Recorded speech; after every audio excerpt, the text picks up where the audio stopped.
in the clutch and be your closer. 638-4554, National Garage Door. KHD1 Sacramento, KYMX HD3 Sacramento. Your flagship station for the Beam Team. From the Power Business Technology Toshiba Studios. This is Sacktown Sports 1140. Feeding your passion for local sports in the afternoon. It's the Drive Guys with Kevin Gleason and Kyle Drape on your radio at 1140 a.m. Streaming audio at SacktownSports.com and the Sacktown Sports app. You can also watch the show on YouTube at Sacktown Sports 1140. Here are the Drive Guys with Kevin Gleason and Kyle Drape. Happy New Year. Good to be back. Did anything happen while I was gone? Kyle Draper joining us here. I thought Drapes that you and Jay were pranking me or something because I know I've been gone for a few days. You're like, yeah, let's just let him hang out by himself for a little bit. But it's good to be. I had to get in. I had to come in, man. Us three back together again. Yeah. It's been a while. It has been. It's been since last year. Right. It was good to see you last night before the game. I have to think that had to be a very, very, very fun call for you. Yeah, it was. It was a fun call. And, I was on the call for the last two games, our last two wins. And, one thing that this team gave us the last couple of games that's been missing is, first of all, we've seen them play good basketball, but I don't know if we've seen the kind of heart, tenacity, effort that we've seen the last two games. We've seen them knock down shots. We've seen them win games. But this has been different the last couple of games. And I think when you look at the crowd, too, and Whitey, you were there, I think the crowd appreciates this Kings team and this team that has gone through a lot over the last week. And they could have folded up the tent, packed their bags, and just mailed it in. Instead, they've been doing the opposite. Still a long way to go for this team. But you're already starting to see the Doug Christie effect a little bit here over the last couple of games. Taking the team up on the roof. How about that? Check out the beam. I saw that and I was like, really? That seems like something Doug would do. Yeah. And you see what he's trying to get these guys. It's almost like a high school, college kind of coach. You don't see that in the professional ranks. You know what I mean? Let's go upstairs as a group and look at the beam. Maybe a Doc Rivers, I'm going to put the money up in the ceiling, and when we come back, but nothing like a field trip, if you will, like this, and so, and so far it seems like the guys are buying it. We're in the media room last night. We're waiting, and you probably finished your duties and you're kind of decompressing, and we got word from PR, there's a delay. We're like, we don't know why there's a delay. So I'm thinking, they got a trade or something. Oh, no, come on, man. I was hoping, right. But it turned out all it was they had just went upstairs. On the roof.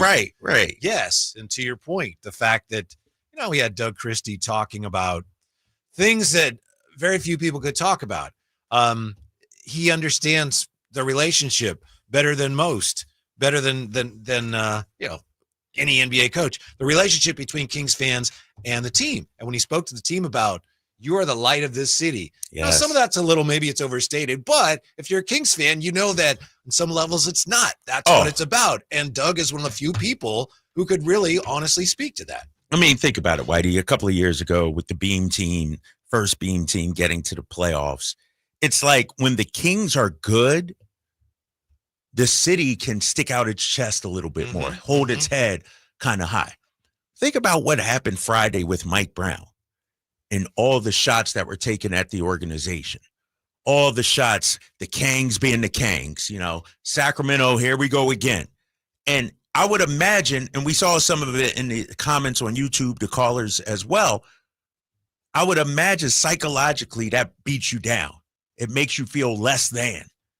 But when the Kings are up, when they're winning, like Doug is talking about, this city is a different city. The mood of the city changes when the Kings are good. Yeah, Michael Malone was let go, 10 years ago, and people are still talking about it. So, we're going to be talking about the Mike Brown dismissal. No matter what happens, we're going to be talking about that for a long time. But now the focus has to be, where do you go now as an organization, long-term and short-term? You're going to save this season? So that's what's interesting about this. Last night, it was amazing to see the way the Kings played in that fourth quarter. Can they be the team we saw in the fourth quarter the rest of the year? I don't know, but they did some things last night that no one in the NBA has done in 20 years. Yes. You sent us that text. Yep. And it was fascinating the way they started trapping last night late in the game. Mhm. And Doug explained after the game, he said, well, we hadn't committed fouls, so we could be aggressive. And he gave Luke Laux credit for that. He said, Luke came up with the idea for traps. And I asked him after the game, is that a reflection of the way he likes his team to play when you're trapping? And Doug said, yes, it's a mirror. We want to be aggressive. And they just really responded to that last night. They embraced that. And I know you've talked about it. I heard you a couple days ago, or maybe it was yesterday, saying this team has to be scrappy. That has to be their identity. Right. I've been saying that since last year when they had that team meeting. And last night in the fourth quarter, they were about as scrappy as we've seen them in a long time. Yeah, and give Doug credit, man. It's the fact that he's been able to make those adjustments, him and Luke Laux, give Luke credit as well. Instead of just sticking, all right, here's our game plan. This is what we're running. Doug talked about it yesterday. I think it might have been pregame or even the other day, postgame, coaching the way the game is going. Like the game dictates how you coach. Look at his substitutions late in games. Mm-hmm. DeMar DeRozan was out for most of it. Then he came back and made the 2 crucial steals. But Defensive player of the game. But when you need a defense, even 2 games ago, he throws in Kobe Jones late in the game out there. You need shooting. You bring in a Doug McDermott. Like, he's coaching to what the situation dictates right now. Instead of having his scripted 25 plays or whatever it is, it's like, oh, snap. We're down by 10. I need my offensive unit out there. Oh, we're up by 10. I'm going to put my best defensive unit out there. Mm-hmm. And those adjustments on the fly, man, there were a couple of times, too, where I think it was Malik Monk. Who'd they trap? Maxey on the side there. And it led to a steal. It was almost a trap by surprise, if you will. Oh, yeah. You know what I'm Definitely. talking about? Yeah, it was just like, ho-hum, we in our regular defense, and then bam, yeah. we're on top of you. And so that's impressive, man. That's, and that's how this team has to be, I feel. By the way, say hello to Jay Johnson. Happy New Year, Jay. What's up? What's up, champ? What's How up, you doing? Jay? What's going on, How you man? been? Doing fantastic. Always doing better when you can look up and see a win. How about yourself? Good. You see, my voice is gone from last night. The last couple games, I've been on one, so my voice isn't 100% right now. How does it feel to be pretty much best friends with the coach of the Kings? Same, the normal thing, pretty much the same. Just like I would say to you guys, I'm a support if you're at the bottom. I'm a support if you're at the top. Doesn't really matter for me. Through the trenches or on the throne. Either way it goes. The great part about it is when you have someone that is a little closer, it does taste a little bit sweeter. Sure, the sugar is not sugar free. Yeah. It's not Splenda, it's pure CNH. CNH. So it's pure cane sugar, so it's always better. But I will say, Whitey, and I've said this to Drapes a little bit, it's been such a whirlwind that the conversations have been very short. Sure. And out of respect, because there's so much stuff that he has to do, I've just kind of been hands off. Like, I just been a fan, more or less just really supporting and if nothing else, being there to show my support. By the way, I know if this had gone the other way, we'd be talking about it a lot. So at least just have to address it. Sure. And then we'll move on. Did you see the final 2-minute report? I'm reading about it right now, actually. I have not dived into it, but I'm looking at some of the comments about it right now. Y'all still reading that? Yeah, I didn't mean to. It just kind of popped up. I was like, what? According to the 2-minute report with about 29.8 left, Kings up 3, and Paul George went through the lane and lost the ball. And the 2-minute report says he was fouled by DeMar DeRozan, made contact to the left side of his body, upsetting his SQBT or whatever that is. Yeah. So anyway, the last 2-minute report says the Sixers should have had free throws there, but whatever. I think the Kings got a few of those coming their way, right? SQBR, speed, quickness, balance, and rhythm. Yeah, that's what that stands for. But yeah, I don't even remember. I kind of remember the play, but George was going through the lane, right? Was that I mean, come on, we don't care. We've had it come up short on our end so many times this season. If you watch, you can. Oh yeah, let me watch it. You'll watch it and you go, I didn't see it. You ain't see anything there, or did you really? No. Yeah, we got away with it. If it happened, it's on the other side of the camera, so when you see it, it's like, nah, it's a play on. All right, watching it right now. I got it right now. Here we go. Nah, that's not the play. Hold on, I'm looking at the wrong. Where's play. the play-by-play? Hold on. You supposed to give a play-by-play. Hey, they should have cranked up the audio here. You know what I mean? They should have. I should crank up the audio. Here it is, right here. Foul, shooting foul. They're saying. Yeah. On Paul George. So 2-point game. Yeah. Sixers set to inbound the ball.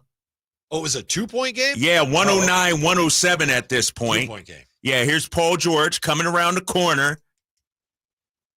Nah, that's weak. I ain't see nothing there. I didn't see anything there. Yeah, I know that sounds like on. a Kings fan, but if you watch it, you go, "There, I don't see a foul there." Yeah, I watched this a couple of times here. And that's weak. No, there's no way. Come on, Adam Silver should be embarrassed to even have that on the 2-minute report. If Texas was not guilty of targeting yesterday, there's there's no way. Wait. You slow down y'all over gotta here. wait, You slow down over there, San Francisco State. I'm just saying, Jay, y'all got away with one. Well, it shouldn't even been that close anyway. Oh, you got Jake Moody out here playing for UT. It shouldn't have been Niners that going to close. draft him. You know that, man. So, Well, it's good to be back with Kyle Draper and you, and of course Jay Johnson. We're going to come right back. We got some Drapes takes. Right? always. I missed those. Yes. And they're next. It's the day after a Kings win. Kings undefeated in 2025. Drive Guys on Sacktown Sports. Rock the Bells presents LL Cool J. In concert. LL Cool J. Saturday, January 18th. The venue at Thunder Valley with DJ C-Trip. LL Cool J. For tickets, visit ThunderValleyResort.com. Don't miss LL Cool J live. Getting quality employees to fill positions in your company is essential, but finding those people can be a major hassle unless you use ZipRecruiter. ZipRecruiter makes finding quality people a breeze. ZipRecruiter's advanced technology identifies candidates with the right skills, sends you great matches, then you can easily invite them to apply. 4 out of 5 employers who post on ZipRecruiter get a quality candidate within the first day. See for yourself. Go to ZipRecruiter.com/free to try ZipRecruiter for free. That's ZipRecruiter.com/free. Why choose a Sleep Number smart bed? Can I make my side softer? Can I make my side firmer? Can we sleep cooler? Sleep Number does that. Cools up to 8 times faster and lets you choose your ideal comfort on either side. Your Sleep Number setting. And now it's our lowest price of the season on our top-selling i8 smart bed. Your best savings, plus free home delivery with an adjustable base. Exclusively at a Sleep Number store near you. All Sleep Number smart beds offer temperature solutions for your best sleep. Learn more at sleepnumber.com. Happy New Grill. Whitey here reminding you that not all grills are created equal. Give your family a real treat as we did on Christmas Eve. Bring out all the flavors of the new year with the amazing Napoleon Prestige line of outdoor cookers. Napoleon grills have features other grills can't match. They're built different, built better, built to last. Complete with a lifetime warranty and premium steel that boasts absolute quality. Whitey and Napoleon Grills wish you Happy New Year. Visit Green Acres Nursery today for your best selection of Napoleon grills and accessories. Cash money. And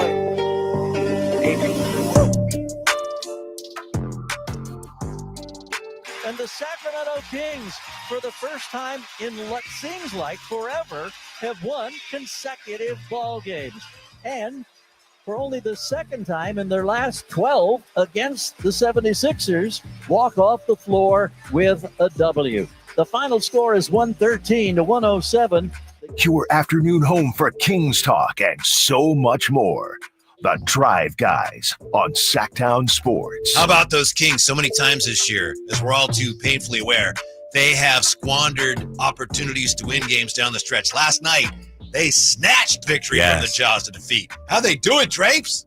Man, they as I've said with Jay, they've sacked up, if you will. Ooh. They came with their lunch pail and hard hat, and instead of getting closed out, they closed out the Sixers last night. By the way, I was listening a couple days ago, and you were talking about not having your box score, and you were saying, "Oh, I should be like Whitey and have Yeah, my yeah, box." yeah. I heard that. You heard that? Yeah, man. You know, I was over in that seat, and I'm like, man, how can I function without the box score here? Yeah. You know? If you need them, I got see. the regular You box got multiple and copies? fourth quarter. Oh, you got fourth? Let me get the fourth quarter from you. Let me that was I might incredible. use that in Drapes' sake. Fourth quarter box was amazing.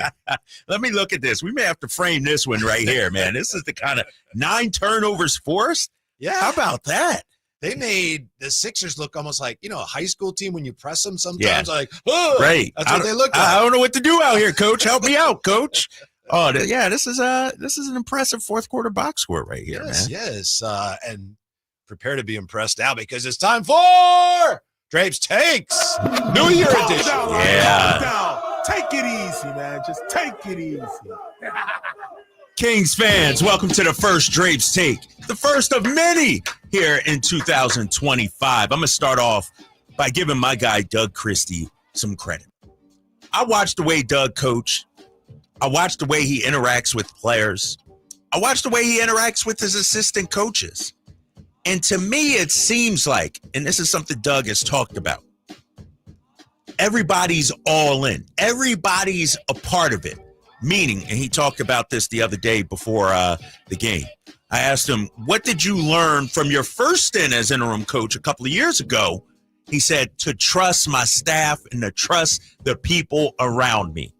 I see Luke Laux involved, Jay Triano. I see Doug listening. Not saying Mike didn't listen. I'm just saying, from what I see, Doug is leaning on everybody. He's listening to the players, he's listening to the assistant coaches, and he's getting the best out of this team.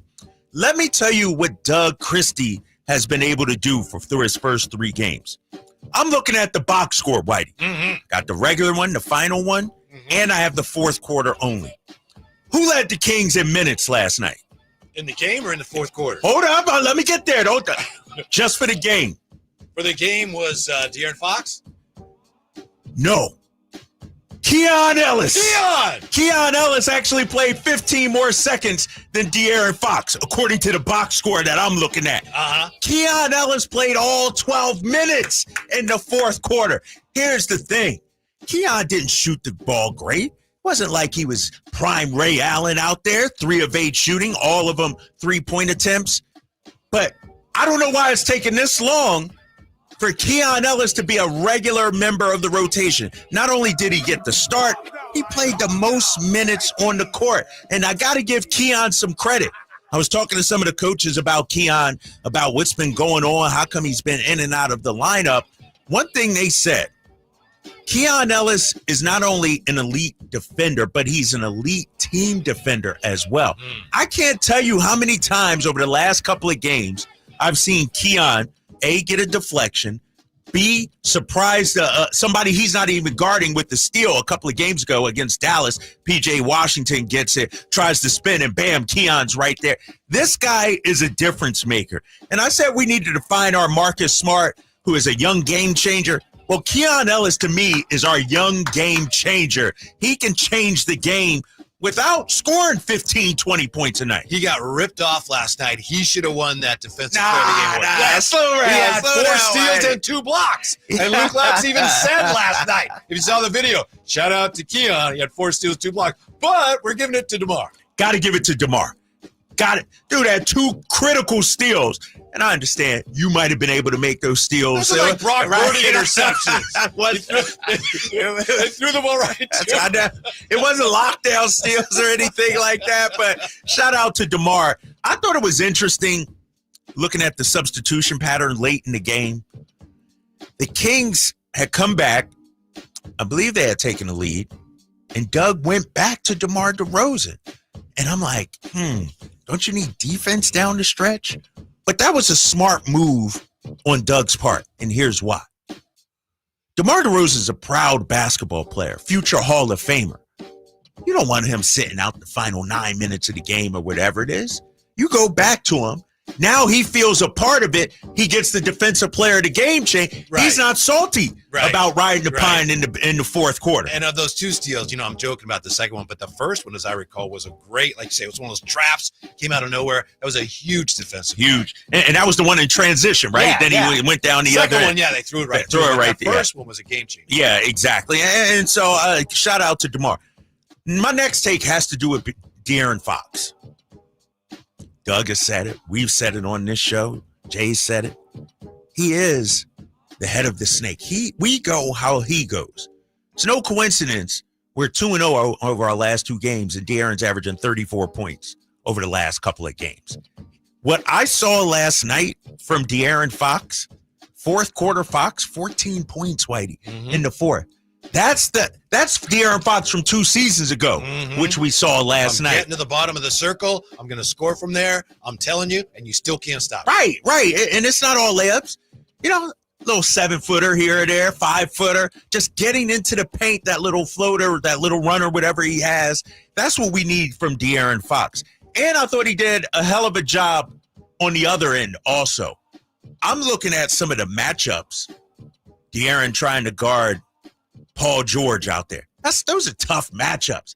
But the compete level was there from De'Aaron Fox, I thought pretty much from start to finish. So I got to give him some love here as part of Drapes Takes.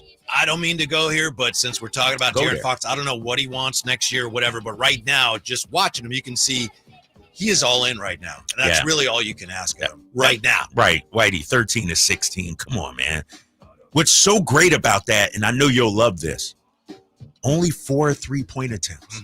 16 shots, 12 of them came from the 2-point range. He don't need to be Steph Curry out there shooting 10 damn threes a game unless you got it going. I don't need a 1 for 9 3-point outing from De'Aaron Fox. I'll take 2 of 5, 3 of 6, something like that. It doesn't have to be 3-pointer or bust for De'Aaron Fox, and I thought he did a good job of that last night. Can I give my guy Trey Lyles some love? Absolutely. Can we give Trey Lyles some love? Let's do it. Trey Lyles has been a difference maker these last few games. Trey Lyles is our most consistent bench player right now, especially with Keegan Murray out. Keon gets elevated. Trey Lyles, and I know there's been a lot of trade chatter revolving Trey. If we get the Trey we saw yesterday, if we get the Trey we saw a few games ago, what did he drop? 20, I think, against the Lakers a few games ago. Like, if we get that Trey Lyles, I'm down with keeping. Like, he's our guy. He's perfect off the bench. Now, he's no 25-point per game scorer, but he plays with toughness. He's competing out there, Whitey. Yeah, it's 7 rebounds. 7 rebounds, and he played 31 minutes. 31 minutes for Trey Lyles last night. Shout out to him. I got to give him some love. I thought Trey was huge last night. Yeah. Are you saying now you don't need to add anything, or you just want to keep it? Yeah. If he's playing like this, you still need to add something. Yeah. But it's not like, every trade I hear mentioned regarding the Kings, everybody's Trey Lyles and Kevin Huerter. Trey Lyles is pretty good when he's like this for us. And so I got to give him a shout out. Can we give DeMontis Sabonis a shout out? Yeah. You didn't watch the game. You were in person. You didn't hear. What's your thing you want me to say when he gets the rebound? The crash and dash. Oh, I thought I did it. I said the rake and take. I was thinking that was close, right? That was close. But, man, 21 rebounds. Hey, Andre Drummond is a load. Trying to defend Andre Drummond, he went at Domas. He went at some of our smaller people. He posted him up once, and he scored on a post. Right. What year is it? A few times. I was like, damn, Andre Drummond is trying to go at my guy. But Domas competed out there. I know he had the 7 turnovers. Got to clean those up. But, man, he is battling out there. He's battling on the boards. And this is my final take right here. The numbers from Kevin Huerter, Doug McDermott, some of these other guys out there don't indicate that they had great games. But one thing over these last 3 games that we have to say that this Kings team is doing is playing hard. Talked about it. You got to play scrappy. Got to be like the little rascals out there. Bad News Bears turn it around and just really dig in. That's what the Kings got to be. And so far through 3 games, this is probably the most compete I've seen from this team. I can't tell you how many times I heard Doug during the game, they're going up and down the court. He's like, you got to make them feel you. You got to make them feel like that's great stuff. And I feel like the team is listening right now.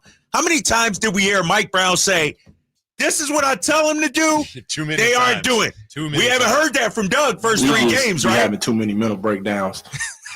We haven't heard that. And one more quick bonus Drapes take. I understand they went on a 15-0 run to end the game. I'm more impressed with holding the Sixers to 0 down the stretch. When we talk about clutch, Whitey, I've talked before about it. It's not just being clutch offensively. This team was clutch defensively, getting stops when you need them. 9 turnovers in that fourth quarter.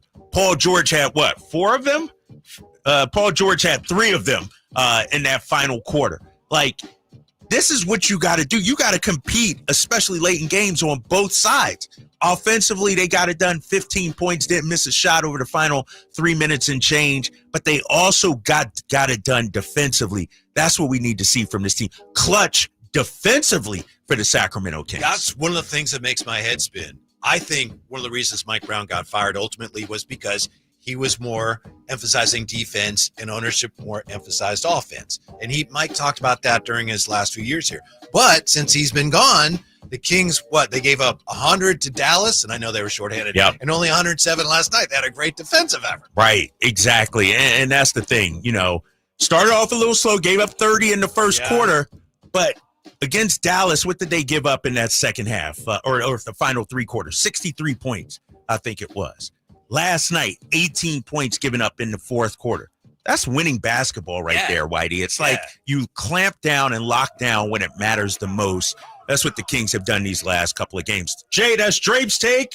It's brought to you by Alsco Uniforms. Discover why it pays to keep clean with Alsco Uniforms. Lowry's inbounds pass stolen by DeRozan. He is immediately fouled.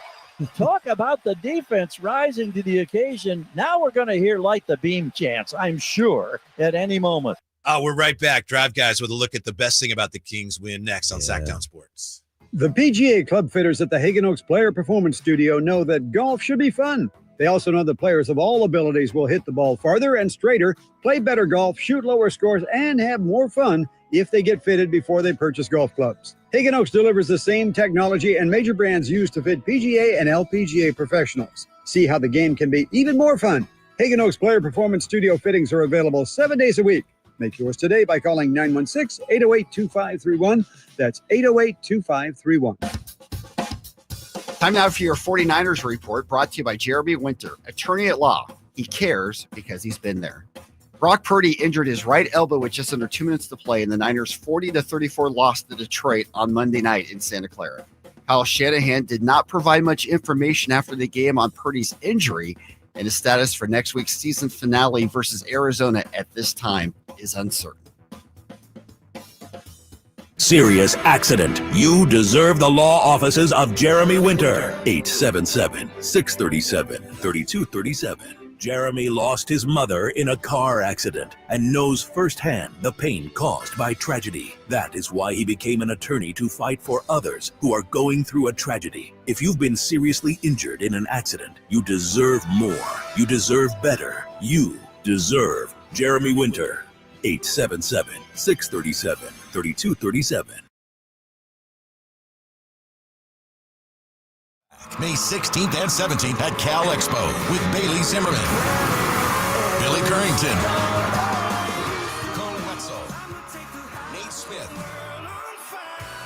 and more. You'll enjoy food trucks, rock walls, and a mechanical bull, line dancing, and more. Single-day GA tickets start at $52 at CITPFest.com. Country in the Park, May 16th and 17th with Hoblit Chrysler Dodge Jeep and Ram Center. Find out more at CITPFest.com. There's no better time than now to get yourself into a brand new Jeep because it's Jeep Adventure Days at Sacramento Chrysler Dodge Jeep Ram, offering the best deals in town and a selection other dealers are jealous of. Stop on by. They're just off of Business 80 across from Hagen Oaks Golf Complex. Sacramento Chrysler Dodge Jeep Ram. The PGA club fitters at the Hagen Oaks Player Performance Studio know that golf should be fun. They also know that players of all abilities will hit the ball farther and straighter, play better golf, shoot lower scores, and have more fun if they get fitted before they purchase golf clubs. Hagen Oaks delivers the same technology and major brands used to fit PGA and LPGA professionals. See how the game can be even more fun. Hagen Oaks Player Performance Studio fittings are available 7 days a week. Make yours today by calling 916-808-2531. That's 808-2531. If your passion is bass fishing, only one radio show has the action, information, and excitement of your favorite outdoor sport. Ultimate Bass, hosted by Tournament Bass Pro and California Outdoor Hall of Famer Kip Brown, takes you live to where the fish are biting every Saturday morning. Only Ultimate Bass feeds your passion with the latest news, products, tips, and advice from the pros. Ultimate Bass with Kip Brown, Saturday mornings at 5 a.m. on Sacktown Sports 1140, part of SEP's Saturday Morning Outdoors. Get ready to make good on those promises you made to yourself about getting in shape in the new year. InShape Fitness is standing by with everything you need to help you create a happy new you. We are in shape. You are ready. Join online today at InShape.com.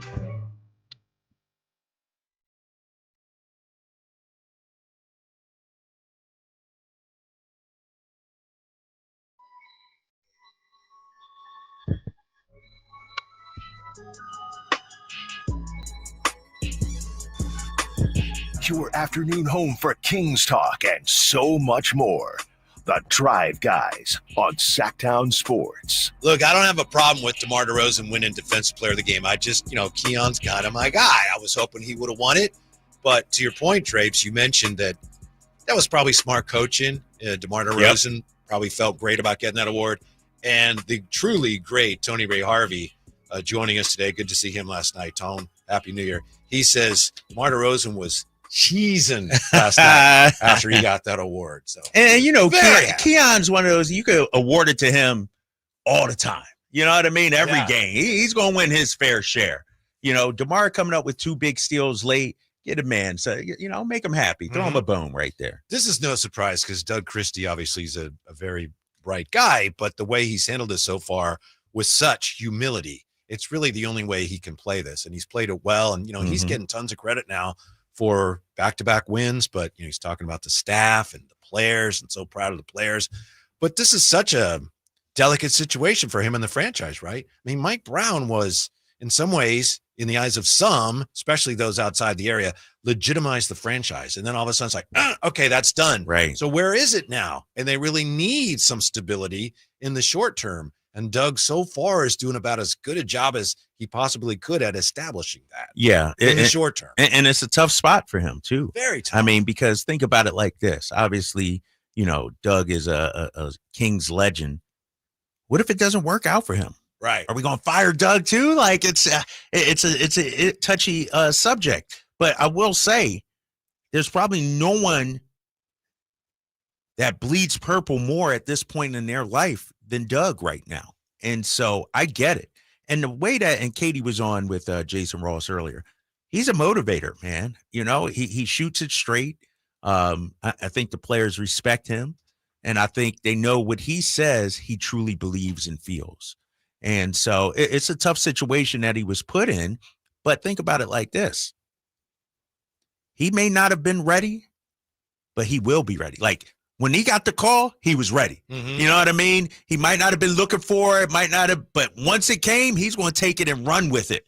And I think that's what we're seeing, man. And the thing that I like, we had talked about how long it's going to take him to put his imprint. We've already seen it.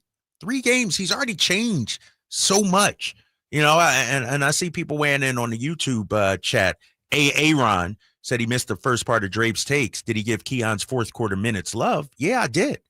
I mean, 12 minutes? He gave all his minutes. All his minutes love. He was the leading minutes guy last night. And I think what you're seeing from Doug, too, when it comes specifically with Keon, I don't think Keon is looking over his shoulder anymore, worried about if I make a mistake, am I going to get yanked? If I make a mistake or if I don't take a shot, will I have a DMP CD next game? I think Doug has sort of unleashed Keon. Like Mike sort of, opened the cage and said, here, Keon, come on out. Doug took off the chains, too, and everything and said, do your thing. Yeah, you've earned that. Out. Yeah.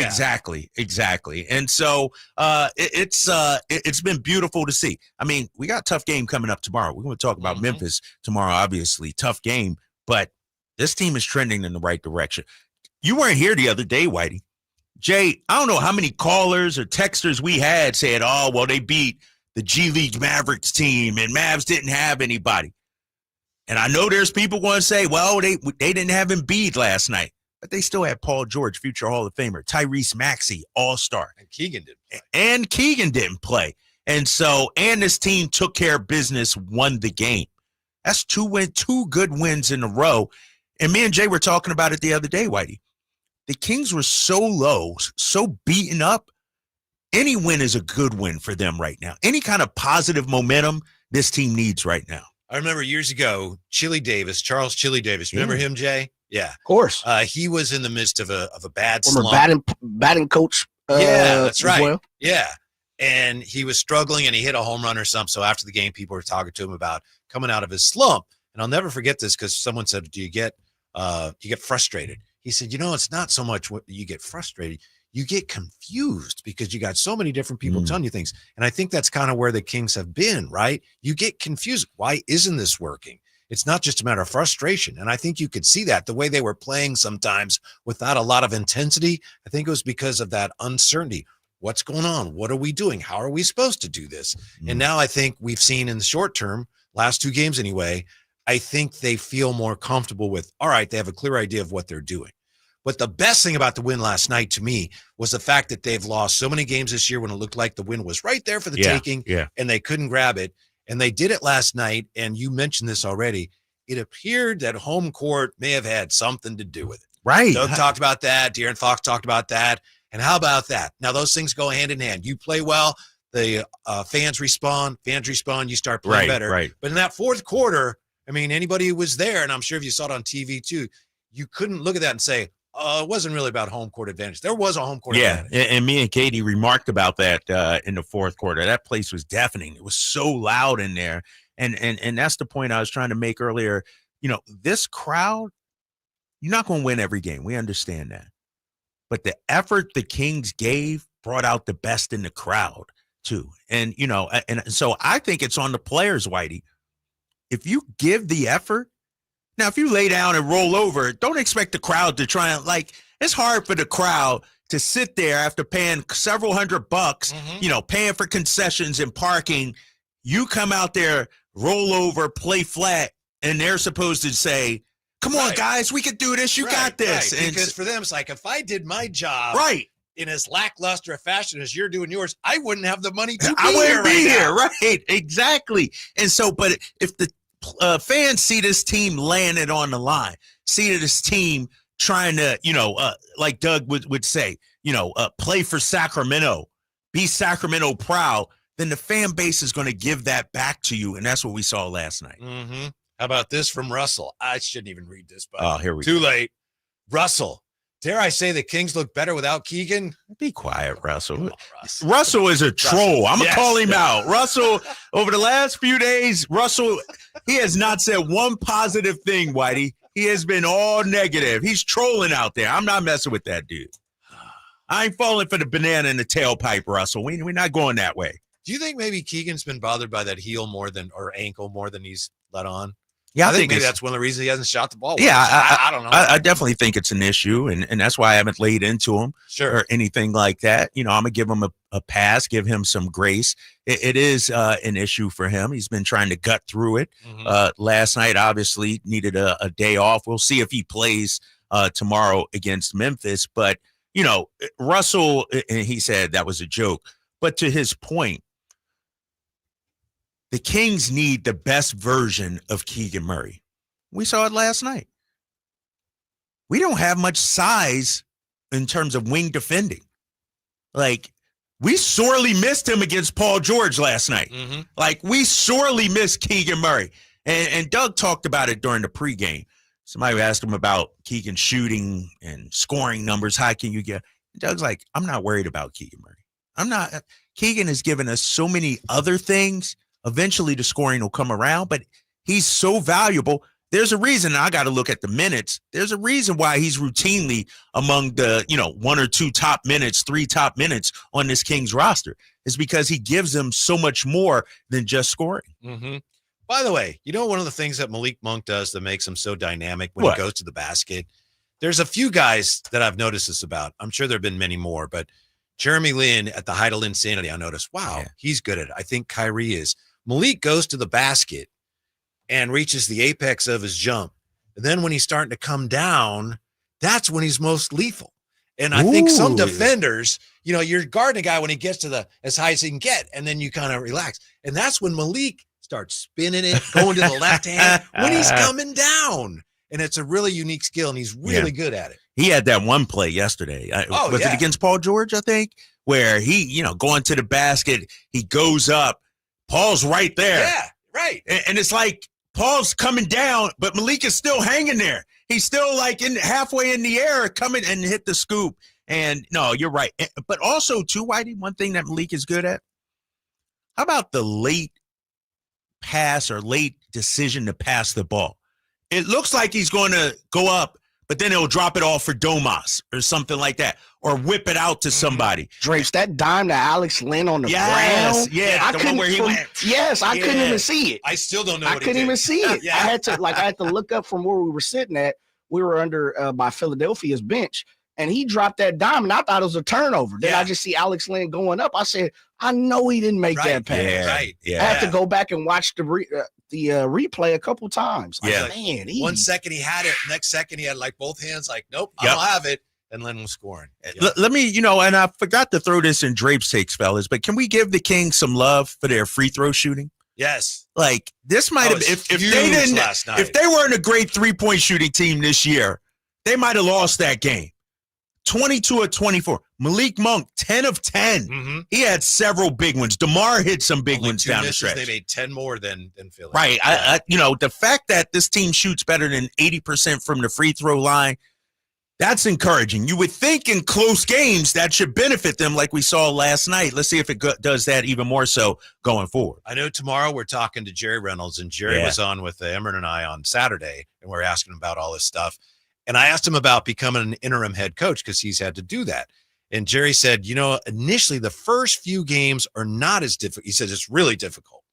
He said the first few games, everything's kind of already, there's not much you can do. He said it actually gets a little more difficult for an interim coach.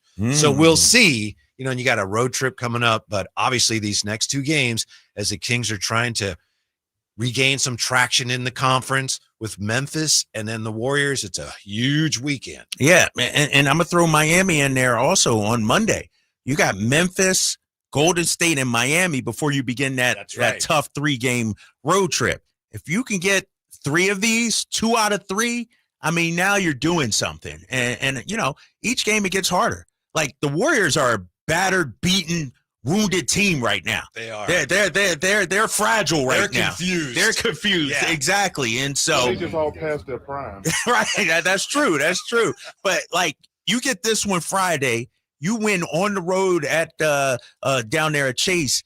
Now you're doing something. Now you're talking about a 4-game win streak, Whitey, and we're right there, man. Yep. Anthony Slater is going to join us today at 3:30, and he was on Bay Area radio today, and he referred to the Warriors as a fading giant. Ooh. So looking They're forward to desperate. So that run is over. Yeah. When we come back, how the Kings embraced the beam, and they did what no one's done in the NBA in 20 years. We'll look at that next on Sacktown Sports. Jerry and Kenny here from Bell Brothers. And if you've even thought of replacing your old, outdated, inefficient windows, now is the time to take action. Right now at Bell Brothers, when you buy one window, you'll get the second one for 30% off. That's right. Buy one, get the second one 30% off. That's real savings, up to $6,000. You have to buy at least 4 windows to qualify, and you can't mix windows and doors. But beyond that, every second window is 30% off. For example, when you buy 10 windows, you will get 5 windows at 30% off. We also have 0% interest financing available for qualified buyers. Call for details. To take advantage of our buy one, get one 30% off sale, call Bell Brothers now at 916-444-1234 or find us online at thenosurpriseguys.com. The No Surprise Guys, Bell Brothers. You guys got a new Honda? Well, it was like this. My mom was driving me to school when, bam, our car started smoking. My mom wasn't happy, so she called my dad and said, honey, if you value your life and our marriage, you'll take care of this now. So my dad calls up Stockton Honda and was like, can you get me approved for a new car and save my marriage? And they're all, sure, Mr. Jones, we do this every day. And just like that, Stockton Honda to the rescue. StocktonHonda.com. No two people learn the exact same way. So how did Babbel become the award-winning language learning app?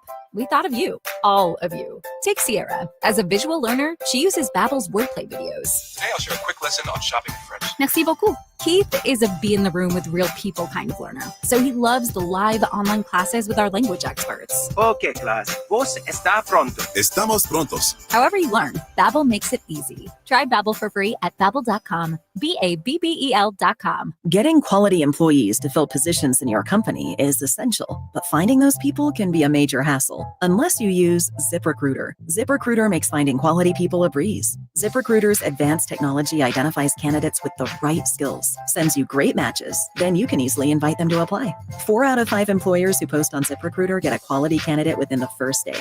See for yourself. Go to ZipRecruiter.com/free to try ZipRecruiter for free. That's ZipRecruiter.com/free. You know, when it's all on the line, you need a big-time closer, and that's especially true when it comes to your garage door. And that's why I recommend National Garage Door, 638-4554. Whitey Gleason here for National Garage Door. Whether you're looking to repair an existing door or get a brand new one installed, you need National Garage Door. Family-owned and operated. They've been around since 1974 because service is their number one priority. National Garage Door are the region's BSE, it's broken spring experts. Styles, prices, and quality of the new doors will amaze you. Our garage door was starting to sound kind of, and that's not good. So Kevin from National Garage Door came out. He said patching up the old one was an option, but we're getting a new garage door. We're pretty happy about that. National Garage Door sells quality Rainer branded garage doors. They offer sales, service, and installation on all residential and commercial doors and operators. If you have garage door needs, old ones coming apart, or you're looking to improve your curb appeal, let National Garage Door come through for you in the clutch and be your closer. 638-4554, National Garage Door. The year-end sell-a-thon is on at Folsom Lake Ford. Get massive last-chance discounts on your favorite new Ford. Zero-down deals and low finance rates on approval of credit. Shop Folsom Lake Ford in the Folsom Auto Mall and tell them DC sent you. FolsomLakeFord.com. Rock the Bells presents LL Cool J. Live in concert. LL Cool J. Saturday, January 18th. The venue at Thunder Valley with DJ C-Trip. LL Cool J. For tickets, visit ThunderValleyResort.com. Don't miss LL Cool J live. Feel like the moon's in the face. Feel like I'm ready to change. The only station in Sacramento giving you local sports coverage from 6 a.m. to 6 p.m. Monday through Friday. Sacktown Sports. Kings did some of the fourth quarter last night that hasn't been done in the NBA in a long time. Drapes, I know. Do you have the numbers? You're the one that saw it. I want to give you the chance to share it since you saw it first. I have it here if you don't have it. Yeah, I got it right here. I'll pull it up right here. Something I texted you and Jay earlier today. The Sacramento Kings in the final 3:30 last night, 15-plus points scored, 0 points allowed, 0 missed shots, didn't miss a field goal or a free throw, and forced 5-plus turnovers. No other team in the last 20 years has done all of that over the final 3:30 of a game. Wow. That's how impressive it was. Just about every bit of it. Right. They really did. Yeah. Well, they dug themselves a hole, obviously, trailing, by 9 late in that game with about 3:30 left to go. But the thing that I liked about that, they did it on both ends, Whitey. There's been times we've seen the offense, but yet they can't get a stop or they can't get a rebound. Or we see the defense and they can't make a shot. You know what I mean? They can't hit a three or whatever it is, or they miss free throws. Like that final 3:30 was probably the most complete segment of basketball we've seen from the Kings all season long. I know as fans, we focus mostly on offense and shooting, three-point shooting, but what's going on with them defensively right now? It's really interesting. And I asked Doug a question last night towards the end of his deal. And he said, we're not the biggest team. And so you got to try other things, talking about the traps. But also last night, you guys, I'm sure you talked about this. They played a lot of zone last night that was causing some problems for the Sixers. And it was interesting seeing Domas essentially on the back line of the defense, almost like a linebacker, like pointing at, directing guys as the ball swung from side to side. So they're trying a lot of different things. That's how Doug and Luke Laux, who gets the credit for deciding that they should trap last night, how they're trying to deal with some of the Kings' shortcomings. And they're not packing the paint quite the way Mike Brown used to. Yeah. What do you think it is? Is it better on-ball defense out there? Is it they got pressure on the ball? On the ball? Yeah. Don't you think? I think so. They did. I think a more concerted effort, and we've seen them pick up, higher up too. Sometimes even full court. Definitely at half court, and that's I think a staple of Doug Christie, and that's something I think we're going to see more and more. It's almost to the fact, and there were a couple of possessions last night where I'm like, we're just making it a little too easy. We had some breakdowns in it. They're not a good defensive team, but they're figuring out how to make the best of that. Yeah, exactly. And have more of a complete game, not a full 48, but more of a complete game. But I'd still like to see even more ball pressure, from Keon and De'Aaron and those guys. And it's something, Doug, that's a hallmark, a staple of his, even if a guy is just dribbling the ball at the top, don't let him just sit there and dribble. Like, get up on him, get in his jock strap, make him feel uncomfortable. And so that's something that I think you'll continue to see improve going forward. What do you think of the number of threes they're taking? Last night, they ended up only shooting 31 threes. They made 9 of them. And you mentioned this earlier, it seems like they're not as focused on shooting threes, but it's tough to tell such a short or small sample size. Well, Doug wants them to shoot more threes, though. He wants them at 40 threes attempted per game, But ultimately, with this Kings team, I don't think it's about how many threes you take, unlike the Celtics. The Celtics are about, because they're a good shooting team. When you're a bad shooting team, you got to score whatever way you can. If it's a lot of twos, if it's getting to the free throw line, if it's getting to the paint, whatever gets the job done. But we can't live and die by the three, because the numbers suggest we're going to die often if we just rely on the three. And I do think we have the roster, the team, to be an elite 2-point shooting team. DeMar DeRozan, De'Aaron Fox, Domantas Sabonis, that's their bread and butter. The three is just gravy on top of the meat for them. You know what I mean? The Kevin Huerters, the Keegans, Keons, those are our shooters. But our core guys are not 3-point shooters. But they can be elite 2-point shooters, elite mid-range shooters, elite finishers around the bucket.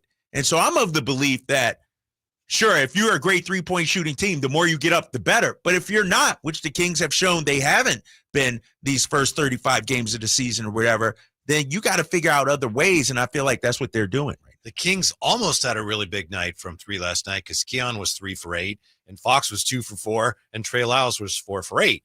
But, you had some offers in there as well, so kind of drag down the number. Right. 9 of 31, 29%. And I think it was Trey. Yeah, he had 4 of those things. Yeah. He had one in the second half, too, that was big, like where I think it was in the corner as well, where it was like we couldn't hit a thing. And Trey came up and finally hit one, and it was like the heavens had opened up. And you take away his 4 of 8. Whew. Yeah, it's pretty bad. It's pretty bad. So, some positive signs, but the schedule gets tougher and tougher here. That Warrior game's going to be huge. The game Friday is huge because obviously we've talked about this a lot. When you've dug that hole, your margin for error starts to disappear, and you can't afford to have any more nights where, the ball just didn't go in or whatever. And that's part of NBA basketball. So they're in a tough spot here. What do you think of the talk now that Cam Johnson and the Kings have had extensive talks? That appears to be a guy that they're targeting. Yeah, and that's what I'm hearing. Like, he's at the top of the list, if you will.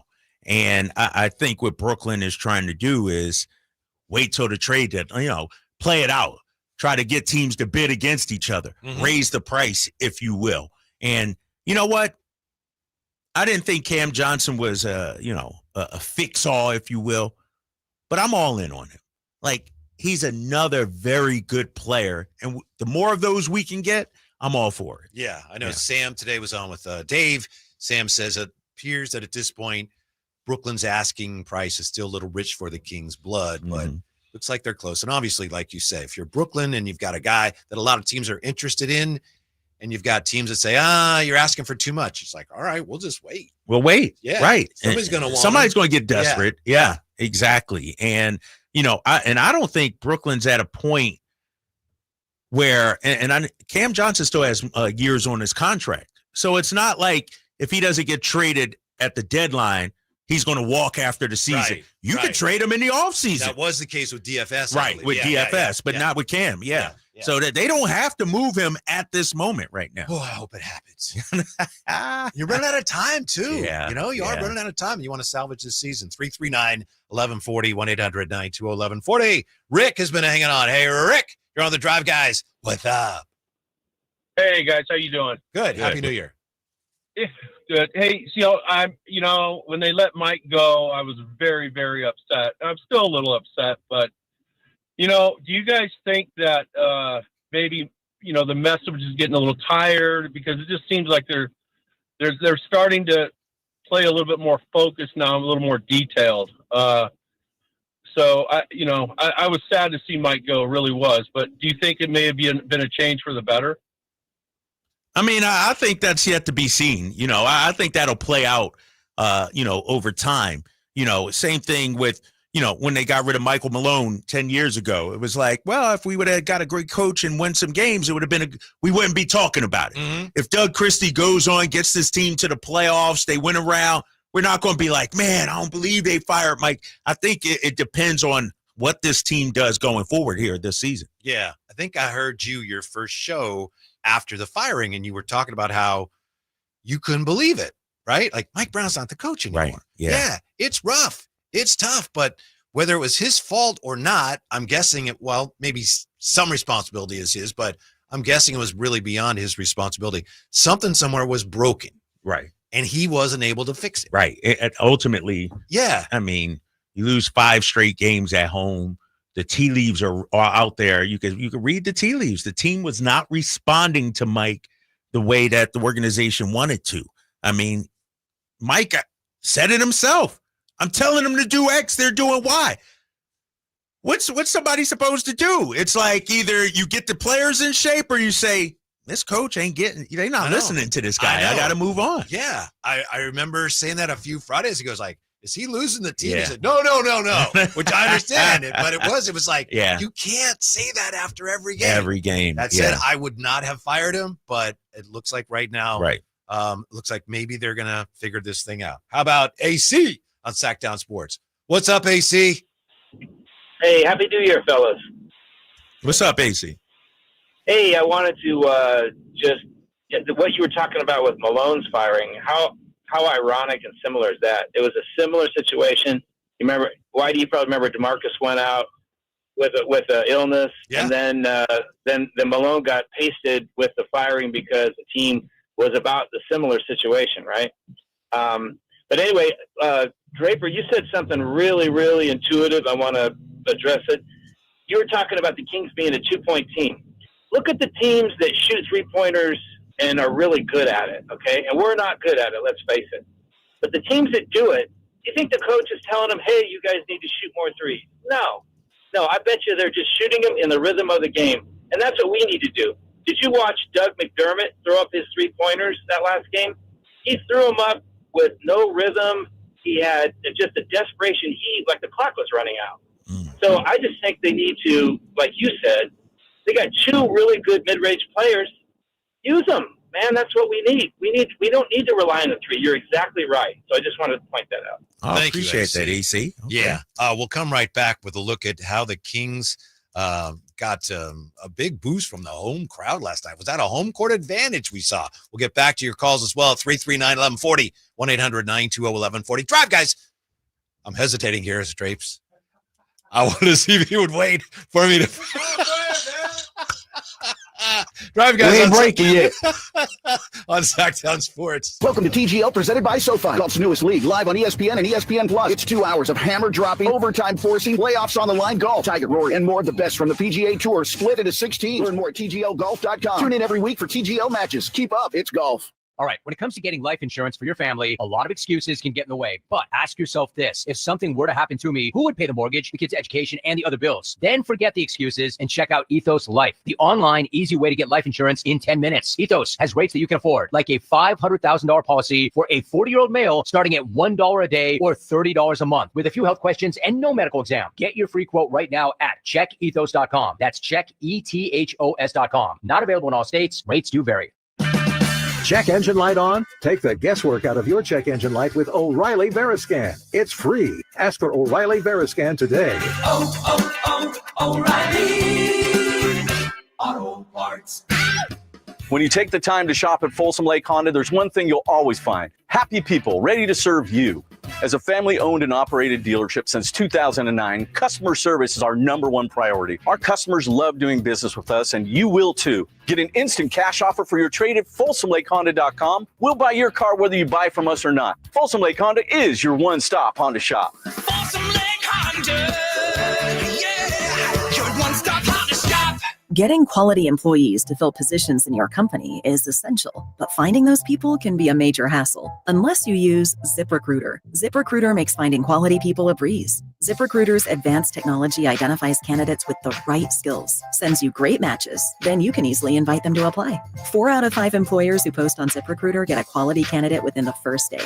See for yourself. Go to ZipRecruiter.com/free to try ZipRecruiter for free. That's ZipRecruiter.com/free. Why choose a Sleep Number smart bed? Can I make my side softer? Can I make my side firmer? Can we sleep cooler? Sleep Number does that. Cools up to 8 times faster and lets you choose your ideal comfort on either side. Your Sleep Number setting.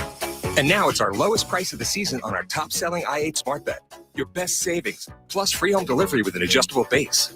Exclusively at a Sleep Number store near you.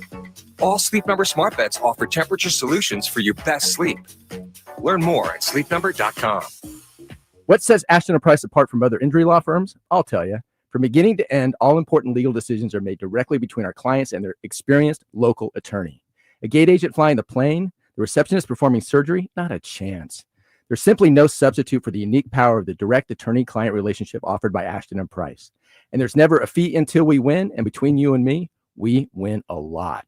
Remember, for the best advice, don't think twice. Call Ashton & Price.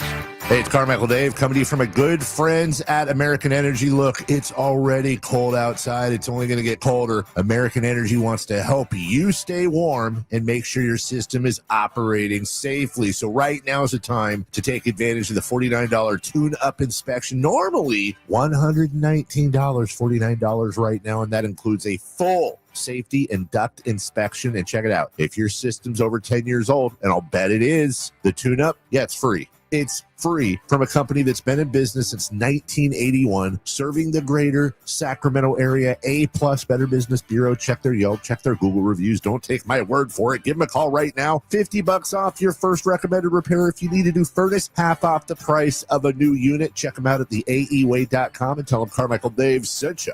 Call 916-520-9990 now. KHD1 Sacramento, KYMX HD3 Sacramento. From the Power Business Technology Toshiba Studios. This is Sacktown Sports 1140.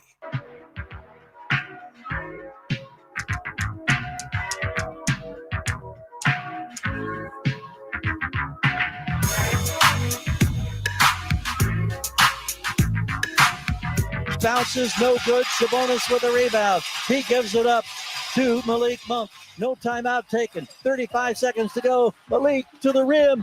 Goaltend, I believe. Yes, count the basket. Live and local, it's the Drive Guys.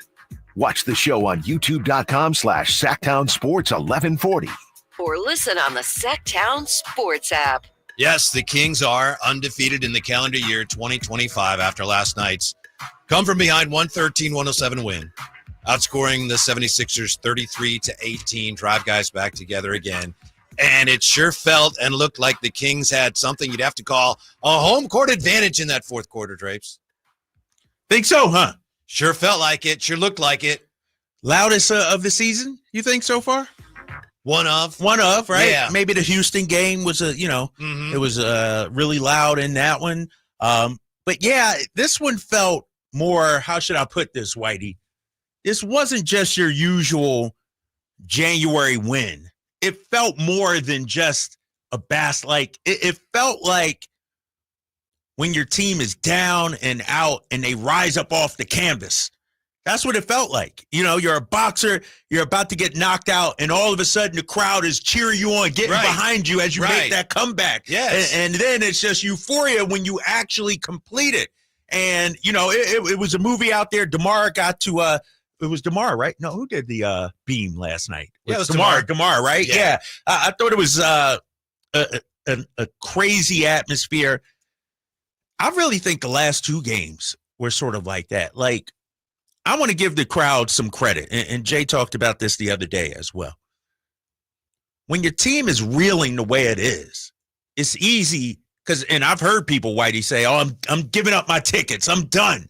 They got rid of Mike Brown. I don't want to support this." But then that games actually come, and you see this crowd, this fan base rally around the team, rally around the players. And sure, first quarter in Dallas, they were in shell shock. Even early yesterday, but this crowd and this fan base has not given up on this team. That's what I saw last night. I think they still believe in this team. Do tweaks need to be made? Do you need to upgrade the talent? Yes, no doubt about it. But I didn't sense a fan base that threw up its hands. "Oh, we're done with this. Let's look forward to next year." It seemed like they were still supporting the guys. Kings fans want desperately to believe in this team. And people who have been Kings fans for a long time know that more years than not, by New Year's Day, the season was essentially over. Yeah. That's unfortunate. We were but talking it's a about fact. the draft and looking at prospects and stuff like that. The way everything started to unravel, they got rid of Mike Brown. De'Aaron Fox maybe wants out. You know that a lot of fans over the last couple of weeks have been thinking, man, this might be going the wrong way. So then to see them play so well, and there's still a lot of uncertainty, who knows where it's going. But I think that's one reason why fans were so excited. It's like, yes, we still have hope. We still have this hope. Season. Yes. We're still relevant. And what this team is showing over the last couple of games, these last two wins, is it's not dependent on whether you make or miss shots. Like, they're not shooting the ball well, Whitey, right now. They're not shooting the ball, but yet they're finding ways to win. They're being scrappy. They're being dirty. The fourth quarter, the last two games, I got to look at, what was it against Dallas? I forget what it was against Dallas. But conversely, how they were getting outscored in the first quarter, they've dominated the fourth quarter these last two games, which is something that I think you can hang a hat on, hold on to. It's not dependent. I said it yesterday with Jay, I think it was, or 2 days ago. I'd rather a team win like this than go out there and hit 23s when everything's nice and easy and fine and dandy. Like, you have to earn these wins, and that's what the Kings are doing these last two. You have me at a disadvantage. I cleaned out my you ain't got the box scores? Today. I don't have the You don't have 2024 box scores, huh? Not with me. I can get them. You're killing me, Whitey. I mean, I got it right here, big fella. I got it right here. So what was it last night against the Sixers in the fourth? 33-18. 33-18. Against the Mavs, 27-23. So what's that, 15? They've outscored the last two teams by 19 combined points in the fourth quarter. That's amazing. That's truly amazing. And then I can look at the second half as well. You know, against the Sixers, give the Sixers credit. They outscored the Kings 32-23. But against the Mavs, Whitey, 27-17. Try this on with this team. What you got? You, as I mentioned, you look at the last two scores, big wins, and yes, their opponents were shorthanded, but 113-107, then the Dallas game was 110-100. We all have been talking for years about how the Kings need to get out and run. What I've seen from this team the last couple of games shows me that they could play in the half court. And maybe in some ways, when you're not a great three-point shooting team and you're somewhat challenged defensively, I think in some circumstances, you almost want to play a little more in the half court. Just something to keep an eye on. No, tell me in what circumstances are you thinking? Just look stylistically at that game last night. When you have the ball, the other team can't score, right? Ooh, okay. I see. Yeah. So it's almost like that football thing, controlling the clock. It's like I said, I'm not sure where I am with it yet, but the more I think about it, the notion that, oh yeah, the Kings got to get out, run. What are they now in pace? They're like 16th or something. I don't think the Kings are at their best right now when they're like, oh, they want to be first, second, or third in pace. At times, obviously, as good as De'Aaron Fox is, as quick as he is, every team, if you have a layup in transition, you want to take it. But I'm not so sure this team needs to play at that breakneck pace to be at their best all the time. They're 16th in pace. Here's the thing, and I agree with you to an extent, but it's not because of the personnel. I feel like this team has been so focused on playing fast, they've gotten loose with the basketball. In an effort to 0.5 and make passes and cuts, the communication at times have broken down, and you've had some key turnovers during, late in game second half. And I know historically this season they've taken care of the ball. They have done a good job. They've done a good job. But I'm talking about some of the untimely turnovers. Mm-hmm. There's a time and a place, to your point, where it's okay to slow it down. Right. Get a good shot. Run the half-court set. Mm-hmm. It doesn't have to always be up and down, up and down, up and down. And I get it. And we also got to acknowledge the fact, Whitey, I know DeMar DeRozan's a little up there in age, but he's still one of the better players in the half-court sets. Yes. He's still a certified bucket in the half-court. De'Aaron Fox. The thing about De'Aaron Fox, he can succeed in transition, and because he's so quick and so good, he has an advantage in the half court too. Mm-hmm. It doesn't always have to be, I need to get Fox out in transition. Mm-hmm. I could get Fox in the half court set and he could get to his spots. So I agree with you on that. To me, it's, I don't want to say selective running.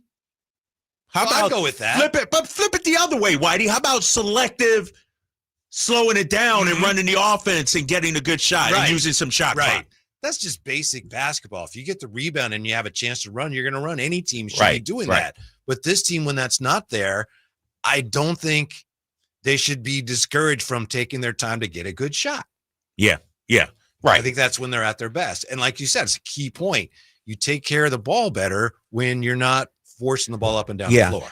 Do you think, because one of Mike's philosophies was, if you got a shot, take it, get it up quickly before the defense gets set, let it fly, if you will.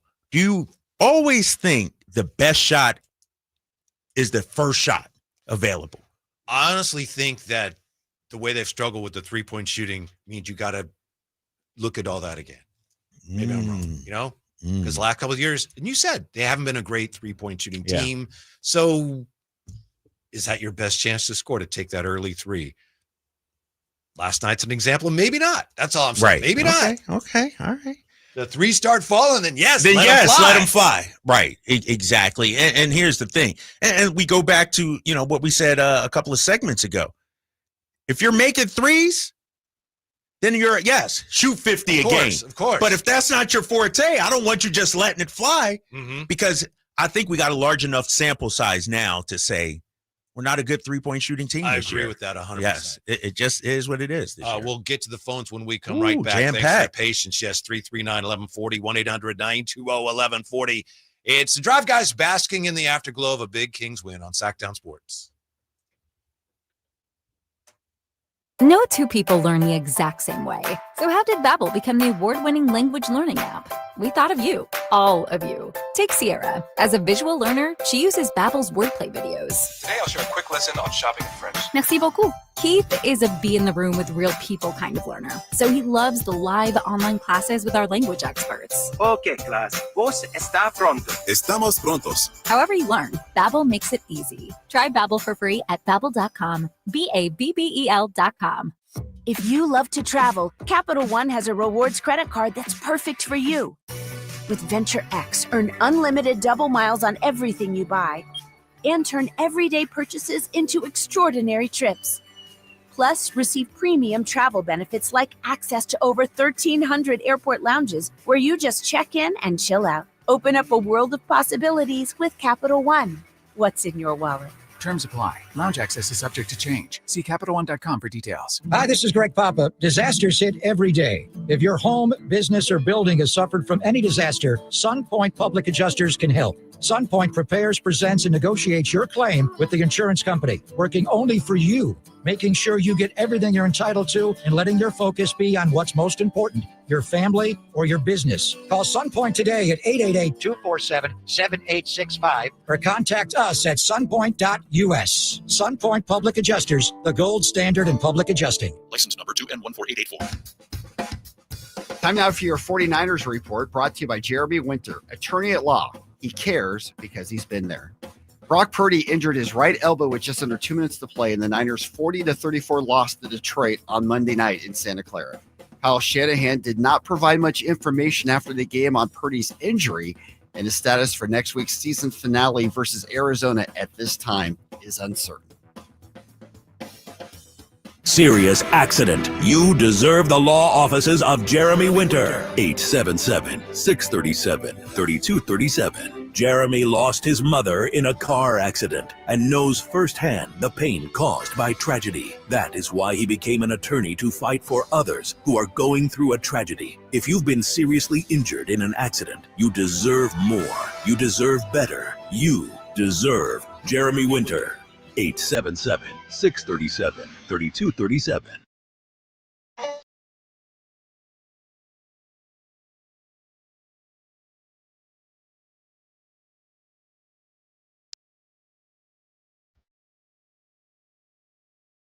Your afternoon home for Kings talk and so much more. The Drive Guys on Sacktown Sports. What's going on with the Kings as far as the trade front? We'll see if we can't find out from Anthony Slater. He's going to join us bottom of the hour. It's the Drive Guys, 339-1140, 1-800-920-1140. Drapes, where you want to start? Look at the calls coming in. How about TC? Oh, TC, yeah, let's get our boy in there. Happy New Year, TC. What's up? Hey, Happy New Year's, Drapes, Whitey, and Jay in the back. What's up with my boys, man? Chilling, TC. What's up, man? Hey, listen, I already did my farewell with, Mike check. I already did my farewell with Mike Brown, right? We love you again, bro, but we ain't going to go back and forth. We moving on this Doug spirit, right? They both had a good spirit, but it's something about Doug's spirit that this team is responding to. You get me? And what I truly believe, right, the difference between Mike and Doug, right, I don't know the ins and outs, but the team could have been like, hey, Mike, you keep preaching this, come together, everybody come together. And I'm searching, but you searching and you got the pieces, you got Keon, you got guys that you're not even playing, big dog. You get me? But you keep talking about searching, and players is probably feeling some type of way. Like, man, coach, you just talking, bro. You out here talking, saying this and that, but you ain't, you know what I mean? We can go to ins and outs about this. I've been thinking about it, but I love Mike. I ain't got nothing bad to say about it, but I believe that's what it was, bro. Truly, Doug is going to take off with this team, Kings fans. Y'all keep showing out, supporting, like I said the other day when I said, De'Aaron, we love you and all that. That goes for the whole team. Just like what Doug told the team when they went upstairs to the beam, when they was on the rooftop in the cold talking. Tom's watch They love that, man. Yeah, Tom's watch bar. We love that as a Kings fan base, bro. We love that. We're going to back you. We're going to back you up, Drapes. I'm serious. It sounds like I'm emotional, bro, but I'm being honest, and I'm trying to speak for every Kings fan, bro. We're going to back you up, bro, to the fullest. As long as we know that you're going to play hard, bro, and you're going to give it all, bro. Hey, that's all I got. Doug, Chrissy, good luck, bro. And I know we about to take off big dog. I mentioned this earlier, and I'm sure just about everybody who saw this felt the same way. But if you're a Kings fan and you saw the video of Christie with the team last night on the roof, talking about you are the light of the city, I've never heard a Kings coach talk that way. And of course, it's because no coach the Kings have ever had has had that perspective, who's been there through everything that Doug was. That doesn't mean he's going to be a great coach. I know right now things look good, but it was just really interesting and kind of heartwarming to hear a coach talk to the team like, oh, you get it. You understand. You're really one of us. And let me say this, though, real quick. And I'm going off on a tangent here, and nobody's brought this up today, but a lot of people are thinking, Doug is just a Vivek hire. He's just being put in that position because of his playing days and ties to the early 2000s. Doug has more coaching experience than the guy down there in Los Angeles, JJ Redick. Mm-hmm. So Doug is, in my opinion, has earned this opportunity. So has Jay, so has Luke. Some in the organization decided to go with Doug. But let's not act like Doug is just a motivator and doesn't have the X's and O's, doesn't know the game of basketball, and I'm not saying you're doing that. It's just, when he was first hired, it was like, it's Vivek's hire, everything. But even if it is, Doug's qualified to do the job. Now, and I've maintained it, I've said this 1,000 times. I don't care how you get the job. Ultimately, the proof will be in the pudding. Can you do the job or not? And so he'll get his opportunity. And I hope, he's got the interim tag. I hope it lasts through the full season here. Give him 50 games to show what he can do, not just a small sample size. If I was in charge of an organization, I don't think I would ever hire a guy to be the coach who'd never been a head coach. But that happens all the time. It's done. Exactly. It's done. And we also have to talk about the relationship with the players. Doug is universally respected among that group. And I think if you're looking at Mike and thinking he lost the locker room, well, who's the one guy who has the ear of everybody in that locker room? You see that in all sports. When a team gets rid of a manager or a coach, especially one who's been there a while, you want kind of a counter to that. Mm-hmm. When you have a real disciplinarian, then you want to bring in a more of a player-friendly guy. So I think we're seeing some of that based on what we think we know of the way things were going with Mike and the way he was. I mean, he was so hard on the players and the boo-boo-hoo. Well, but I mean, when you just repeatedly say they won't do what I say, that you just at some point then you have to go. Yeah. It's putting a spotlight on you. Like, yes. Damn, the players aren't listening to you, coach. And one of the things Jay and I talked about, it'd be different if this was a Pat Riley, Eric Spoelstra kind of thing, where the organization came out and said, Mike's our coach. He's going to be here. Then that signals to the players. Right. Like, okay, the pecking order is, but we didn't have that with Mike Brown. Mike, didn't have that kind of backing that Eric Spoelstra did. Not many coaches do have that, by the way. Mm-hmm. We look at what happened with Darvin Ham. We look at what happened with Adrian Griffin. Like, not many organizations come out and say, nope, this is our coach. If you don't like it, deal with it. Not many organizations do that. If the Kings would have done that, who knows what would have happened, but Mike didn't have that. It's a good point. Ashley joining us here on Sacktown Sports. Ashley, Happy New Year. What's on your mind?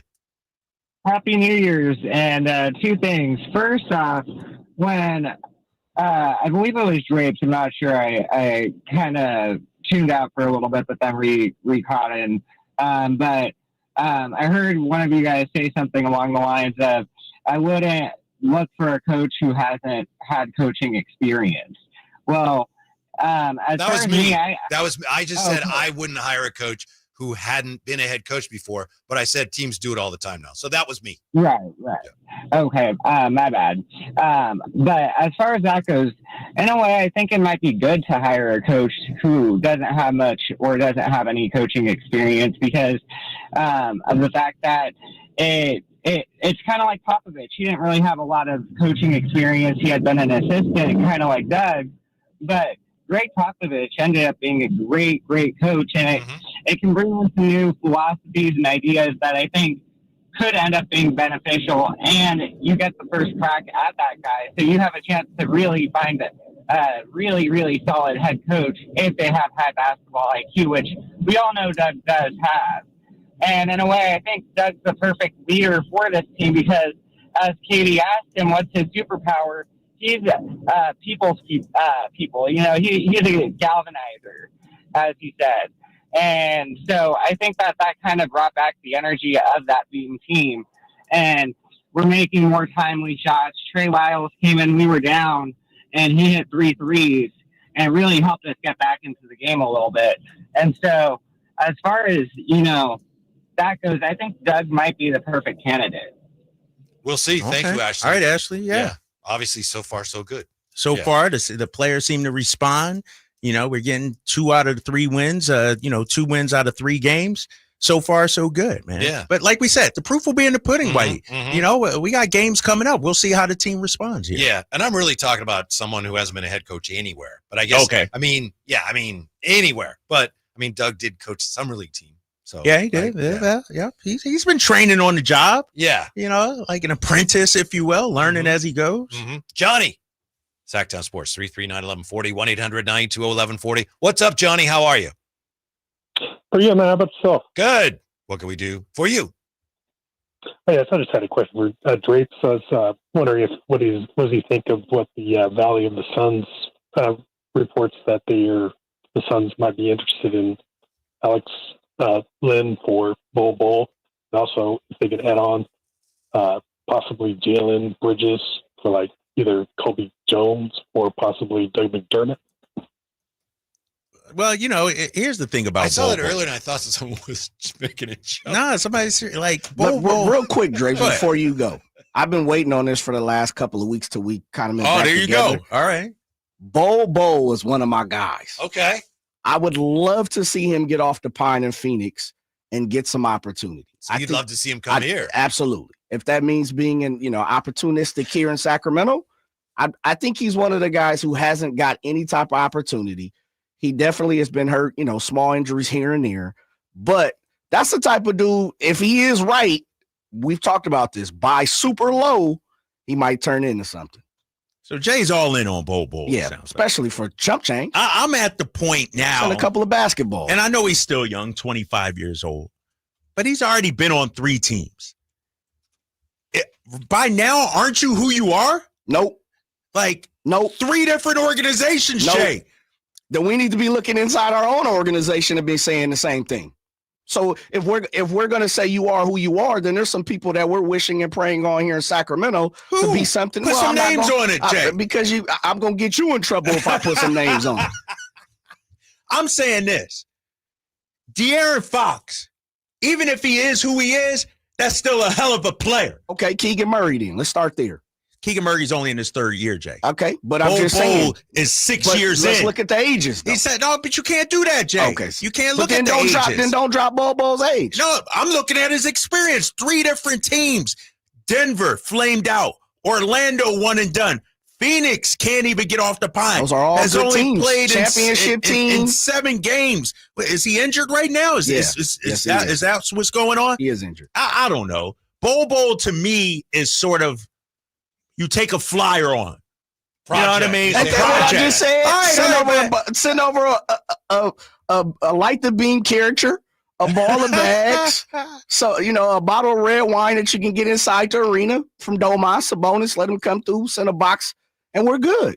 Who knows? I hear you. He's athletic. He brings length. So he but can do we shoot better need than proven half the guys on though? his team. Do we need proven guys right now? Are we in the market for projects, Jay? I think the Kings are on the market for a little bit of everything. You know, he's listed as a power forward. Yeah. He's listed as a at 8 center. feet. Yeah. 7'3" power forward. I mean, he'd be all right, but how many minutes he getting? I wouldn't give him as many minutes as Coach Jay. Right, for Coach but Jay. I understand where Coach Jay's coming from. He's a flyer. I mean, we had a guy in here that was sort of a project. Neemias Queta. Remember him? Now he getting minutes for the Boston Celtics. That's not our fault. How's he good enough for the Celtics, but not good enough for us? As I said, I'd get you in trouble if I push the narrative a little further. I'm with you. Jay, there's some people, and the truth is the truth. There are some people that this team is going to have to make a decision on rather sooner than later. And if we're talking about established guys, when we're talking about Cam Johnson, Cam Thomas, we're talking about Kyle Kuzma's guys who established, you're not getting those guys without giving up someone that is somewhat established. So if we're looking at that conversation, now we're going to start to look at who's on our roster, who's somewhat established, or who another team may be looking at buying a little low, buying, somewhat of a project that some people can, look at and say, hey, he might not be where he's going to be in 2 years, but we like it where it's at. And to me, when we're looking like that on our roster, Keegan Murray is X marks the spot.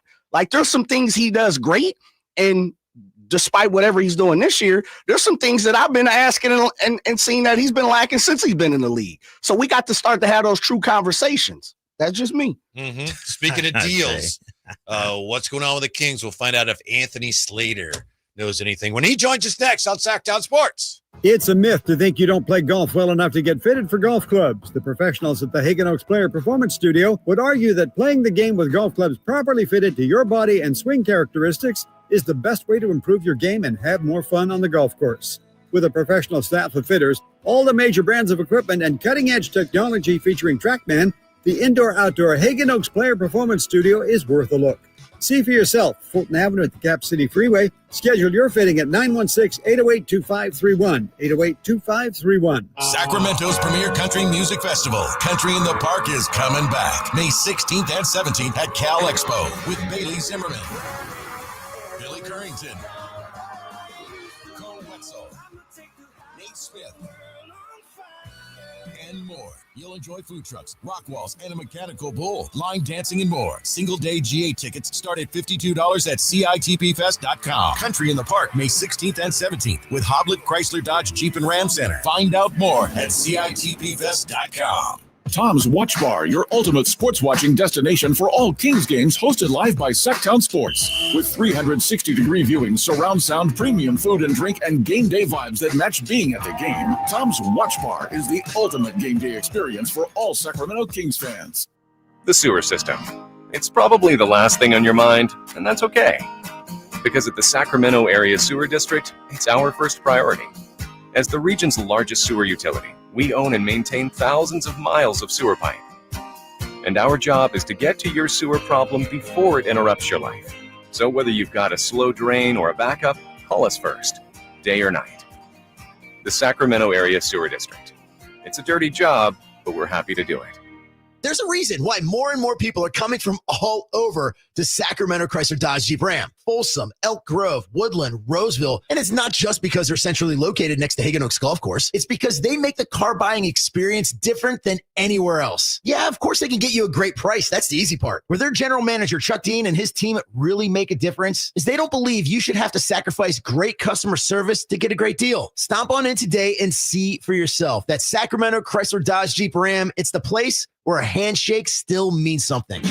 Only one radio program captures the excitement of hunting and fishing as it happens. The award-winning California Sportsman with Sep Hendrickson. Only California Sportsman takes you where the action is. Live on the water, live in the blind, and live with the top pros and experts in outdoor sports. California Sportsman with Fishing Hall of Famer Sep Hendrickson is your premier destination for all things outdoors. Sep's Saturday Morning Outdoors. Ultimate Bass and California Sportsman, 5 a.m. to 8 a.m. Saturdays on Sacktown Sports 1140.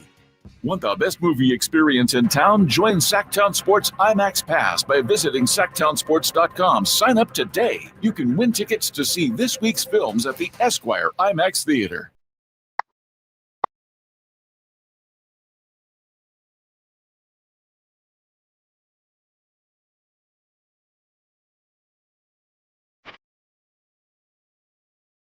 Your afternoon home for Kings talk and so much more. The Tribe Guys on Sacktown Sports. Time to check in with Slates. He was there last night, Drapes. I don't know if you read it. Oh, he was out there? Yeah, absolutely. Covering the NBA for The Athletic, of course, Anthony Slater. Slates, thanks for... Yeah, he's checking out the Warriors and the Sixers tonight, of course. Slate's Kings have lost games. They looked like they were going to win, as you well know. So how did they flip that script last night? They got the right opponent in some ways. I mean, the Sixers have been having their own issues. It's funny. You just look all across the league. It's just all these issues. But, I think the defense, right? I mean, I'm more impressed with the 0 part than the 15 part of that 15-0 run. And, because that's, if you get a few stops against the Pistons, if you do the right thing against the Nuggets on 1 or 2 possessions down the stretch, you get big wins at home. So it was just, it was an inspired defensive effort at a time, as we know, they kind of desperately needed not only to win, but to kind of prove to themselves that they weren't like cursed in crunch time, right? That's been like the defining, characteristic of this season. So big win because of how it happened, I would say. Anthony Slater joining us. Slate's our first time talking to you, I believe, since the firing of Mike Brown. I know you and did anything happen since the last I time? know, right? Dude, it's crazy, man. And I know you and Sam wrote about it. Just take me through what you heard was the reasoning, if anything, that the team decided to move on from Mike Brown. I mean, I would say at the heart of it was the record, right? The disappointment of what 13 and 17 or whatever it exactly was, or 18, I should say, because it was that 13 and 13 to 13 and 18. Because of that's his. I will say this is my 12th year covering the league. That was as like disastrous or catastrophic of a homestand as I've seen. Just like the gut punch after gut punch with these like almost tragic ways that they were losing the games and the teams they were doing it against, right? Your rival Lakers, Tyrese Halliburton's Pacers, and then leading up to obviously that Pistons game where, that's probably from a regular season perspective of, maybe like a bottom 5, like, late game gaff. And Slates, don't forget Michael Malone was part of that as well. There you go, Michael Malone. Did he say anything in the last week? Oh my God! So I think that obviously is at the core of it. Which was already kind of, even at 13 and 13 was kind of a bit of a wavering season. Obviously, the De'Aaron Fox future is looming. I'm sure you guys might ask me a little bit about that. So I think with that as the backdrop, with Mike Brown's, terse press conferences at times, however you want to term it, there was obviously a little of that. And then let's be honest here, it's kind of a panicky organization and at a panicky moment, and they made, in my opinion, kind of a panic decision. Mm-hmm. Anthony, in your opinion here, how fragile is everything that the Kings have built over the last 2+ years now, where Mike Brown, who was seen by everyone inside the organization, outside, across the league, as a guy who brought some stability, now he's out. Now you've got an interim coach. You don't know what's going on with De'Aaron Fox. So how fragile right now is everything that, as I say, that they've built over the last 2.5 years? Extremely, and it's I think again that was at the core of why it's such a seemingly urgent decision to try to shake things up was made, because they haven't gone, like, you can't say they're like fully all in, like you can look down at Phoenix as like that's a full all in situation, right? Because they've traded all their future picks, they've traded everything for this moment. They're deep in the second apron. Like the Kings aren't that handcuffed or that, I guess, asset barren. But the Kings, this is considering the Halliburton for Sabonis trade and then some of the other maneuvers they made, obviously including DeMar DeRozan this summer. It's clear that they've hit kind of the turbocharge button to try to win as much as possible now. And part of the reason they feel they need to win as much as possible now is because De'Aaron Fox's eyes are clearly wandering. And if they can win enough, if they can get far enough this season, maybe there's a way they could convince them that there's a sustainable winner here. So I think that is kind of, the foundation laid for why this season has felt so tense and urgent, and they're failing. And that's, the main concern. And, the deeper they spiral, the more unlikely it is that they'll be able to kind of keep their grip on De'Aaron Fox. And if they cannot keep their grip on De'Aaron Fox, I mean, it seems like it's almost like a full rebuild, a full reset has to happen, with the most important move in that reset being whatever you're able to recoup in any theoretical De'Aaron Fox trade. So, yeah, everything feels kind of on a knife's edge right now. And, it's funny, I was talking to somebody, I was doing another radio interview earlier today, and like the talking point of the NBA ratings and was coming up, and, how much, fans don't believe the regular season matters. And I was like, look, the two teams I'm around, I'm going to a Warriors game tonight where I feel like the Warriors and Sixers both like have to have this, early January win. And I'm covering a Kings team that just basically fired their highly respected coach who they just gave a 3-year deal to because they're 13 and 18. The regular season does feel kind of important, at least around the teams I'm around. Is that the interview in which you called the Giants, you called the Warriors a fading giant? I believe that is the same interview today, which is, by the way, I mean, that got a little bit more run. I mean, it was just an offhand answer, but I guess that made a headline or two. Anthony Slater joining us. Slate, you talking about De'Aaron Fox. Seems to be a lot of smoke out there. Teams apparently, positioning themselves or maybe monitoring the situation. How real is that? And what's the sense around the league about De'Aaron's future in SAC? It's real. It's very real. And I think the sense around the league is summertime could be the inflection point in the De'Aaron Fox situation. And sure, stuff could happen prior to the deadline that could speed up the process. Stuff could happen in the playoffs if the Kings make an unlikely run here that could maybe halt the process, right? I mean, like, I think De'Aaron's been pretty transparent. Like, he wants to win. He wants to be shown he's on not only a team that shows it can win in the moment, but can win in the long term. And but I think considering not only the choices being made by the Kings, but, you know, where their record is and where they seem to be going this season, the vultures are circling, however you want to term it, around the league. And I mean, considering his age and his talent level and the way he would slot into some of these, you know, younger up and coming teams, he's about as appealing as a potential, you know, trade, you know, asset that might hit the market. So it is a hot topic league-wide right now. Slates, I was going to try to ask you a question about Cam Johnson in a way different from any way we've done it so far. And, you know, because we've asked you so many times, but I give up. You know, here we are. I know your compadre, Sam Amick, says it looks like they've had extensive talks. What, if anything, can you tell us now about where you think things are with the Nets, Cam Johnson, other teams, and specifically the Kings? It's funny. I just actually hitched a ride in Sam Amick's car down to this Warriors-Sixers game tonight. So, I mean, he's about 2 feet to my left driving. I could ask him.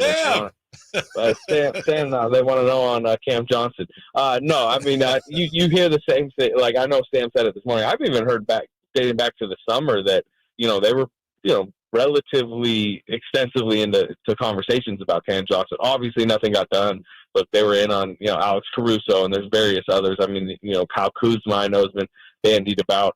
But, you know, from what I've heard on the Cam Johnson front, Brooklyn has held the line pretty firm, you know, on their price tag.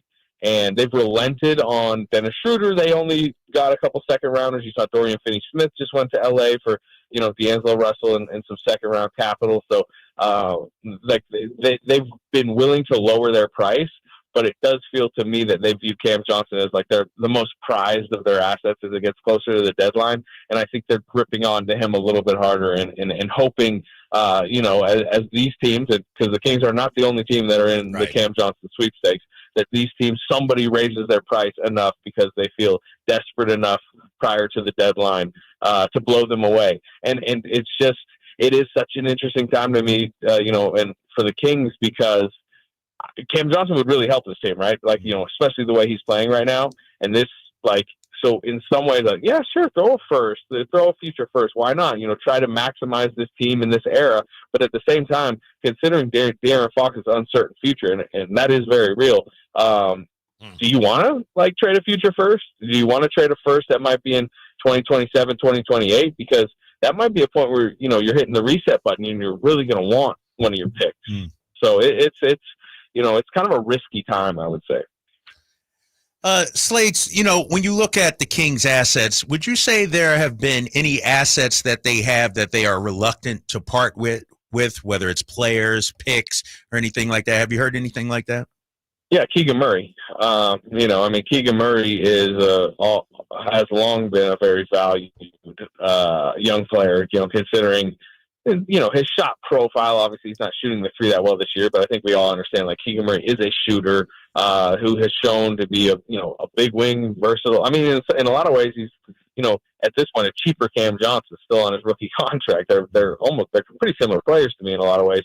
And the Kings, believing that he has a future ceiling that is heading towards all-star level, and I do sense there's still a belief that could happen, although it's slowed over the last couple of years. They've been reluctant to put him in any trade talks, right? Like, they sniffed around Lauri Markkanen this summer. Any type of Lauri Markkanen deal would have had to have Keegan Murray in it.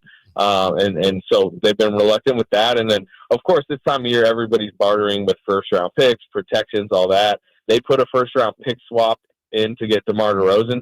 That could look shaky come 2031. And I know the listeners probably do not care at all about 2031, but there's a theoretical chance if the Kings are just not in a great situation come then, and Victor Wembanyama and the Spurs are, they might be giving a top 5 pick to the Spurs and taking back the 28th pick in the draft or something like that. So you've just got to be careful. Yes. We'll let you go on this one, Slates. If you had to compare Sam Amick's driving style to the style of an NBA player, which way is he? Like Brian Cardinal, just, you know, slow lane the whole way, you know, hands on right part of the steering wheel? the truth is, it's 2025, and hopefully he won't be upset that I'm revealing this, but he's a Tesla owner, so he's not even really driving most of the time. It's AI, it's the robots. I'm like, I think Sam might be asleep right now. No, I shouldn't say that. He's driving well. So whoever, name an NBA player that's like kind of like half-heartedly playing right now, paying attention. Ben Simmons, is that a good one? Oh, shoot. Sorry. Ouch. Yeah. All right, Slate. You guys, enjoy, I know you're working, but enjoy the game. Thanks. We'll talk to you next week. All right, fellas. All right, now. Dang. Called him the Ben Simmons of drivers out there. That's hilarious. He raises an interesting question regarding De'Aaron Fox and trades, and we will ask that question and hopefully answer it when we come right back to Sacktown Sports.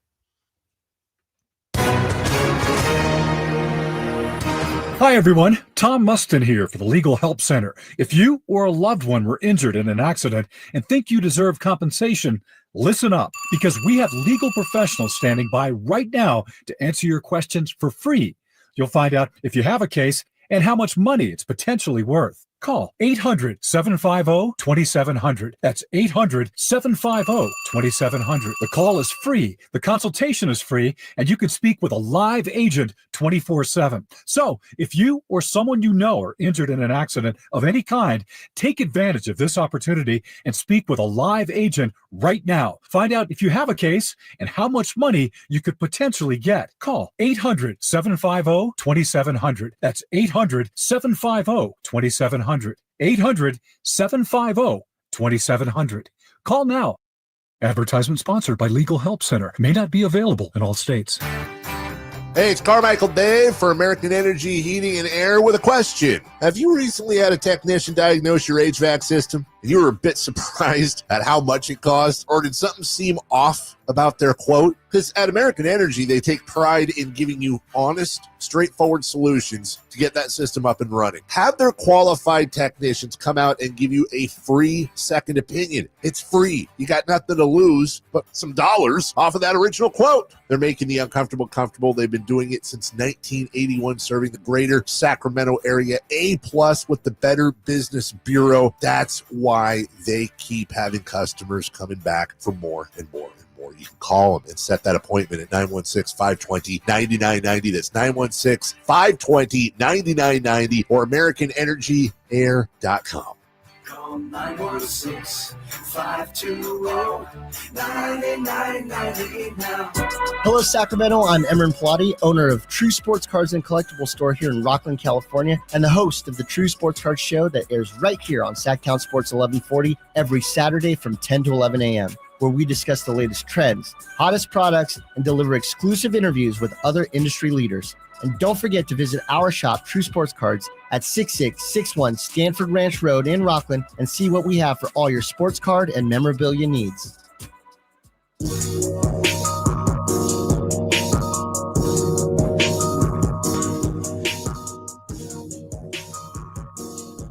Your flagship station for the Beam Team. Sacktown Sports. We're just looking at options now, okay? We're not trying to dredge up negative thoughts after the Kings won, but we were just talking, of course, to Anthony Slater, and he said, look, if you traded De'Aaron Fox, that probably would mean you'd have to rebuild.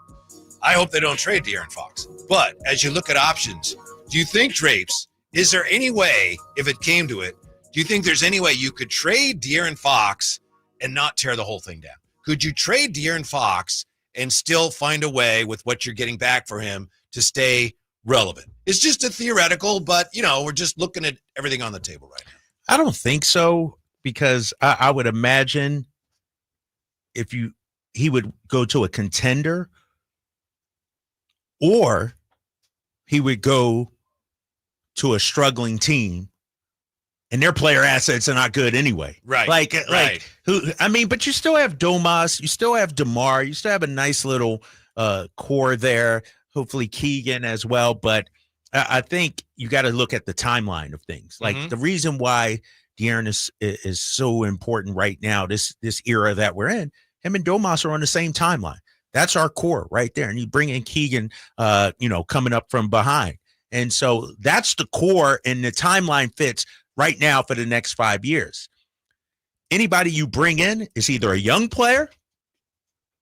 You're not going to get somebody in his prime that could just plug right in. And so, yeah, I think it would be the signal of a rebuild, if you will. Yeah, you may be right. You're probably right. We had, as I mentioned, we have Jerry Reynolds on tomorrow, and he was on Saturday with Emron and I. And I asked him that question. And he's a guy who's obviously made some of these trades. He said, it would be tricky. He said, you could. He said, one of the big problems is, if you wanted to do that for this year, there aren't that many games left. So whatever you're going to do, you want to hurry.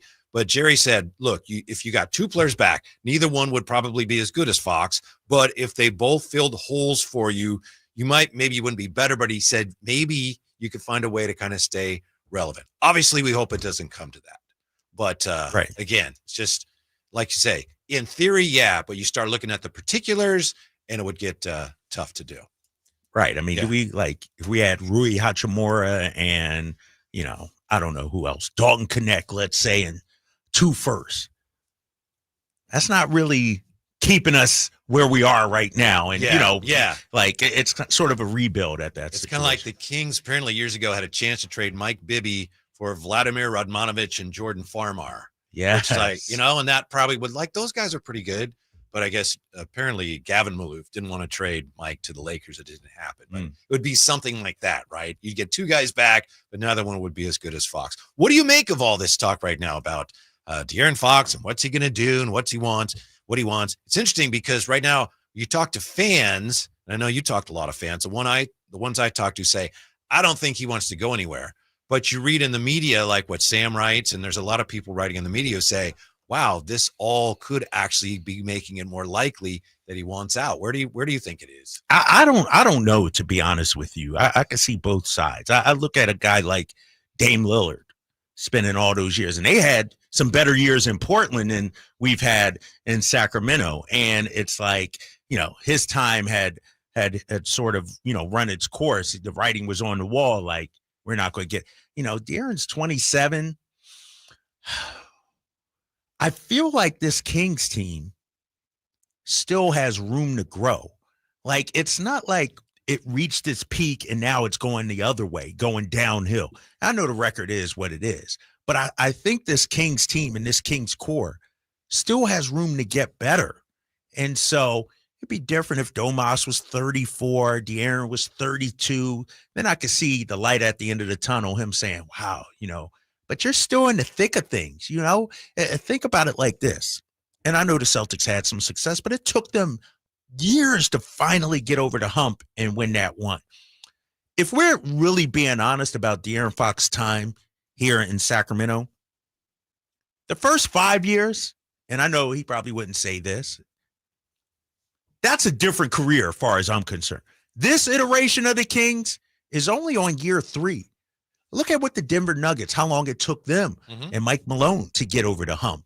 And so I'm thinking this Kings core still has, and Monty still has work to do, no doubt about it. You got to add to this roster to talk about a championship, no doubt about it. But I still think it's room for them to grow.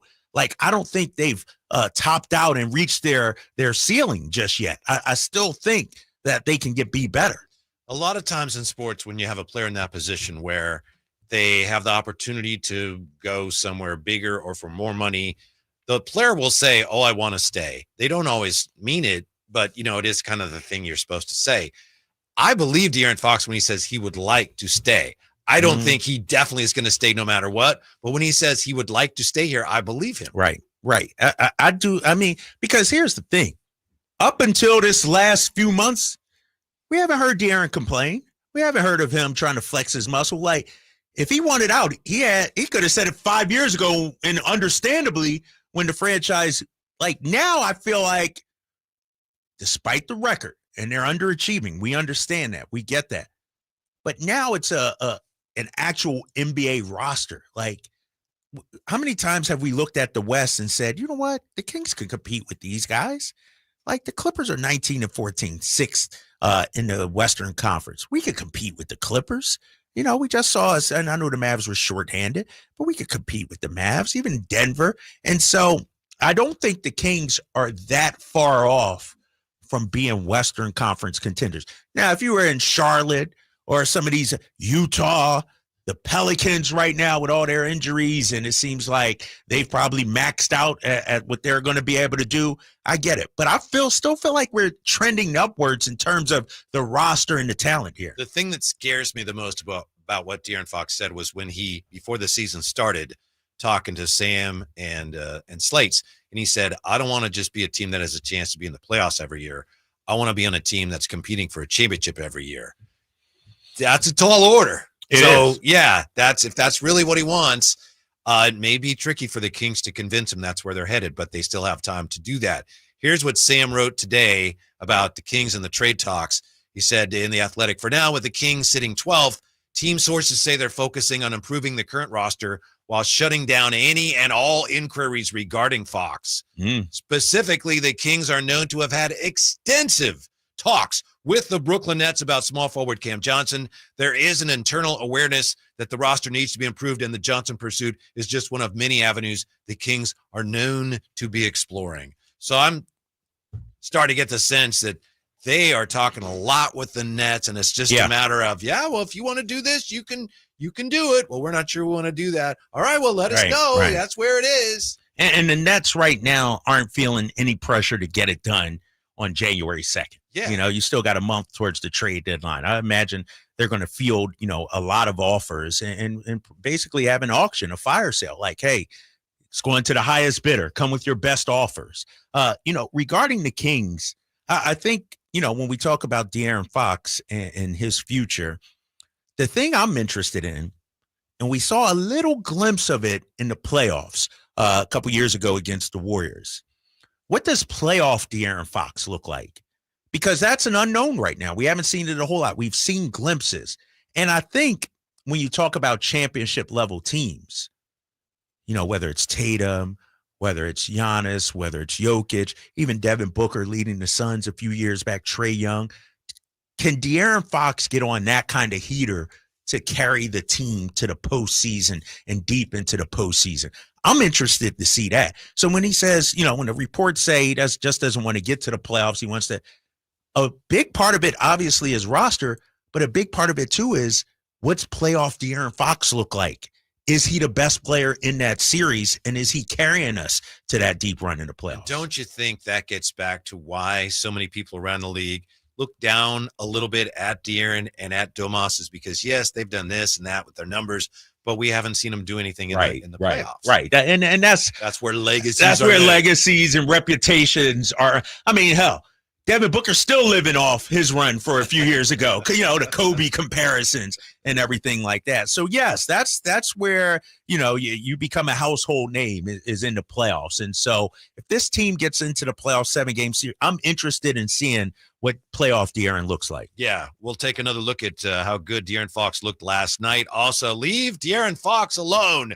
We're back with that more with the Drive Guys the day after a big Kings win on Sacktown Sports. Welcome to TGL, presented by SoFi, golf's newest league, live on ESPN and ESPN Plus. It's 2 hours of hammer dropping, overtime forcing, playoffs on the line golf, Tiger, Rory, and more. The best from the PGA Tour, split into 16. Learn more at TGLGolf.com. Tune in every week for TGL matches. Keep up, it's golf. All right, when it comes to getting life insurance for your family, a lot of excuses can get in the way. But ask yourself this: if something were to happen to me, who would pay the mortgage, the kids' education, and the other bills? Then forget the excuses and check out Ethos Life, the online, easy way to get life insurance in 10 minutes. Ethos has rates that you can afford, like a $500,000 policy for a 40-year-old male starting at $1 a day or $30 a month, with a few health questions and no medical exam. Get your free quote right now at checkethos.com. That's checkethos.com. Not available in all states. Rates do vary. Check engine light on? Take the guesswork out of your check engine light with O'Reilly Veriscan. It's free. Ask for O'Reilly Veriscan today. O'Reilly Auto Parts. You need a big-time closer when the chips are down or when your garage door won't work. That's why I proudly recommend National Garage Door, Whitey Gleason here for National Garage Door. Whether you're looking to repair an existing door, get a brand new one installed, you need National Garage Door. Family-owned and operated, been around since 1974. Service is their number one priority, and National Garage Door, the region's, what I call them is BSCs, the broken spring experts. Styles, prices, quality of the doors. If you haven't looked at a new garage door for a while, you'll be surprised at what's available now.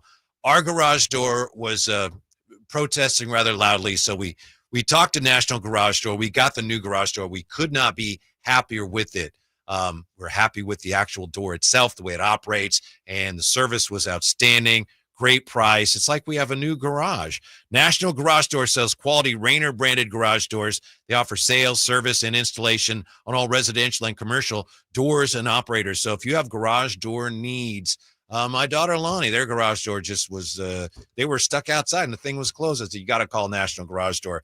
They did, and they took care of them. If you're looking to improve your curb appeal, let National Garage Door come through for you in the clutch and be your closer. 638-4554. Call them now, National Garage Door. This holiday season, Capital One reminds you to give yourself the gift of 1.5% cash back with the Capital One Quicksilver Card. Can I earn 1.5% cash back on birds? Birds? What if you sent your true love 2 turtle doves plus a partridge in a pear tree? Sure, but why would anyone want that? The song was very convincing. Earn 1.5% cash back on all your holiday purchases with the Capital One Quicksilver Card. What's in your wallet? Terms apply. See CapitalOne.com for details. No two people learn the exact same way. So how did Babbel become the award-winning language learning app? We thought of you, all of you. Take Sierra. As a visual learner, she uses Babbel's wordplay videos. Today I'll share a quick lesson on shopping in French. Merci beaucoup. Keith is a be in the room with real people kind of learner. So he loves the live online classes with our language experts. Okay, class. Vos está pronto. Estamos prontos. However you learn, Babbel makes it easy. Try Babbel for free at Babbel.com. Babbel.com. Welcome back to another exciting game day. Grab your rally towels, throw on your jerseys, cheer, shout, and save on your gas. That's right. Sports fans win big on home game days. Score instant savings of 25 cents per gallon on Shell V-Power Nitro Plus Premium Gasoline with the Fuel Rewards program. And that's a victory for you and your tailgate team. Download the app, join the Fuel Rewards program today, and game on. Restrictions apply. Limited time. At participating Shell stations. For more details, visit fuelrewards.com. When you take the time to shop at Folsom Lake Honda, there's one thing you'll always find. Happy people ready to serve you. As a family-owned and operated dealership since 2009, customer service is our #1 priority. Our customers love doing business with us, and you will too. Get an instant cash offer for your trade at FolsomLakeHonda.com. We'll buy your car whether you buy from us or not. Folsom Lake Honda is your one-stop Honda shop. Folsom Lake Honda, yeah, your one-stop Honda shop. Got a drain that's clogged up? Or maybe a toilet? Or a faucet that just won't quit leaking? Kenny and Jerry are here from Bell Brothers, and we want you to know that it does make a difference which plumber you call. At Bell Brothers, we respect your time by showing up when we say we'll be there. Our technicians are all background checked and drug tested, and will greet you with a smile. They're trained to do the job right the first time, and they carry over 1,000 parts on their trucks, so they won't have to order something and then come back later. They leave the work area cleaner than they found it, and your final bill will be the same as they quoted. That's why they call us the No Surprise Guys. So if you need a plumber, it does make a difference who you call. Call Bell Brothers. Our number is 916-444-1234, or find us online at thenosurpriseguys.com. That's 916-444-1234, or find us online at thenosurpriseguys.com. The No Surprise Guys, Bell Brothers. KHD1 Sacramento, KYMX HD3 Sacramento. From the Power Business Technology Toshiba Studios. Sacktown Sports 1140. How you do that? I'm trying to pursue that.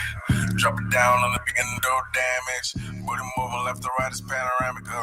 Live and local, it's the Drive Guys. Watch the show on youtube.com/Sacktown Sports 1140. Or listen on the Sacktown Sports app. I'll tell you what, I get giddy when I hear talk of the Kings possibly acquiring Cam Johnson. Drapes, the year they lost to the Warriors in the playoffs, you know, there was a lot of talk in that offseason. What are the Kings going to do?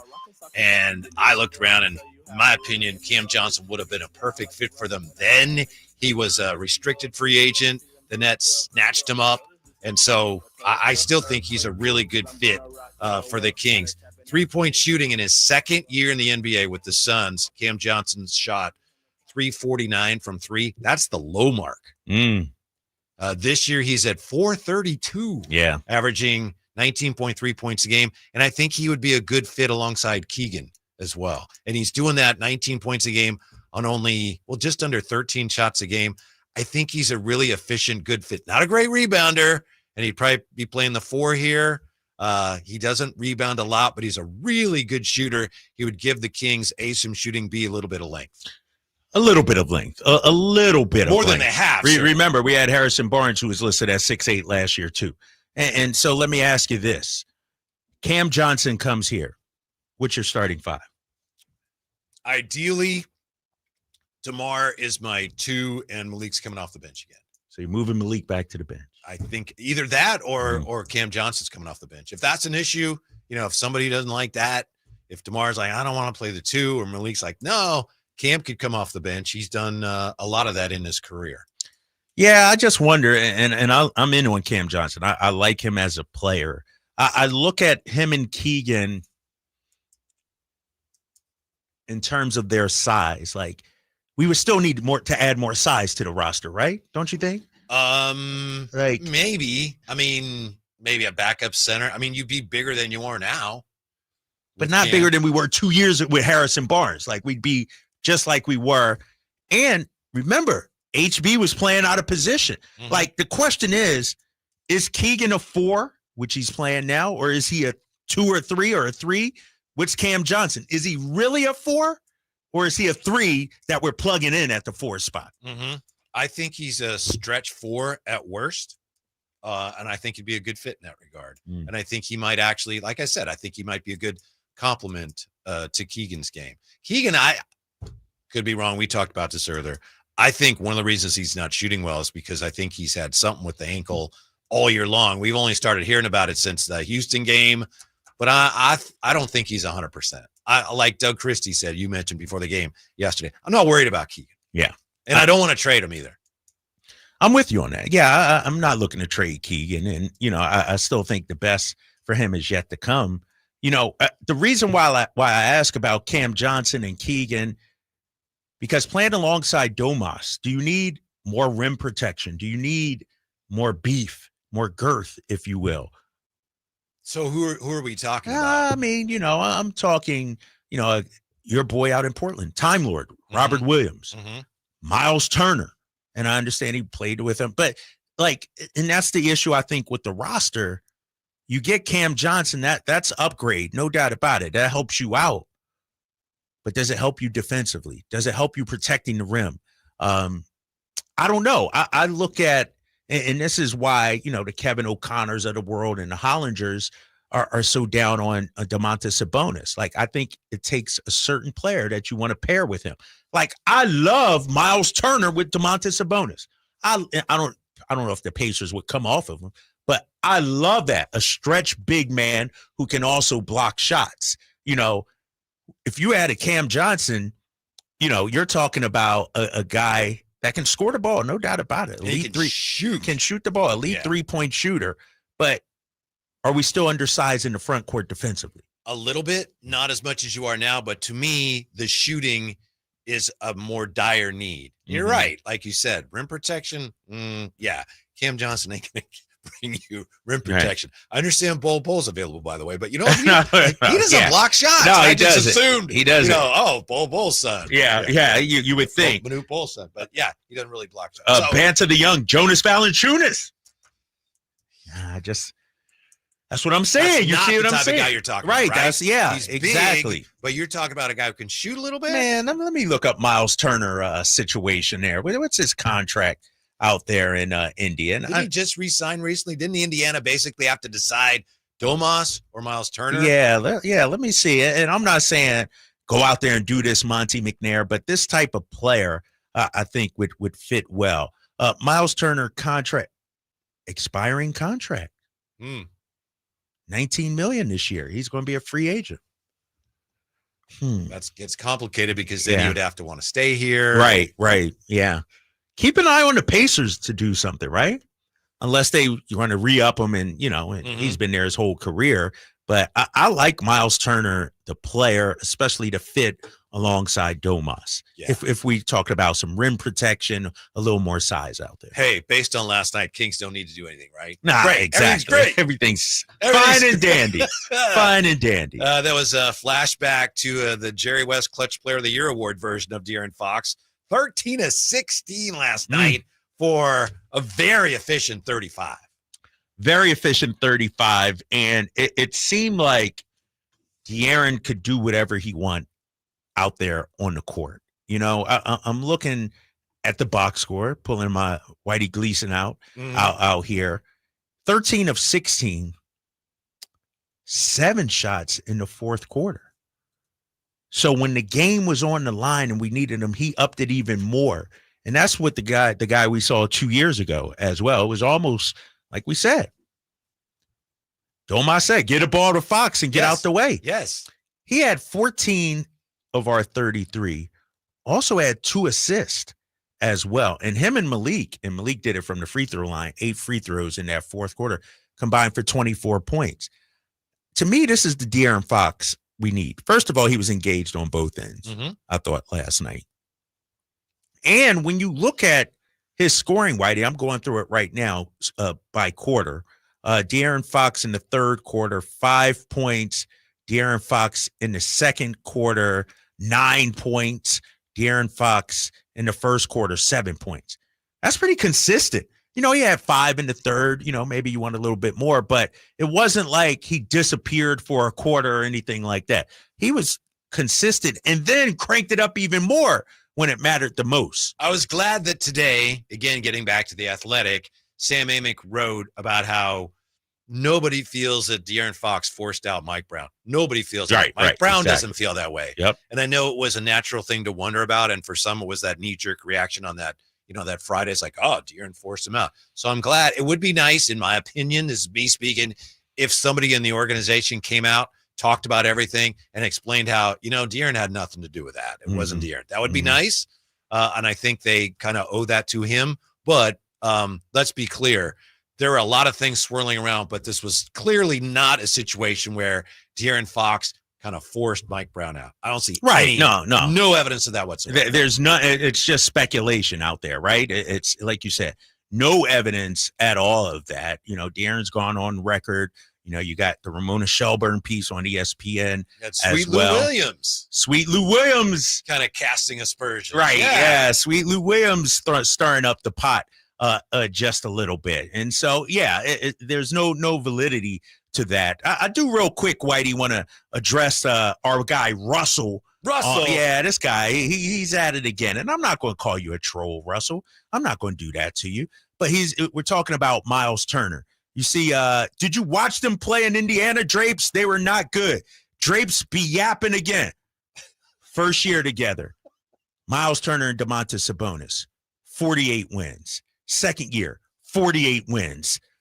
Third year, 45 wins, made the playoffs.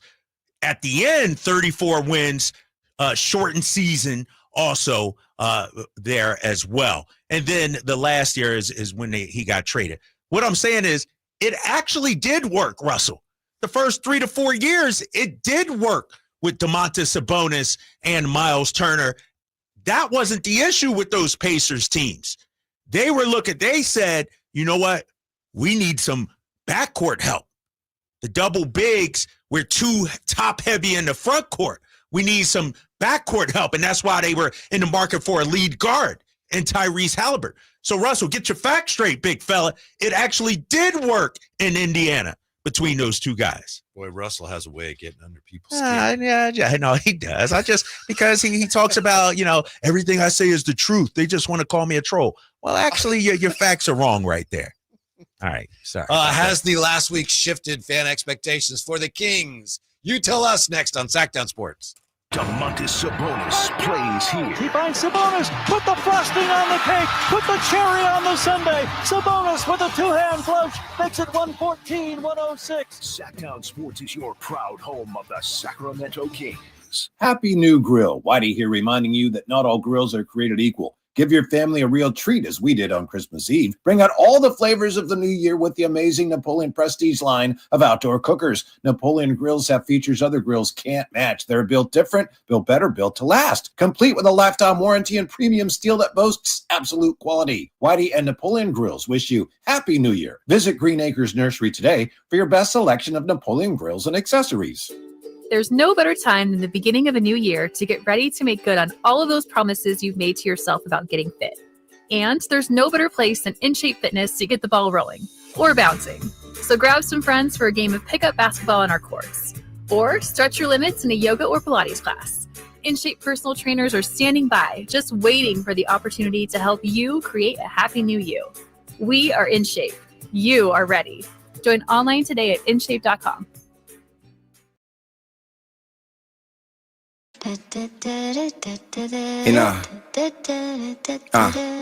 Your afternoon home for Kings talk and so much more. The Drive Guys on Sacktown Sports. So we're wondering here, Sabonis and Miles Turner, did it work in Indiana or did it not work? I'm going to go to Reddit. So obviously there's the answer. You're going to Reddit? Yeah, Oh, shoot. because a Kings fan was asking that question. I'm just asking, hey, Kings fan here trying to figure out what the path is. And the question is, did it work there? Would it behoove them to pursue Turner? And somebody says Turner was the 5 on defense at his best as the anchor in the paint. Sabonis isn't fast enough to play 4 on defense with modern offenses, doesn't have the lateral quickness. Bottom line, as you pointed out, you look at how many games those teams won when they played together, you really have a hard time arguing that it didn't work. Right. We would take 48. Round, but still. But yeah, we would take those wins every day of the week here in Sacramento. Yeah. And you look at those Pacers teams, 48 wins, that I'm talking about. They needed more guard play. Like they needed some more steady guard play, if you will. Especially I feel like the league sort of morphed at the time where the point guard position became the dominant position. Mm-hmm. You look at it, this is when the Warriors started winning their championships. Steph Curry, then you got Dame Lillard, you got all these point guards coming through around the league. And so I think, and that's the thing, though, we got to keep it real. If you're going to run Domas at the 5, is Bobby Portis a guy? Like, who's the prototypical power forward next to Domas? Mm-hmm. Mm-hmm. I'll go back to me and Jay's guy, John Collins. I think John Collins still works, and we understand the financials and what you have to give up and all that. But it's not just if you're talking about upgrading the defense, upgrading the rebounding, the lob threat, John Collins, Miles Turner. If you're talking about upgrading your perimeter shooting, Cam Johnson fits well as well. Mm-hmm. I still, we're still starting 6'8", 6'8", 6'11". I'm just saying it's better than, this charade of DeMar DeRozan's guarding the other team's 4. It's like that hasn't worked. That hasn't worked. Well, but it's not an option. Shouldn't Keegan be guarding, or is Keegan, because he's guarding most of the time the opponent, the 3 is probably the better? Well, like opening night, Keegan's guarding Ant, right? Yeah. And then DeMar DeRozan was trying to guard Julius Randle. No, that's not. You can't do that. You can't. Yeah. Fellas, the question. It's not DeMar's fault. Like, he shouldn't be asked to do that. The question I have for both of you guys is, if you bring in the next guy who probably, and it kind of going back to the conversation, the next guy, what Drapes is kind of talking about is quality. He's probably a starter, right? Or are you looking like John Collins? To me, works off the bench. Like, he's a perfect guy. I think you could go talk to him and say, hey, listen, I know you've been starting as of late. You come off the bench. I think we could utilize you on the bench. How do you go to Cam Johnson and say, hey, man, you got to come off the bench? That's a good point. You have to do that with either him or DeRozan. And according to reports, that didn't go well, or Malik. I was going to say, do you go back to Malik? You may have to. That's a tough conversation. That's tough, right? I know. Or do you go to, like, you can't ask DeMar to come off the bench. You must be crazy. You can petition the league and ask if you can start 6, but they're probably going to say no. So there you are. Yeah. I don't know, man. Is it out of DeMar and Malik? Or, well, it depends. Like Cam, I mean, okay. I understand your point. Would you bring Keegan off the bench? Just throwing it out there as a discussion topic. That's tough. It's tough to go to any 3 of them, right, and ask them. I mean, naturally, I would probably say you go to Malik because he's flourished in that position. Mm-hmm. But I mean, he's been balling since he's been the star lineup too. So it's kind of tough to where you go and grab a Cam Johnson, a starter like that in that form, a Kyle Kuzma, because you can't go to Kyle and say, hey, we brought you in here to come off the bench. They probably gonna look at you crazy. First Co here in the YouTube chat says running out of time on Fox situation, losing leverage by the day. I don't think so. I don't think it's there yet. If Fox had said officially to the team that he wanted out, okay, then maybe. Then I think you got to act quickly. But you're not there yet. Yeah. As far as we know, he has not. And I know there was somebody said something on Twitter earlier this week. But as far as we know, he has not asked out. Right. So you don't. Would it trade him before he asks out in case he does? That's and he's still got next year on the contract. Right, Like this is very, very premature and early right now. Yes. Very premature. We haven't even gotten to that point. I want to go back to, the fit alongside Domas. I'm just looking at some of the power forwards around the league. A guy that Pascal Siakam would have been nice. Yep. He would have been nice. Yep. How about an OG Anunoby? They tried for him too, Yeah, right? they were in on him. Recognize that would have been a great fit. I got a guy. All right. I got a guy. Not saying this is my guy. I'm just throwing. Play his music. This is not a Drapes take. I'm not putting my name on this one. I'm not stamping it. I'm not stamping it. I'm just throwing it out there as a. When we get off this song, I ain't gonna be your guy. How about a guy right down I-80? Jonathan Kuminga. No thanks. Ooh. Don't want him. If he's off the bench, he's unhappy with his role, and he's a 4. I think that's there. You go. That's my point. Needs the ball a lot. Kind of a ball stopper. Really talented, but I'm not interested. I want to hear from Kings fans on that because I know how you feel. I already knew you were out on Kuminga. But my Kings wife's fan, favorite player, by the way. Really? Yes, she loves Kuminga. She might be the only one. She loves Kuminga. President of the Kuminga fan club. But seriously, Kings fans, 916-339-1140. Should we make a run at Jonathan Kuminga? Can you plug him alongside Keegan and Domas? No. But go ahead. No, that's your take. That's Whitey's take. As a starter, Drapes? Are you saying as a starter? I'm saying as a starter. Okay.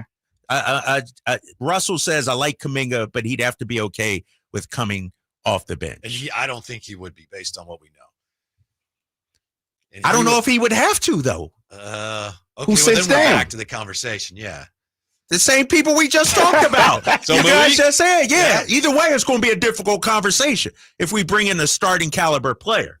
Or are we looking for a bench and we're going to leave our starters as is? What's your solution, Whitey? Because you were talking about DeRozan, can't play the 4. Who's our guy? I told you, Cam Johnson. Yeah. And Malik to the bench. Yes, if Cam won't come off the bench. Cam, you come off the bench, but you're going to be. Then it comes down to who's going to be on the floor at closing time. Yeah. Who's going to be on the bench? Kuminga is a really amazingly talented player. When he was a rookie, he'd come in the games for the Warriors just for a few minutes, and he would just run, backpedal on defense from the top of the key to the foul line. And the way he did that was whoa, he's incredibly athletic. But I don't know that he plays the way he certainly doesn't play the way the Warriors want guys to play the ball, the basketball. He kind of grew up watching Kobe, and that's kind of the way he plays. And he's really talented, but I don't like it. Yeah, but I wonder if the Warriors are holding him back. Is Steve Kerr holding him back? That's what everyone says about Steve Kerr was holding Wiseman back, and he's holding Moody back, and he's holding Kuminga back. And I just don't buy that. Dude, I'm looking at Kuminga's actually I'm looking at the numbers. Maybe the numbers aren't, I shouldn't consider the numbers. 16.8 points. I'm not saying he's horrible or anything. He had back-to-back 34-point games. I think Steph was out those games. He's a solid player, man. And the reason why I bring up Kuminga is he a guy in the right situation can flourish, whereas he's being stifled a little bit in Golden State? In what ways do you think he's being stifled? I think he wants to play a style right. That he can't play there. Yeah, and I also think he has to play a 4 there, which then means Draymond plays 5. Right, that's what I'm saying. There you go. You just said it, Whitey. He's being stifled by the Draymond Green factor. He's not gonna. You were talking about Cam doesn't bring you rim protection. Kuminga doesn't bring you any rim protection. No, I mean, but It is what it is. I'm just throwing out a name. If we want to talk about Cam Johnson, why not Jonathan Kuminga? Like, I think, how about this? I'm going to throw this at you. I think Cam Johnson is who he is. Mm-hmm. I agree. I think Kuminga still has a ton of room to grow. Way more upside. However, to me, Cam Johnson can help you without having the ball a lot. Catch and shoot, he can help you. Kuminga needs the ball in his hands. That's not a criticism. That's a fact. Yeah. I can't get the ball. De'Aaron needs the ball. Malik, I want them to have the ball. I don't know if I have enough touches for him to be able to flourish. It's risk reward, isn't it? Isn't that kind of like what we're talking about? Like Cam Johnson is kind of a given thing, Drapes, where Kuminga is, man, if he goes to the More right of an spot, X factor. Like, yes. Yeah, he could become and you hit the more. lottery ticket, he can be a lot better than where he is now. And I also think, too, what is Keegan going to become? Is he Cam Johnson, or is he who he is right now? More of a defender, role player, 12th, 3rd. And do we need more elite scoring in the front court? If Keegan's shot returns, he's a really good player. No, right? I'm with you. Yeah. He may not be an all-star. I don't, maybe someday he makes an all-star team, but he's a guy who really helps you win, but he needs a shot to come back. Yes. He needs to, be better than 30% from three. No doubt about that. Mm-hmm. Isn't that what Kuminga is? But Kuminga is a different kind of player. Yeah, he is more of a slasher. Yeah, he's more of a slasher, get to the bucket kind of guy. Yeah. I think what hurt Kuminga, and I guess in a way you could say the Warriors stifled him, but getting drafted to a team that was already pretty good. Yeah. Because he had to wait and bide his time. If he'd gone to a bad team, right, like those Rockets teams at the time, he'd have played 35 minutes a game. Be averaging 20. He might be Jalen Green right now, averaging 24, 25. They were teammates in the G League. Yeah. Oh, yeah. He could be. Exactly. Mm-hmm. 339-1140. 1-800-920-1140. Paul joining us on Sacktown Sports. Hey, Paul, what's up? How you doing? Good. What's up? I'm a huge Fox fan, but if you are going to trade Fox, you could do it without tearing the team down and starting from scratch. If you trade Fox, they dangle him to Utah. You get your guy, John Collins, plus draft capital, because obviously Fox is huge as far as, having value. And then you move DeRozan to the 2, and you start Collins, and you move Keegan to the 3, which I think is his natural position. Now, instead of being one of the shorter teams, we're a longer team, and we've got more outside shooting with John Collins. We've got more length with John Collins, and you don't have to do that.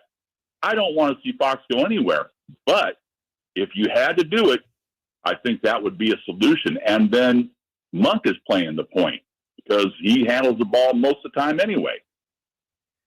Yeah, right. Thank you, Paul. It's a great point about Monk. I don't know about, I'm not big on John Collins coming here. I think he would have to play center defensively, wouldn't he? And again, you're back to that whole thing of then Domas has to play forward, and it's really he tough wouldn't for have to him. play center. He wouldn't. He could play. And I'm not saying he's locked down, but he's okay. He's serviceable at the power forward position. The problem with Paul's comment there, though, is, and Jay, you know this is a star-driven league. You need stars to win. And De'Aaron is our brightest star. Mm-hmm. And I go back to what I said about playoff De'Aaron. I'm interested in seeing what that looks like. Because if can he carry us? Can he go on a Trae Young kind of run from a few years ago, a Devin Booker kind of run from a few years ago? That's what I'm interested in. The other thing too, and I'll pause, this is just my thoughts, and maybe you guys disagree, but I think you're closer to me. If De'Aaron was to go somewhere, I need to be getting someone in the ilk of a Jalen Green, pretty close to a superstar. A Paolo Banchero, like someone who's pretty close to being proven, Someone or you can also build on. yes, in a way. exactly. Yeah. Mm-hmm. Like Jalen Green, Paolo, something of that nature where he's pretty close, but he may still have a little extra something in the tank that we haven't seen yet. Do you have interest in Jonathan Kuminga? Are you excited at all about the Cam Johnson talk? And how about expectations for this Kings season? Have your expectations shifted in the last week? 339-1140, 1-800-920-1140. Drive Guys rolling on in the new year. Sacktown Sports. Wesley Financial Group is not a law firm. If you own a timeshare, don't miss this public service announcement from Chuck McDowell, founder of Wesley Financial Group. If you receive an unsolicited phone call or mail piece to discuss selling, renting, or especially canceling your timeshare, don't fall for it. If you really want out of your timeshare, hang the phone up immediately or throw that mail piece in the trash and contact your timeshare resort or Wesley Financial Group for assistance with your timeshare. As the only Inc. 500 timeshare cancellation company, our knowledge, experience, and results has made Wesley a trusted resource for over 40,000 families we've helped get out of their timeshare. Give us a call and I'll send you our timeshare exit information kit free with the straight facts about your timeshare and all of your options for cancellation. Call for your free info kit, 800-837-1919, 800-837-1919, 800-837-1919.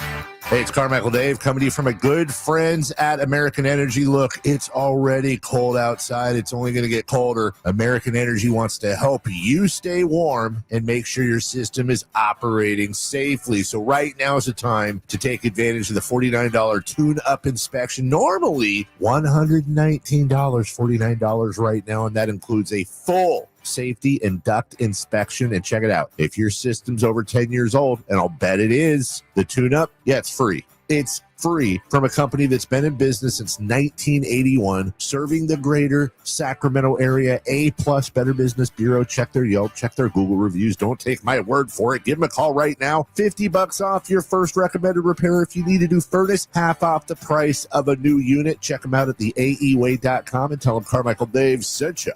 Call 916-520-9998 now. Insurance companies perform a very valuable service, but they want to keep their money. Although most cases settle before trial, it is paramount that the insurance companies know that if pressed, your legal team has the experience to take your case all the way. For 25 years, Ashton & Price has earned the reputation that if the insurance company isn't fair, we're ready to force them to be fair. My mom used to warn me, wait till dad gets home. Think of us as dad. The best part, there's no fee until we win. Remember, for the best advice, don't think twice. Call Ashton and Price. Get huge year-end savings on the all-new 2025 Silverado now at Maida Chevy. With $8,000 off MSRP after rebates on select new 2025 half-ton Silverado LT and RST. And Maida Chevy has one of the largest selections of new 2025 Silverados in the Sacramento area. $8,000 off new 2025 Silverado at Maida Chevy. Now that's big, huge. See them all at MaidaChevy.com. Together, let's drive. Not available with special financing lease in some of the offers.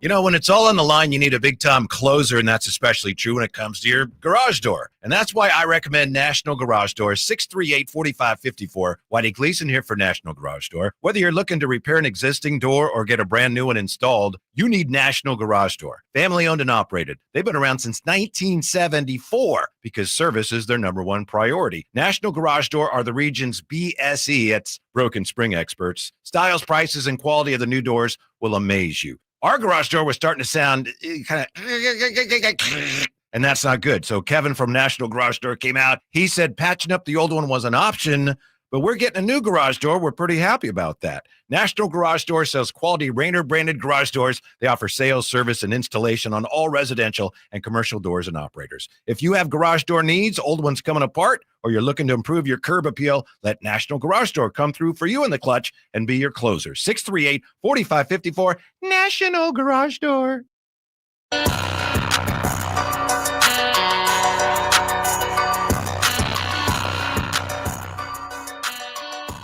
Your home for Kings basketball for over 25 seasons. Sacktown Sports.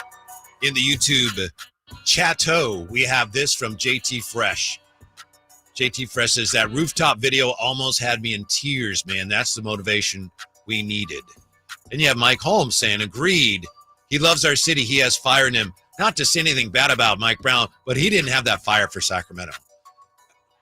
Come on. Mike Brown did a really good job of integrating himself into the community. 100%. He did a really good job of that. He was everywhere, man. He wasn't up on the ivory tower just looking down at Sac. He was out in those streets, as the kids say. He's at events. He's at local athletics, football games. He was very present in the community. He did a great job of that. That said, there is, Doug has a really unique perspective on Kings and the relationship between the team and the fans. Yeah, and I mean, the he fact that bleeds tried it. to impress that upon the team last night after that win on the rooftop.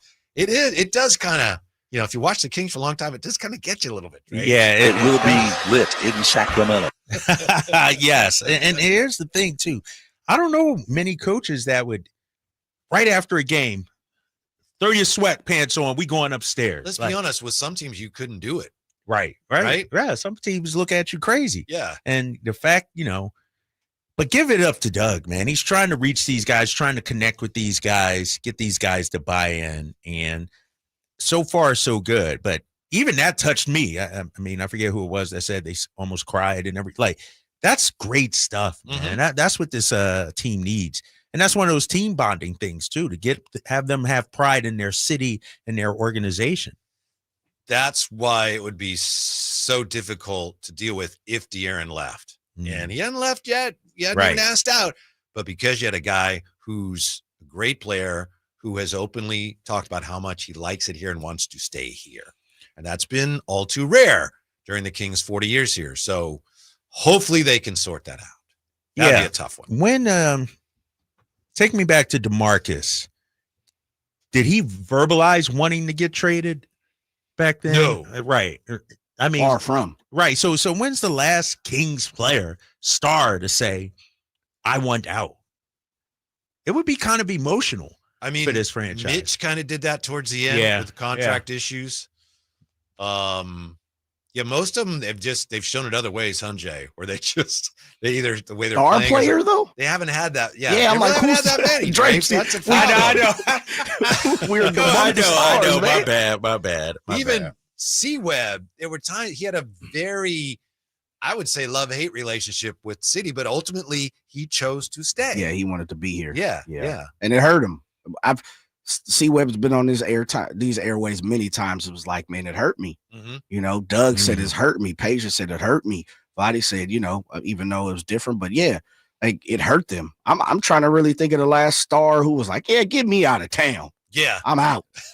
That was rough, Drapes, when they started breaking that team apart. And clearly it was time, because they'd reached the apex and they were starting to, with Webb's injury, it wasn't the same. But when they actually started to trade guys, like Doug gets traded. I think Mike was the last one, right? He was the last one holding the bag, but it was tough. And so I think a lot of fans, I know, speaking for myself to a degree last Friday. Oh, I got one. You flash back on that a little bit. I don't know about you, Jay, but when, Mike Brown's fired, wow, is this whole thing ending already? I know. We're going through that again. Already, it just started. Too early, right? Yeah. That's and Drapes talked about that last week too. Is like everyone was just shocked, absolutely shocked. And Drapes, let me say this: there have been multiple people who have come up, and I don't know if they have with you. I would imagine so. Who have come up to me, maybe you two, Whitey, going to the game yesterday, who have like Drapes' account on Monday, just chills on my arms. So somebody did say, I Drapes. forget Did who holler said at you that. They about came, a couple people came up and said they were, our boy Kyle Ledbetter, I think, said he was hanging on to every word. Yeah. And I was like, really? Okay. Yeah, all right. same, man. And maybe I just wasn't, I thought about it. I know I had already spoke to you off the air, but I want to make sure I give you a level. I appreciate that. Now, when you say they count, do you mean like, I know you had something about on the plane? Yeah, all that. Oh, the ride there on the plane, just how quiet it was. It was eerie, man. It was surreal out there for sure. I think that's on the website. So if you haven't seen that, you want to check that out. Yeah, definitely. Oh, yeah. How about this one? What's up? Last star to not what you said, Richmond, someone a little further, Jay Will. He wanted out? He didn't want, did he want He didn't want out. No, absolutely. No. Oh, okay. Jay Will. Yeah. And then the obvious one, Tyrese Maxey. Excuse me, Ty Halliburton. Yeah. Ty Halliburton. Yeah, trade-wise. Yeah. Ty was crushed. Yeah. Yeah, like those probably are the two, Jay Will and then Ty Halliburton. And with Fox, I mean, we'll see what the future holds, but he's a part of this organization. Like, I got to imagine, and this is just me talking, if he is dealt, it's because the writing's on the wall. It's because he wants to be Doe, not the team doing it. And so that's what I was saying. Like, usually when you have a star player here in Sac, I would think, and you're actually doing halfway decent, it's hard to leave. But and I think emotionally, the way it hit Halliburton, like this would probably be, and I wasn't around when C-Webb was traded. I wasn't around when Doug was traded. But this one, Mitch, it would cut deep like that. Yeah. And it's also, it would be, guys, sort of a rejection, if you will. Exactly. Like, you know what I mean? Yes. Like, it's like, I wanted to be here, but you're not good enough for me to stay here. Ooh, you said it like that. I didn't say it like that, dude. But I get what you're saying. Like, how did, we got to talk to somebody from Portland maybe, when Dame Lillard ultimately decided to leave. But if Dame goes back now, I think there's love there, right? Because he still goes back. I think so. He still does things, you know? You know, it's funny, Jay, some of the trades we were just talking about, we know that all those trades haven't worked out, but the three of the most prominent ones, Mitch Richmond wanted out. They got Webb for him. Jay Will, broke Bibby. people's hearts. They got Bibby. Yeah, I know. And then Halliburton. I didn't want to go. Yeah. And they got Domas for him. Yeah, that's true. The last 3 stars we've really had, maybe minus DeMarcus. Yeah, I was going to say that obviously didn't want to go. They've netted good return. Let's talk to Rob here. 339-1140, 1-800-920-1140. Rob, what's up, Rob? Hey guys, you guys making me a little emotional here. I know.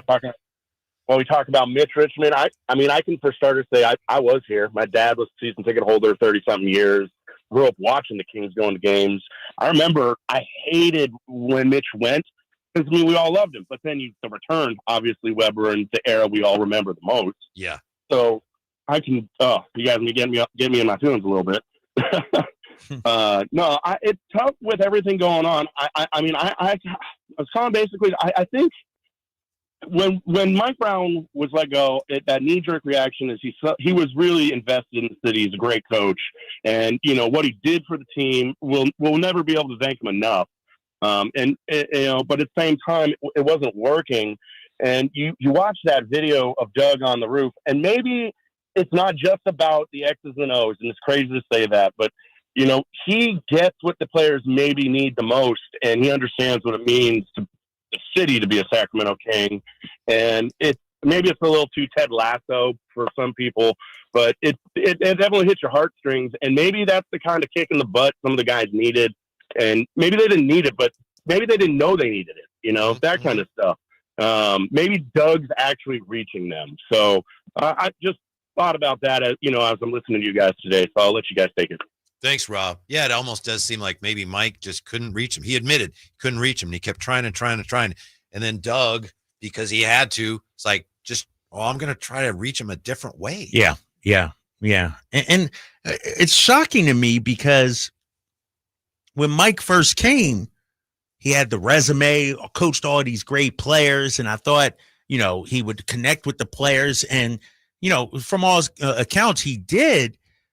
But why did it change so quickly? It's like they were tuning him out after not even 2.5 seasons yet.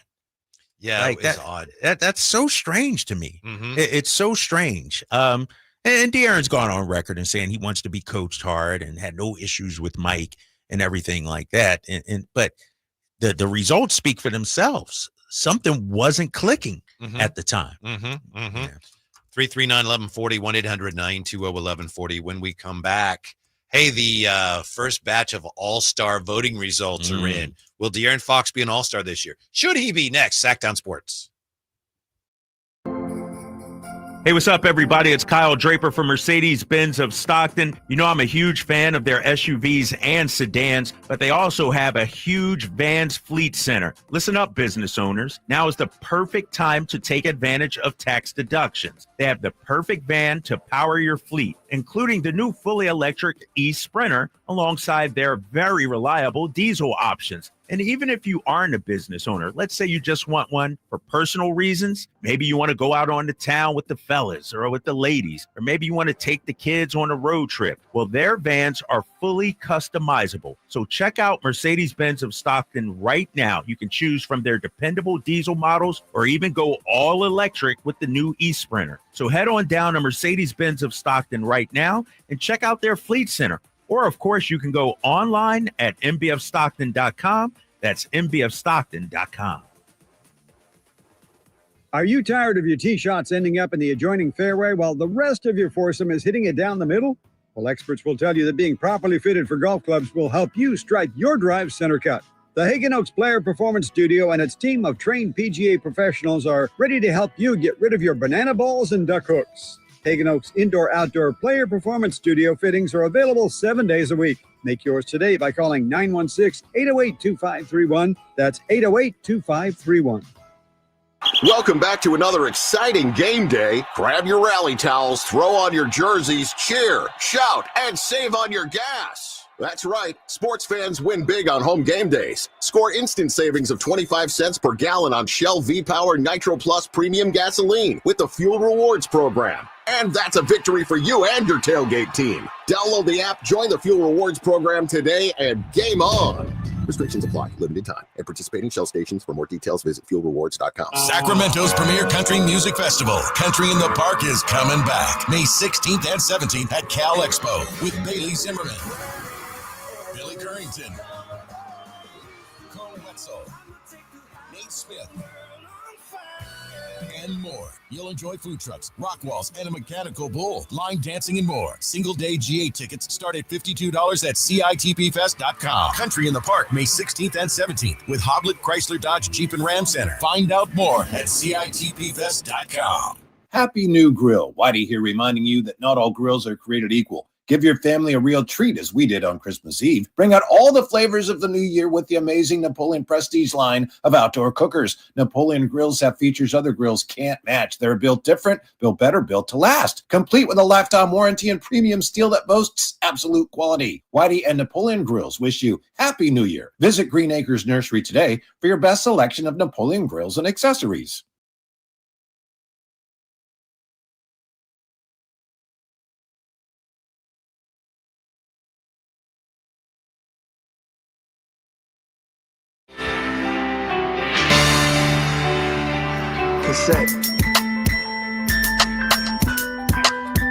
Your afternoon home for Kings talk and so much more. The Drive Guys on Sacktown Sports. See you later, JT Fresh, leaving the chateau because Squid Games is calling my name. You ever watch Squid Games? I have not watched. I watched Squid the first season. Yeah? I haven't seen the second one yet. Did you like it? I liked the first one. Yeah, Oh, I heard okay. the second one's a little different though, but no, I'll check it out one of these days. All right. 339-1140, 1-800-920-1140. You willing to take a call from Javier? Yeah, me and Javier are cool now. Okay, Well, good. everything's good. Yeah. Yeah. The pride of Vacaville. Javier joins us on Sacktown Sports. What's up, Javi? Man, I feel like you were asking Mr. Drape if he want to go to the dentist. But what's up, Mr.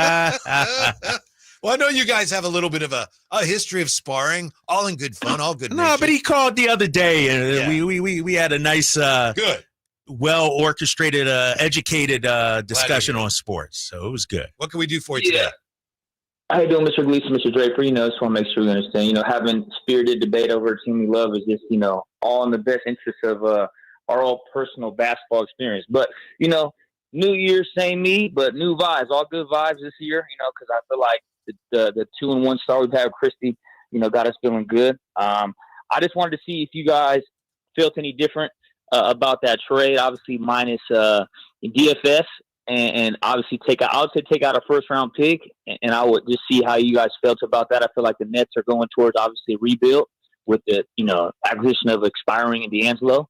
And I feel like, Herder and, McLaughlin and a pick for Kobe Jones for Cam Johnson, maybe Zaire Williams. And I also do like the Collins acquisition. Just, I don't know what he's thinking about with De'Aaron in there, but I feel like you put Malik Monk back on the bench with Collins for a swap of Herder, McLaughlin, Kobe Jones, and I just want to see what y'all think I would throw 2 firsts in there with Trey if they include Kessler, because that shot blocker, man. I'm not saying we have to, but outside of some more length on the perimeter defensively, and with how Collins has been shooting, along with the true shot blocker outside of or next to Sabonis and or off the bench. I mean, you hear Matt Barnes saying we need some bench productivity. Well, that bench productivity came from Malik, came from Trey, came from Keon. And, I feel like I want to see what you guys thought of either of those 2 deals. And Happy New Year to you all. And, man, play some Jay Crowder, please. Because, he came out game 1, started. You only touched the floor since. I know he was a little earlier with the back yesterday, but just want to see what y'all thought, man. And hope y'all had a good New Year. And, let's get back to 500 before the months out right this year, man. Thanks, Javi. I'm reluctant to trade 2 firsts. I don't know about you. Who are you trying to get? For who? Well, yeah, I don't want to trade 2 firsts for anybody. It's interesting because our buddy Evan Sidery tweeted some today about Devin Carter maybe being part of that deal, maybe being a holdup. Devin Carter, I mean, to the Nets, he's like a first-round pick, right? I mean, because he hasn't played yet. Yeah. So a pick and Devin Carter, that's a lot. I think that might be what it's going to take. I wouldn't give up 2 first-rounders. But real quick, before you give us your thoughts on that, Drapes, Slates was talking about, boy, you don't want to trade first-round picks because if you lose De'Aaron, you want those back. Yeah. But if I have to trade, if I'm going to lose De'Aaron, I'm going to trade him, and I'm going to get some first back. Yeah, that's true. That's true. The thing about Cam Johnson is just say you don't like him. No, I do. I love Cam Johnson. No, he's a good player, but how much are you willing to give up? Like, for instance, look at the package the Knicks gave up for Mikal Bridges. That's a lot. Yeah. That was, I'm not saying Cam Johnson is going to be that, but given the bidding war that's about to take place, you may have to throw in a couple of picks. And so here's the question. What if Monty and Wes and those guys are in on Cam Johnson like Sam and Slates have been reporting, but the price is too high? Mm-hmm. Are we going to look back at them and say, oh, you guys just sitting on your hands, you're not doing anything? Like, do they risk just doing something just to appease the fan base and everything that? You can't do that, right? Can't do that. But if it makes your team better, that's all you can afford to look at. Even how is De'Aaron going to think of it? We can't look at that because ultimately we're doing what's best for the team, and hopefully he's on board with that. We start doing things to appease De'Aaron, then you're trying to do 2 things at once. What about and it doesn't necessarily work? Improving the team with the risk of hurting future assets in 2029, 2030, let's say. That's the choice, right? That's the fundamental questions the organization faces right now. Do we want to do that? And to me, history tells us that under Monty McNair, they're more likely to say, let's try to do both at the same time. Let's hold on to as many future assets as we can while trying to be a little better now. To me, that's what history says they'll do. You know what I mean? Yeah. Am I explaining that? Yeah. Sort of. Let's do both. Right. It doesn't have to be all in right now. Yeah. It's a sort of a process. And that's why sometimes the progress is a little more methodical. Right. And you don't necessarily, other than like getting DeMar DeRozan or Domantas Sabonis, sometimes you don't have those seismic moves. Man. Well, and here's the thing too, back to Cam Johnson, what Javier brought up. It's not about what we're willing to offer to get Cam Johnson. It's about what the competition is willing to offer. Sure. There might be somebody who say he's worth 3 first-rounders, and we can't compete with that. You know what I mean? And so he's going to be a buy high kind of guy, I think. We ain't going to be able to get him for the 2-3 second-round picks that Golden State got for Schroeder and Lakers for Dorian Finney-Smith. Like, you're going to have to pay a premium.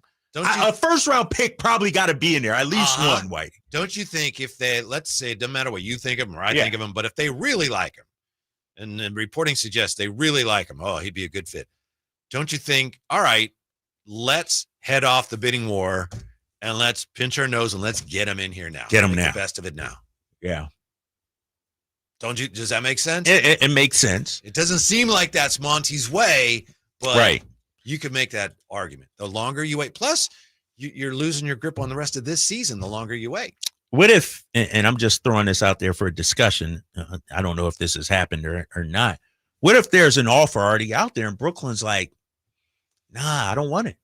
I don't want it. Like, does Monty sweeten the pot right now before everybody and their mom gets involved or what? I just, Sam wrote about it today, the belief that, the roster does need to be upgraded.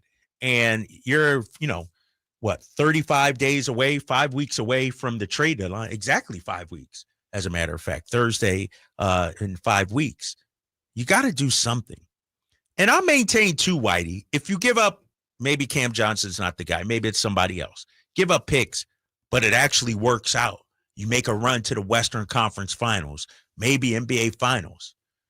Are we saying, man, that 2029 pick, we shouldn't have given up? Or are we enjoying the deep playoff run that we're on and say it's the price of business? Look at Dallas and what happened with them to get P.J. Washington. They had to give up a first-round pick.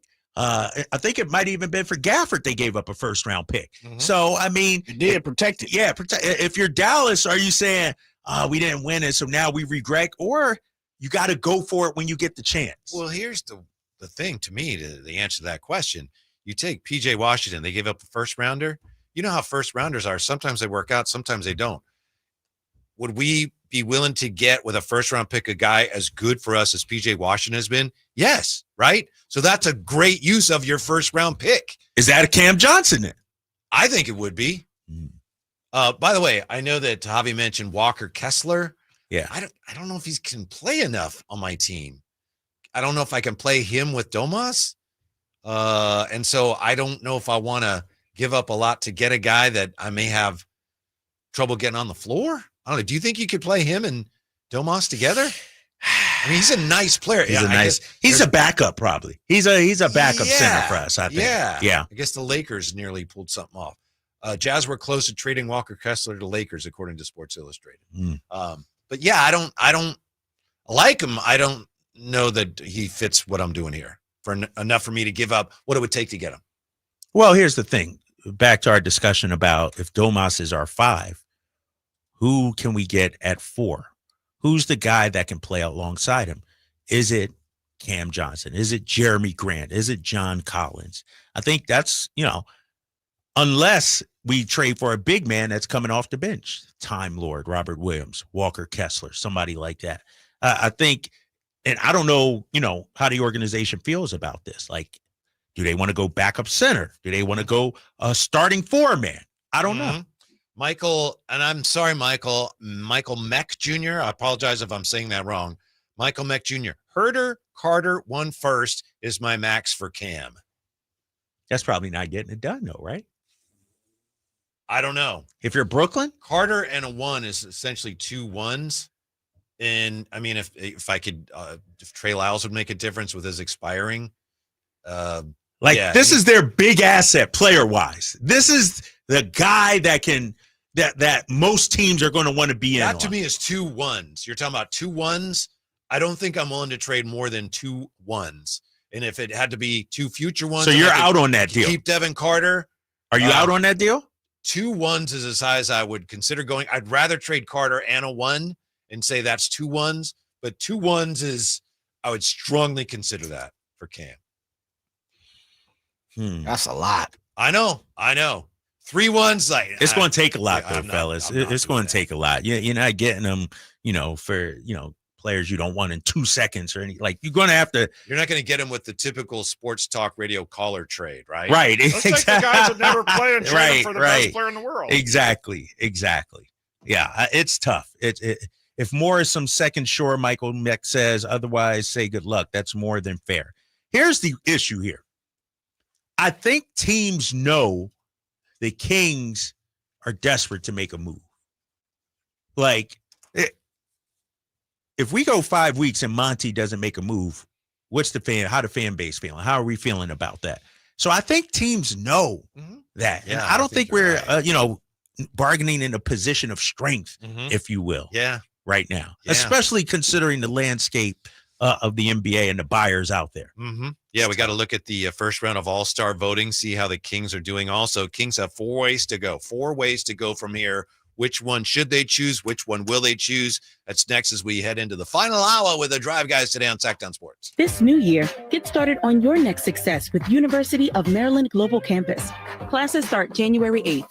Apply now and save with no application fee.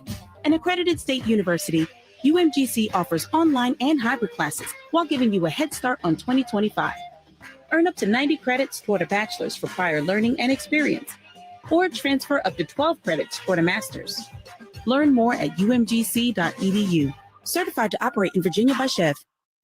Life insurance. Why are you putting it off? Can't afford it? Too much hassle? Think you don't need it? There's lots of excuses for putting off life insurance. But if you weren't there, who would pay the mortgage and other bills? With Ethos, you could be covered in 10 minutes and boom, family protected. Ethos, fast and easy online term life insurance. Up to $2 million in coverage with no medical exam. Some policies as low as $1 a day. Answer a few health questions and get your free quote at getethos.com. That's getethos.com. Power Business Technology is proud to be a 100% independent, locally owned and managed Toshiba copier dealer. Local ownership cuts out the red tape, allowing ourselves to never be too busy to personally answer the call when our clients need us. Recognized for excellence in service execution, training, and customer service, we're proud to be named a Toshiba ProMasters Elite Dealer since 2021. Contact us today for all your business printing needs at 844-POWER-BZ. That's 844-769-3729, or visit us at powercopiers.com. With the cooler seasons upon us, Advanced Infusion Center remains focused on your health and comfort. Whether you're dealing with a chronic illness or in need of IV therapy, we provide tailored treatments to meet your unique needs. Our caring team is here to make sure your experience is safe, comfortable, and stress-free. With convenient locations in Sacramento and Yuba and flexible scheduling, you can easily access the care you deserve. Explore Advanced Infusion Therapy today. Visit advancedinfusion.com for compassionate care right where you need it. Hey, what's up, everybody? It's your boy Drapes, Kyle Draper. As the proud sponsor of the Sacramento Kings Mop Crew, Alsco Uniforms offers certified hygienically clean lab coats, scrubs, bed linens, towels, floor mats, and an array of mops tailored for your healthcare facility.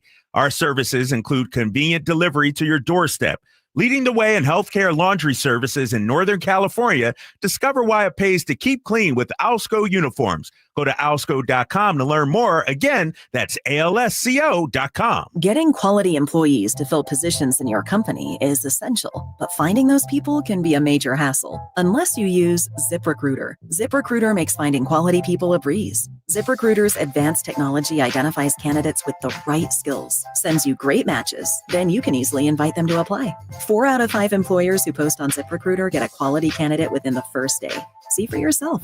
Go to ZipRecruiter.com/free to try ZipRecruiter for free. That's ZipRecruiter.com/free. Febreze. So my home is also my office. And before I can focus, every room's gotta be clean. That means tidying up and spraying my Febreze Air Mist.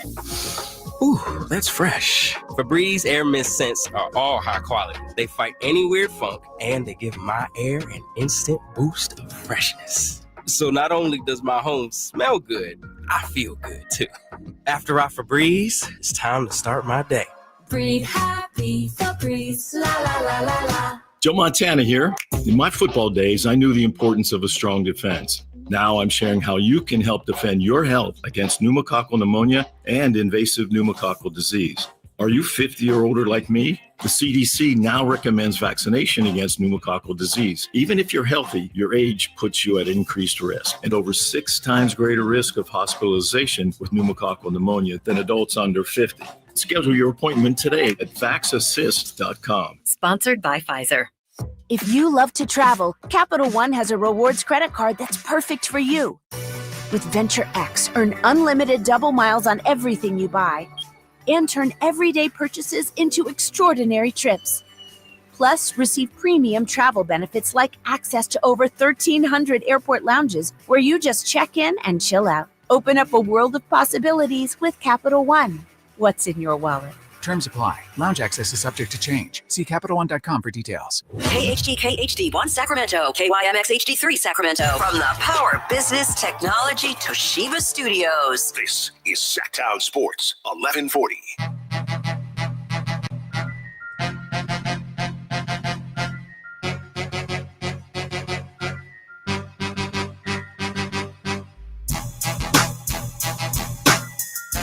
Live and local, it's the Drive Guys. Watch the show on youtube.com/Sacktown Sports 1140.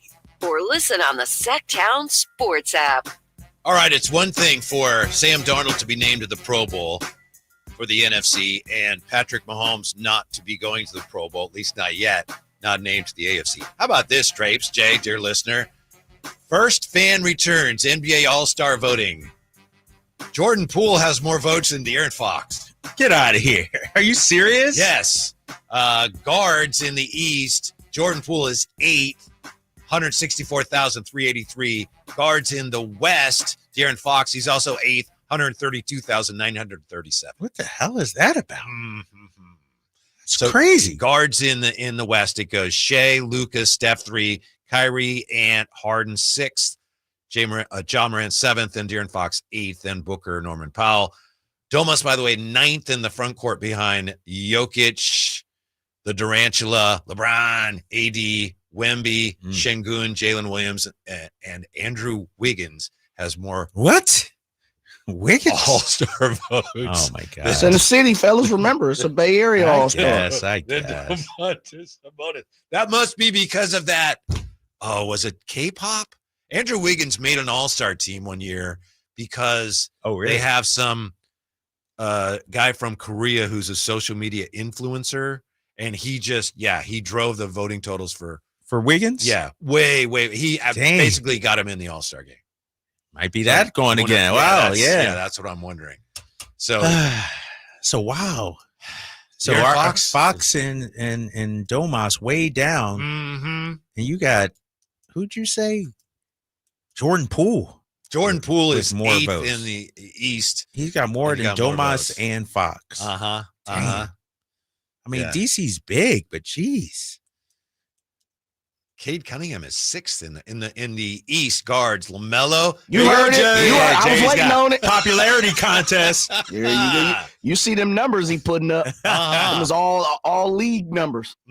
Donovan Mitchell, Dame, Brunson 4th, Trae Young 5th, Cade Cunningham 6th, Maxey, Jordan Poole, Tyler, there goes my hero, and Derek White. Wow. Cade Cunningham balling though. No, Cade's balling. He's good. I know. I'm glad to Cade see that he's Cunningham. getting that much attention. I'm just surprised he is on that team.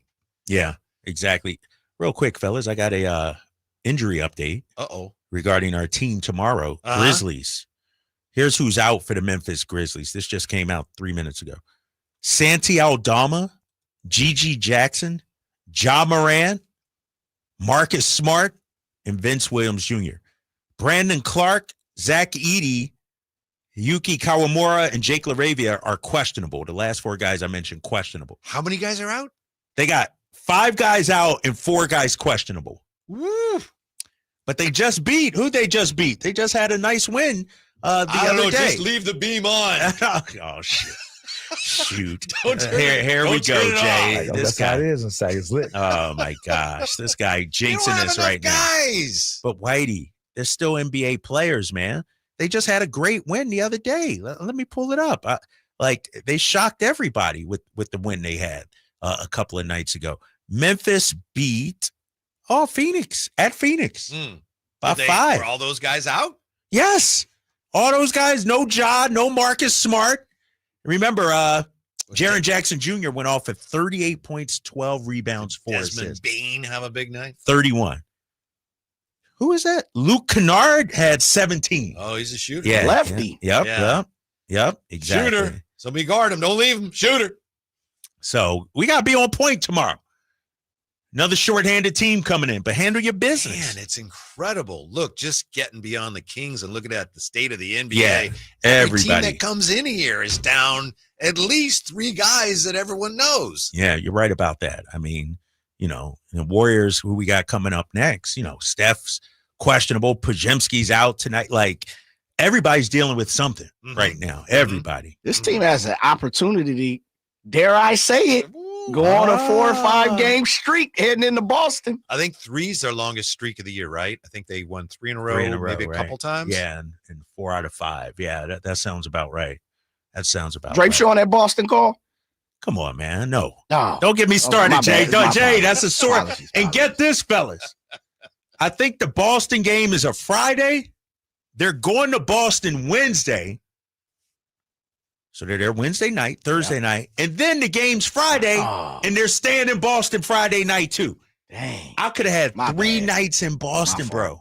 3 nights? You know what you could do with 3 nights somewhere? Yeah, with you, I could only imagine. Yeah, I'm salty about that one, man. I'm really salty about that. And they go to Philly later this month.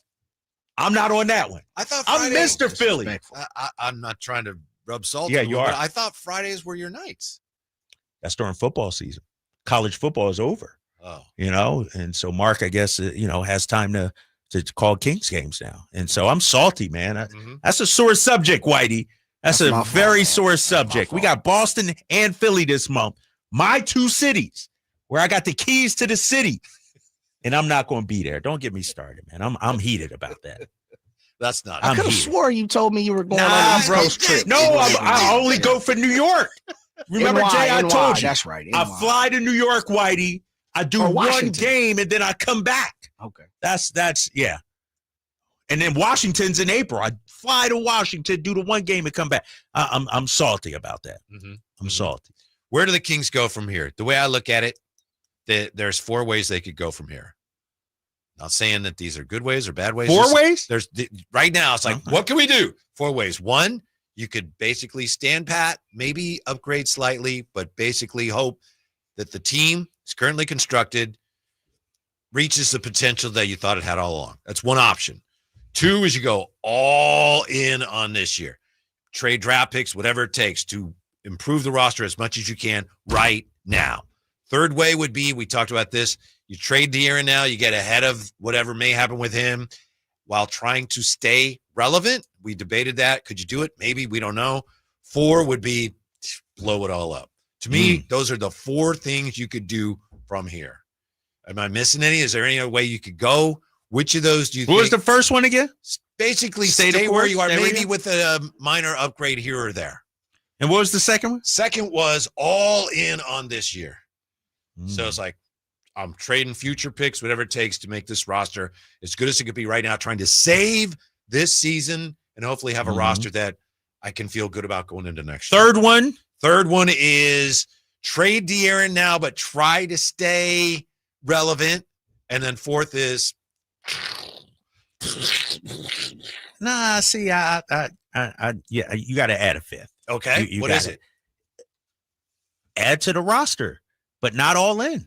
What about, continue your slow and steady build towards greatness? So that's kind of one. Oh, is it? Stand pat, but you're saying, yeah. I'm saying, maybe it's not a guy like a Cam Johnson, but maybe it's a nice rotation, solid 7th man, if you will. What if we rescue Caleb's brother Cody from Charlotte or something? I don't know if you got the same. So still trying to find more support for the core. Yeah, exactly. But not necessarily all in. All right, but, you're just adding, you're sprinkling a little more in there. Yeah. Yeah. To me, I mentioned this earlier, based on the way Monty has done business here, I think that's the most likely. Yeah. I think that's probably what they do. Let me ask you this, though, because we're hearing they're in on all the big names. The Ingrams before, the Kuzmas. That's got to be wrong. I pray that's wrong. Why are you doing that? I know. Positive vibes, White. Because if you go get any one of those guys, it doesn't help you. You get some headlines, but it doesn't help you. Brandon Ingram doesn't help us? No. You're going to have to go a lot to get him. Then you're saddled with his whole situation. There's a reason why they can't trade him. Because nobody wants him. You don't want to be the team that goes, all right, we'll take him. No, because then he'll probably sign wherever he wants to go in the offseason. I get that part of it. But what about Kuzma? What about Levine? I'm just throwing out the big names. They're supposedly in on all these and having talks about all these guys. Right. I just hope that's not true. Levine, of all of them, I could see helping you the most, maybe, but his salary is massive. Plus, he's hurt again, right? I know there was a story a couple nights ago. No, he played last night. Oh, okay. Because I know a couple nights ago he was out, and people thought, he's going to get traded. And he showed the report. He said, look at my toe. And they said, the toe. That's why. Yeah, he dropped 32 last night. Okay. Yeah, he dropped 32 last night. Wouldn't I have to if I got Zach LaVine? I know you like Zach LaVine. I like Zach LaVine too. You'd have to rearrange everything. Yeah. Zach LaVine doesn't really make sense for us at this. Now, if we didn't have DeMar, maybe, but not at this point. That's more of the Warriors, pecking, maybe they'll go after him. But they got to do something. What are they going to do? We're back with that. Yeah. In a flash. Drive Guys on Sacktown Sports.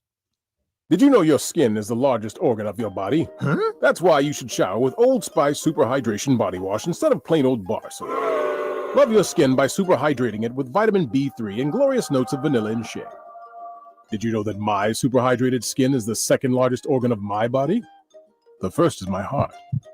Old Spice. Men have skin too. Old Spice Super Hydration Body Wash. 24/7 renewing moisture. With daily use. Millions of Americans take medicine like Ozempic and Zepbound. Many of them are overpaying by thousands of dollars a year. These GLP-1 medications for diabetes, weight loss, and more may not always be covered by your insurance, but GoodRx can help. GoodRx helps you save every month on prescriptions at over 70,000 pharmacies nationwide. Best of all, it's free to use. Check GoodRx to save on GLP-1s. Just go to GoodRx.com/GLP. That's GoodRx.com/GLP. GoodRx is not insurance, but can be used instead of insurance, including Medicare and other federal and state-funded programs. Happy New Grill. Whitey here reminding you that not all grills are created equal. Give your family a real treat as we did on Christmas Eve. Bring out all the flavors of the new year with the amazing Napoleon Prestige line of outdoor cookers. Napoleon grills have features other grills can't match. They're built different, built better, built to last. Complete with a lifetime warranty and premium steel that boasts absolute quality. Whitey and Napoleon Grills wish you Happy New Year. Visit Green Acres Nursery today for your best selection of Napoleon grills and accessories. Hey, it's Carmichael Dave for American Energy Heating and Air with a question. Have you recently had a technician diagnose your HVAC system and you were a bit surprised at how much it cost? Or did something seem off about their quote? Because at American Energy, they take pride in giving you honest, straightforward solutions to get that system up and running. Have their qualified technicians come out and give you a free second opinion. It's free. You got nothing to lose but some dollars off of that original quote. They're making the uncomfortable comfortable. They've been doing it since 1981, serving the greater Sacramento area. A+ with the Better Business Bureau. That's why they keep having customers coming back for more and more and more. You can call them and set that appointment at 916-520-9990. That's 916-520-9990 or AmericanEnergyAir.com. Call 916-520-9990 now.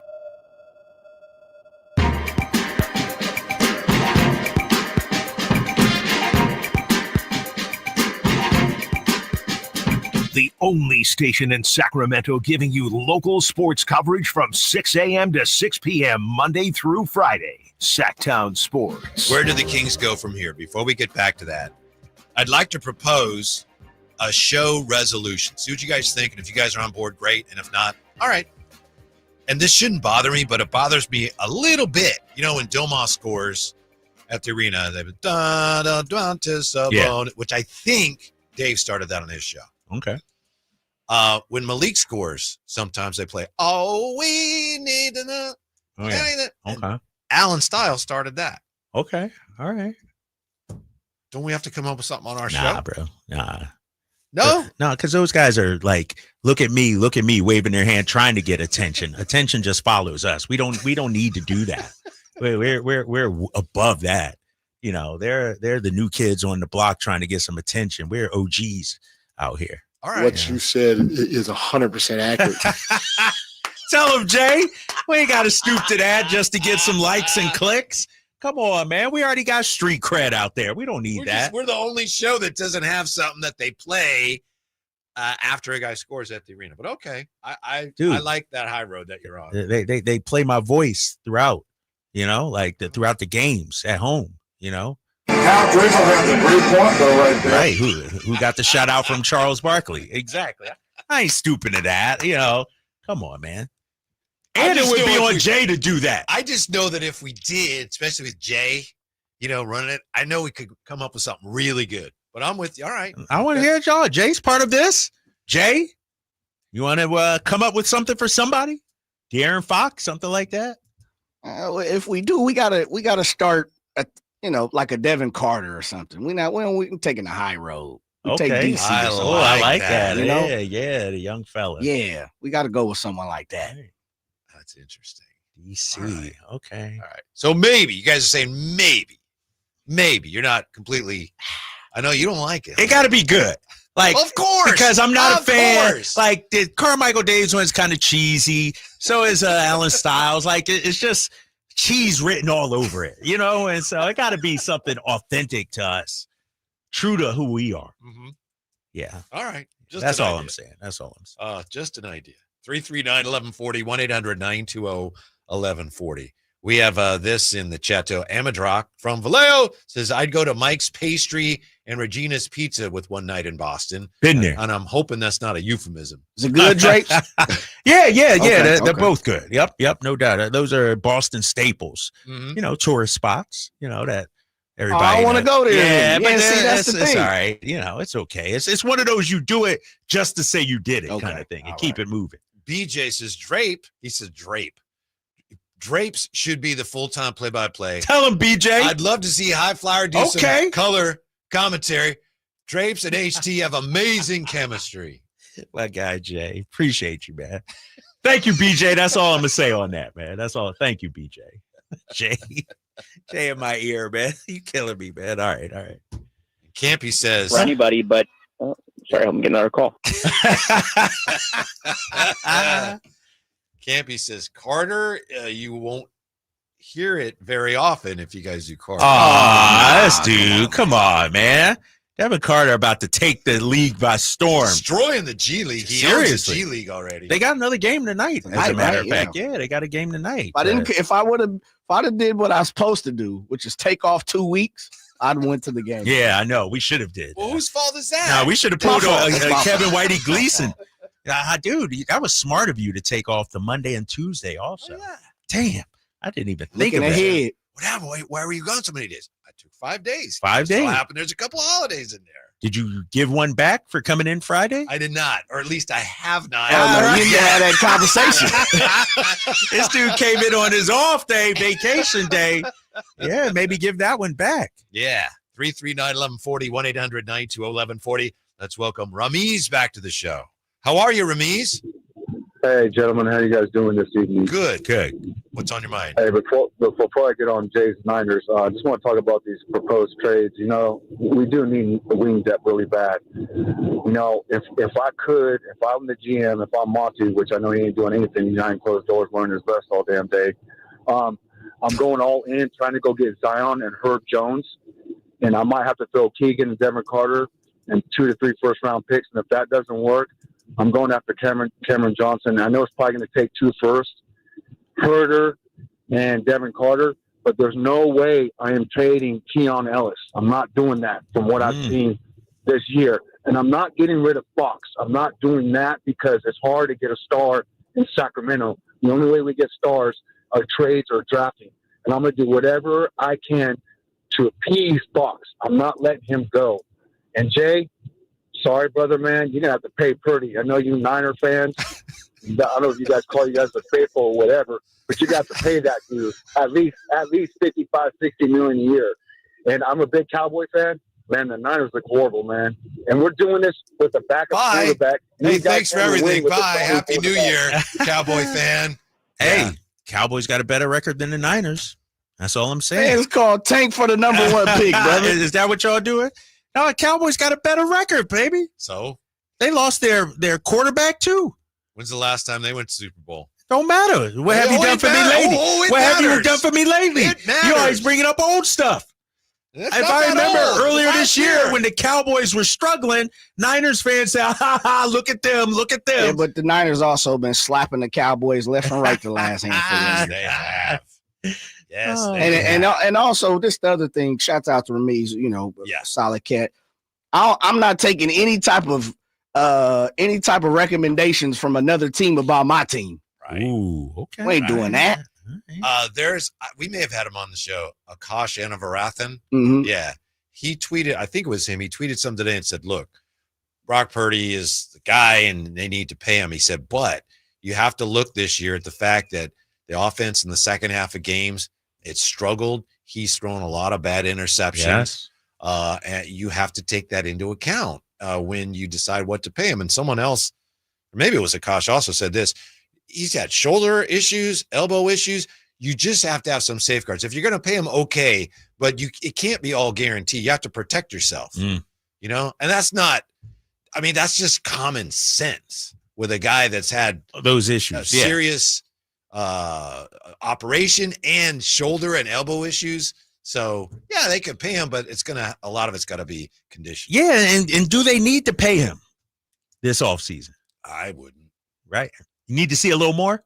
Well, it's just, I don't have, like you said, I don't have to. So unless Kyle's like, this is my guy, then I would. But otherwise, I don't need to pay him. What's Drapes, before you say something, what is Brock Purdy going to do? Hold out?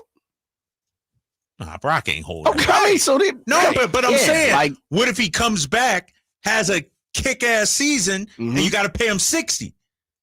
And when you can lock him up for 45 right now.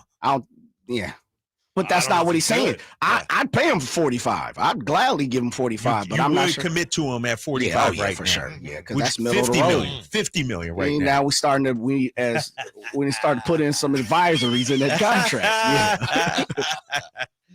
Oh man, 45 gets it done. I mean, for team wise, you think they'll probably jump at 45, right? Yeah. I mean, if he had such a great year that he would force my hand, that's what you want to happen. Like last year. Have a great year, please.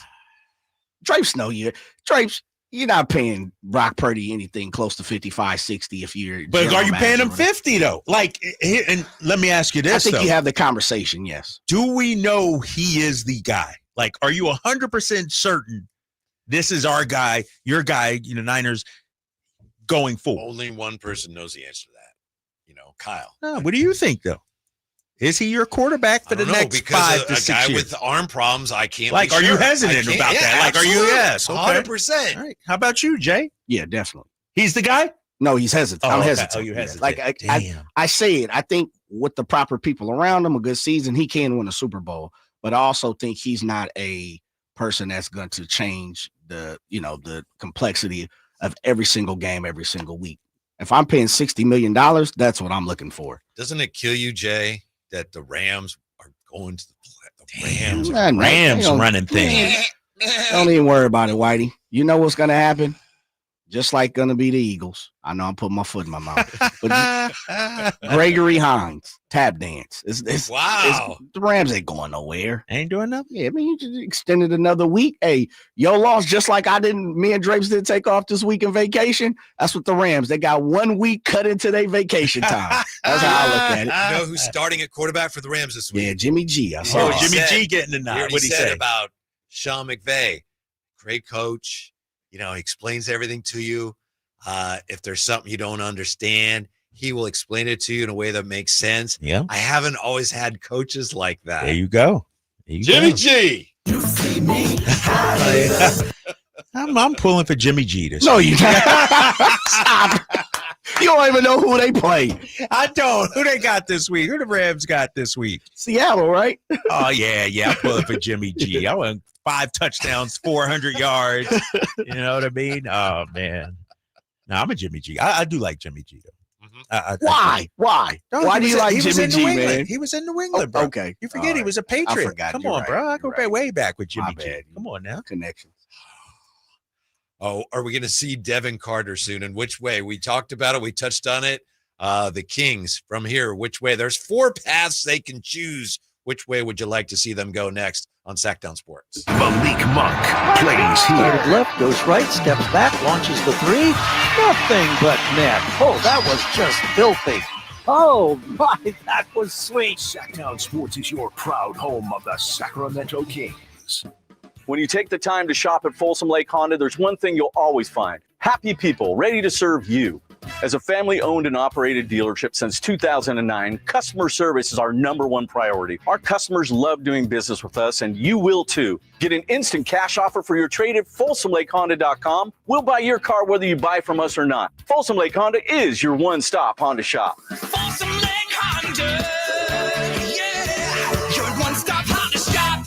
Happy New Grill. Whitey here reminding you that not all grills are created equal. Give your family a real treat as we did on Christmas Eve. Bring out all the flavors of the new year with the amazing Napoleon Prestige line of outdoor cookers. Napoleon grills have features other grills can't match. They're built different, built better, built to last. Complete with a lifetime warranty and premium steel that boasts absolute quality. Whitey and Napoleon Grills wish you Happy New Year. Visit Green Acres Nursery today for your best selection of Napoleon grills and accessories. California's largest sportsman's expo is back, January 16th at Cal Expo in Sacramento. We've got more tackle. Grab deep discounts on a huge selection of fishing gear, apparel, and accessories at the giant Fisherman's Warehouse booth. This is the place to discover your next adventure, nearby or around the world. Your life outdoors at the International Sportsman's Expo, January 16th through 19th at Cal Expo in Sacramento. More info at sportsexpos.com. The new year is upon us with promises of new beginnings and new adventures, but don't let 2024 slip away without savoring the memories made with family and friends. Hi, this is Frank LaRosa with a word about Naturewood Home Furnishings. Looking forward is always exciting, but I have a lot to appreciate in this past year, revolving around time with family and more good time spent around my Naturewood dining table. Watching my grandson with his first bite of birthday cake was priceless and reminds me that new life is the perfect balance between yesterday and today. Greet the new year with a visit to Naturewood Home Furnishings during their annual New Year's sale going on now, including all the fine furniture and accessories in every department. How about a new style for the new year? Find that perfect piece of furniture that's new today and filled with future memories for tomorrow. The memories you make with your family will stay with you forever. Naturewood Home Furnishings, off Highway 50 at Hazel. Look for the water wheel.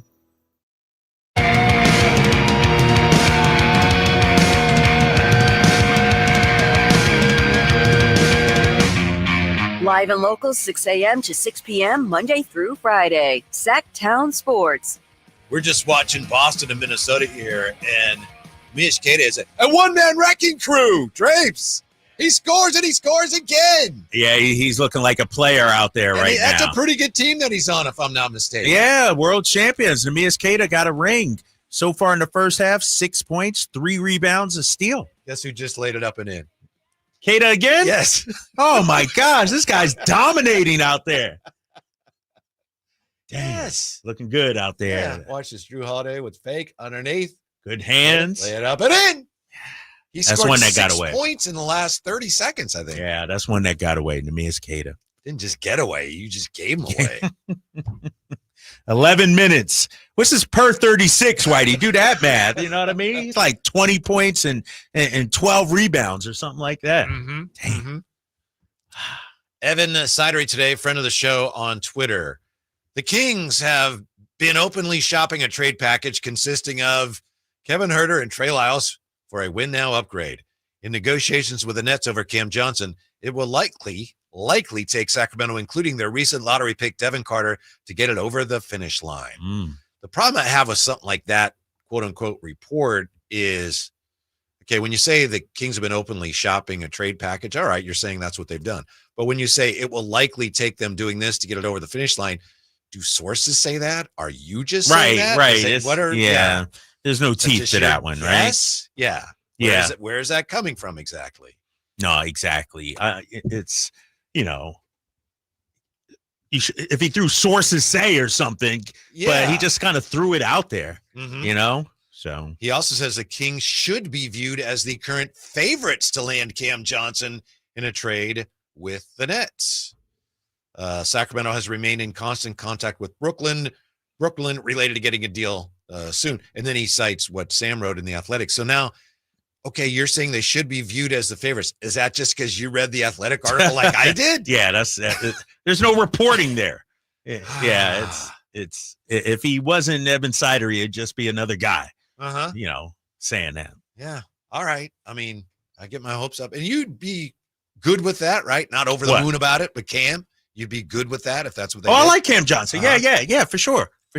I think, like you said, an elite shooter, has some length, 6'8", and I think he'd fit in with the system, not like you were talking about, not a ball dominant guy, and he can play within the system, if you will. Yeah, I like him. How do you think Devin Carter fits into what the Kings have right now? A lot of people are just seeing him as, oh boy, you could. I've even heard this. I think maybe a caller. Boy, if you trade De'Aaron Fox, and Devin Carter becomes your point guard. But I see him as more of a kind of a do a lot of different things than just a pure point guard. Although, frankly, Drapes, I'm not even sure what a point guard is anymore. Yeah, it's a lot of different things, and especially when you got Domas. Like, yeah, you don't necessarily need the point. Like, is De'Aaron Fox really a point guard? Yeah.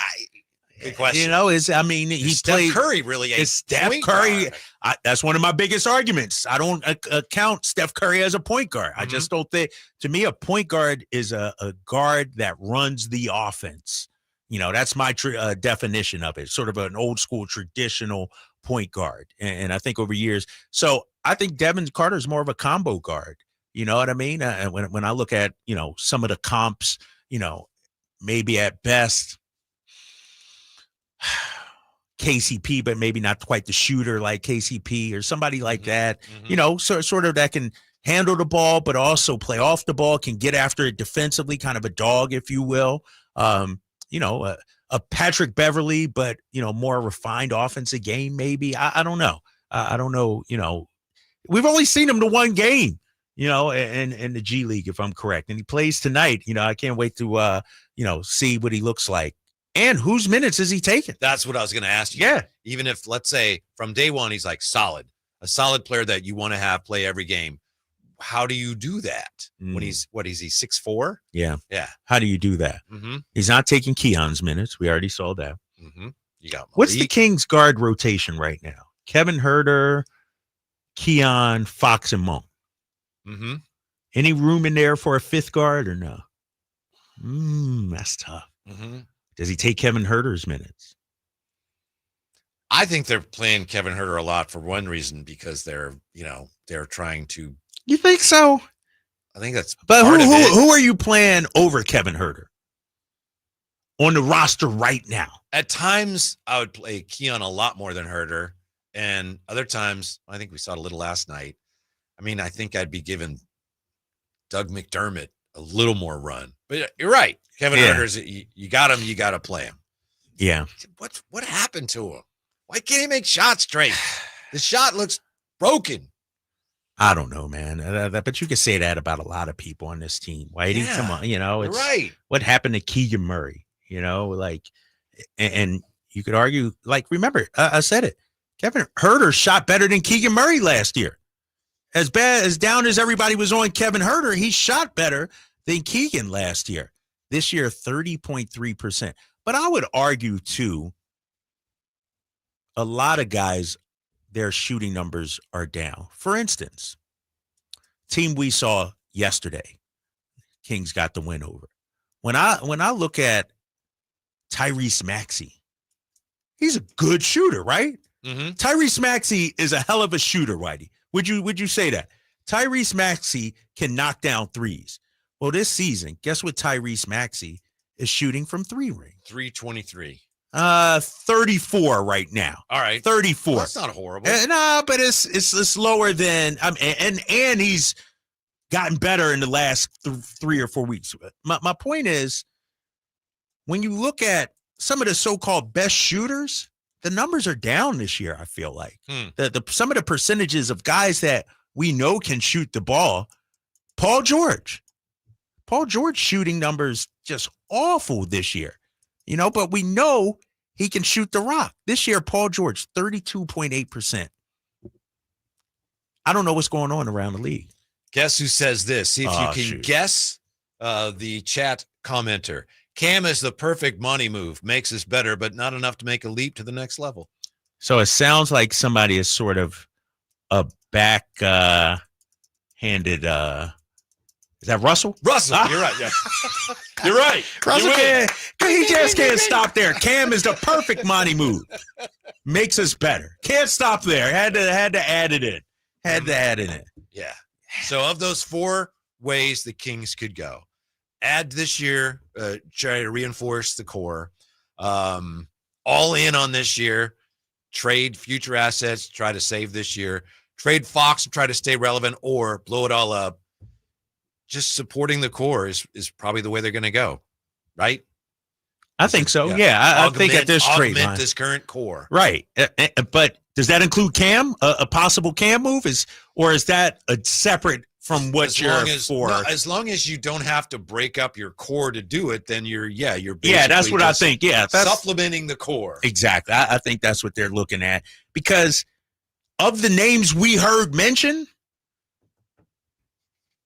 some pretty big names, we haven't heard as much of the 7th man, 8th man on the team. We didn't even really hear a whole lot about Dorian Finney-Smith. We didn't hear about Dennis Schroeder. And so, who are some of the other guys a tier below those guys we're mentioning? We haven't heard about those guys. Right. I mean, John Collins, we all look at him and talk about him, but he hasn't been mentioned in these reports, which doesn't necessarily mean anything. But right. Yeah. Right. And other than that report that came out and said the Kings are looking at everybody, you're not hearing a lot on Brandon Ingram. Not hearing a lot. Yeah. Or Kuz or those guys. I got to see what's out there. It might be somebody we're not even. Cam, yes, is at the top. No doubt about that, based on Sam's and Slate's reporting. But who's somebody we're not talking about? Well, we've all talked about all of them at some point, but the guys in Portland, right? Yeah. Portland's going to make a move, I think. They got to make a move. Mm-hmm. They got too many guys. And you said keep an eye on Indiana. Yeah, I think Indiana, especially because they're scuffling a little bit this season. Mm-hmm. You know what I mean? It's like, Miles Turner is a free agent. What do you do with him going forward? Is he part of your long-term plans? I really would take a hard look at Portland. And I'm not talking about the Scoot, Shaden, not even Anthony Simons for us. I'm looking at Time Lord, Robert Williams III, the Matisse Thybulles. What about Chris Murray? Anything there? Why? 6'8", arguably a better defender than Keegan. Is he playing now? No, that's the thing. He's in and out of the lineup. Mm-hmm. He's in and out of the lineup. If I could get him for very little, maybe. I wonder what you would have to get. He was a late first round pick. What was he? 23, right before us, I think it was. So don't you think, honestly, I'm sure the situation like this has happened before. If you had both those guys on your team, I mean, did this happen in college where sometimes if you're supposed to guard one of them, you're not sure which one, if there's a cross. Seriously. Well, I'm supposed to be guarding Keegan. Is that Chris or is that Keegan? Who's who? Yeah. They got different skill sets. Yeah, I don't know. Yeah. One's left-handed, one's right-handed. I don't know. It's, I think, I thought you were going to go this route. Twins play better together. The Morris twins. Mm-hmm. Remember when they came in the league? They needed to be together. Could it be the same with the Murray twins out there? I'm just throwing guys out there. Is there somebody else that's under the radar that we're not talking about? One Groovy Greg says no on Chris Murray. It's interesting because at the draft, everybody and their mom was yes on Chris Murray. He can't even play on that team. Yeah, but that team got some issues, Whitey. And look at they're not very good. Look at look who's in front of him. They got Jeremy Grant in front of them. They actually have some veterans and some really good young players. Mm-hmm. And is Chauncey Billups doing the right thing up there? I don't know. They seem to be a mess. That would be I'd be taking a lot of risk, I think, to go get Chris. What about this from Russell? Is just supporting the core enough to make Fox happy? What about that as you consider your off-season or in-season plans? Mm-hmm. You got De'Aaron Fox suggesting you're not sure he wants to stick around. Do I have to take that into account? Do I have to be all in? All in on this group? Yeah. All in on this season. I mean, all in is, we've talked about it. What if you go all in and it's still not enough? What if you still get bounced in the first round? Mm-hmm. Then you gave up all the draft capital, and you might lose your superstar. Real quick, somebody from the 209. Blasphemy. My God, Drapes, better than Keegan at defense? Come on. Well, if you talk to people who have been around the Murrays, they say Chris historically has been the better defender than Keegan Murray. And I would ask that person from the 209, how many Chris Murray games has he watched, actually? I'm just going by what some people have told me in the know. And so it's not blasphemy. Peg Junk says being an identical twin, coaches would always yell at the wrong guy. Right. That was him, coach. That was him. Was coach supposed to say, nah, I don't know who it was. It was one of you guys. I've been all the way around the what do you do to make De'Aaron happy thing. To me, you can't afford to worry about how he's feeling. You have to look at it this way. He wants the team to be as good as it can be. So do we. So we do the best we can to make this team as good as we can be now and down the road. Hopefully that's good enough for him. But if we start trying to do that while we try to appease him, then, and you've seen teams fall into this trap, then all of a sudden you're trying to serve two masters and you fail. You will fail. So you've got to focus on the task at hand. Make the team as good as it can be. That's all De'Aaron wants. Independent of. Yes. Yeah, yes. I hear you. Right. And if that's not good enough, then he was probably going to leave anyway. And you gave it a try. You know what I mean? And you did all the right moves. And so, I mean, you look at what the Bucks did for Giannis, trading Drew Holiday for, and getting Dame Lillard. Was that the right move? That's a great example. You know what I mean? We still don't know for sure. We don't know yet, but so far it hasn't panned out. The Celtics are thrilled that you decided to do that. Exactly. Yeah. Exactly. Whitey's Wayback Machine quiz Oh, for let's January do it. 2nd. Yeah, You I'm up for down. that? It's Yeah. coming up next on Sacktown Sports. If you love to travel, Capital One has a rewards credit card that's perfect for you.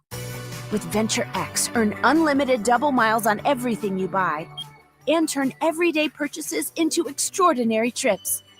Plus, receive premium travel benefits like access to over 1,300 airport lounges where you just check in and chill out. Open up a world of possibilities with Capital One. What's in your wallet? Terms apply. Lounge access is subject to change. See CapitalOne.com for details. No two people learn the exact same way. So how did Babbel become the award-winning language learning app? We thought of you, all of you. Take Sierra. As a visual learner, she uses Babbel's wordplay videos. Today I'll share a quick lesson on shopping in French. Merci beaucoup. Keith is a be in the room with real people kind of learner. So he loves the live online classes with our language experts. Okay, class. Vos está pronto. Estamos prontos. However you learn, Babbel makes it easy. Try Babbel for free at Babbel.com. Babbel.com. Toyotathon is on. Yes, Toyotathon. You've seen the memes. Now it's your chance to celebrate.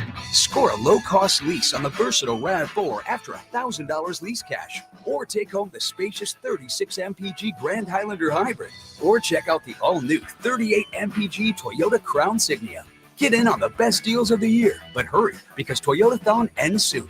Toyota. Let's go places. Offer available through TFS to buyers with premium rated credit. Ends 1/6/25.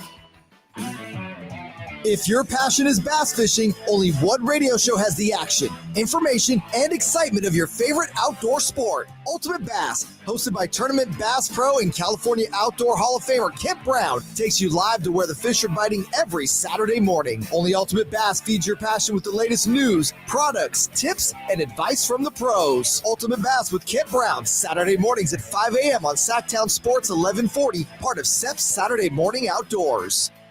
The PGA club fitters at the Hagen Oaks Player Performance Studio know that golf should be fun. They also know that players of all abilities will hit the ball farther and straighter, play better golf, shoot lower scores, and have more fun if they get fitted before they purchase golf clubs. Hagen Oaks delivers the same technology and major brands used to fit PGA and LPGA professionals. See how the game can be even more fun.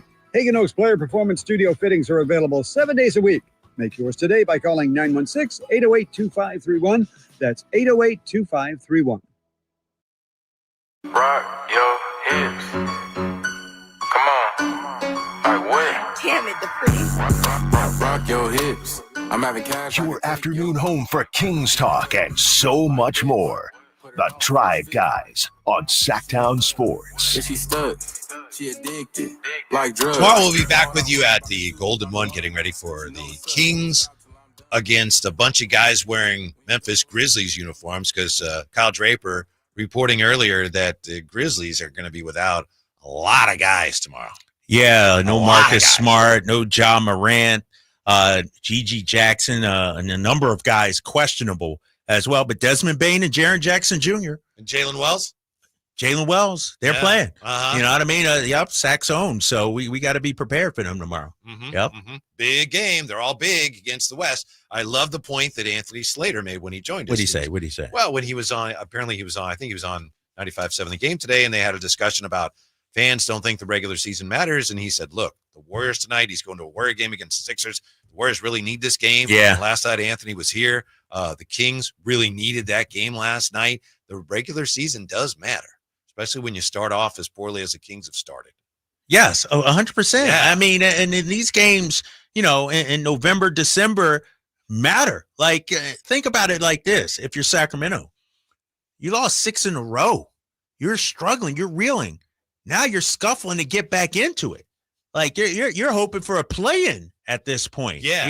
And so it here's the thing. You can't win the conference in November, December, but you can sure as hell lose it. You know what I mean? You can sure be out of the race with these games early on. That's also the case with Whitey's Wayback Machine quiz. You can't win it early, but you could sure lose it.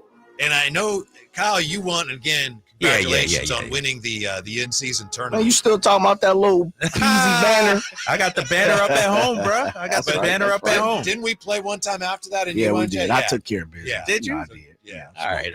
So Jay is the defending champion in this regular season matchup.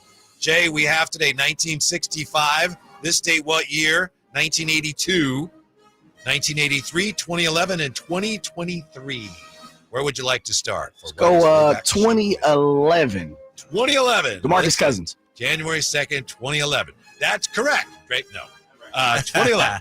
Jay, what team this day, 2011? What team becomes the first NFL team in a non-strike year to win a division title with a losing record? Oh. Seattle, Cincinnati, or New Orleans? Seattle. Seattle is correct. Yes, sir. Oh, that's weak. Yeah. 7-9. 7-9. That's sir. weak. And then you remember who they played in the playoffs and what happened? Packers? They played the Saints. And it was the Beast Quake. They beat them. That's right. Oh, I knew they okay. won, but I couldn't remember. Yeah. Jay leading 1-0, Drapes. Easy one for Jay. Yeah, it was. And he took full advantage. 65. This date, what year? 82, 83, 2023. This date, what year? That was going to be my next one. This date, what year, Drapes? And you get to hear it. Yep. And you can go first or let Jay go first, whatever you wish. Green Bay beats Cleveland in the first NFL championship game ever televised in color. This date, what year? Ooh, in color. Color? Yeah, first time. And, you gave a little hint there, too. Did I? I'm not going to tell you what it was. Green Bay beats Cleveland in the first NFL championship game ever televised in color. You want to go first? Or you want Jay to go? Oh, first? Jay could go first. Day, Yeah, what year, I forgot. Jay? Jay could go first. All right, this is going to sound crazy. Yep. Don't help me, but this is the first thing that went to my mind was landing on the moon in color. This guy. Hey, man, I wasn't born yet, brother. I can't remember if it was shown in color in television. I'm going to say 19. Dang, the color TVs, the UHV channels. I'm going 1970. Now I'm going 1968. 1968. 1967. It was 1966. Oh, you guys were both right there. Dang. Yeah. Jay, that was close. That was a good guess, bro. If I would have went first, I might have said like 64 or something like that. So. I wanted the back 60s. Yeah. But I was going to pad my stats and go 70. And I was like, nah. When they landed on the moon, it was not in color, but that's because they didn't have color cameras on the spaceship that went to the moon. Did he really land on the moon, though? Yeah. Yeah. Jay starting that conspiracy. All right, Jay, 1-1. And you're up. Foil on the TV trying to make it act like he landed. Okay. 1965, 1982, 1983, and 2023. By the way, talking about that, did they go to the moon or not? Steph Curry once said something about he wasn't sure they went to the moon. And then right after that, they played here. And the Kings had people holding up pictures of the moon. Really? Oh, really? Dressed as like astronauts. Really? Oh, that's awesome. That's awesome. Yeah. I'm going 1983. 1983. What quarterback completes 20 straight passes in a win over the Oilers this date, 1983, finishing the season with a then record completion percentage of 70.55? Okay. That's Dan good. Marino, Ken Anderson, Joe Montana. Ken Anderson. Correct. Yes. Come on. That is correct. Boom. That's terrible. 2-1. All right. Kyle Draper, 65, 82, 2023. This game moving right along. 82. 1982. Rolf Benirschke's 29-yard field goal gives the Chargers a thrilling 41-38 overtime playoff win in Miami. What college did Benirschke attend? Sac State, UC Davis, University of Pacific. Dude, this is a tough one. You remember year that is game, this? right? 1982. 82. It was the famous the tight end had cramps. Remember, and his kid played tight end. You don't remember that? I don't remember that game. Don Strock for the Dolphins. Ramsey said Kellen Winslow. Was it Kellen Thank Winslow? you. Of course it was. Kellen Winslow. Yeah. All right, I'm going to go Davis. Correct. Oh, pulled that one out. I was going UOP. Yes, Got smacked by Nebraska in I pulled 94. that one Actually, out. went to that. Yeah. 2-2, Jay. 1965. I thought I was getting away with it. 2023. It's a tight By one, the way, I Jay. was watching on YouTube, man. Noticed that Drapes went to his phone right before he answered, Nah, but he was not. He was not. Come on now. Come on. What was the first year?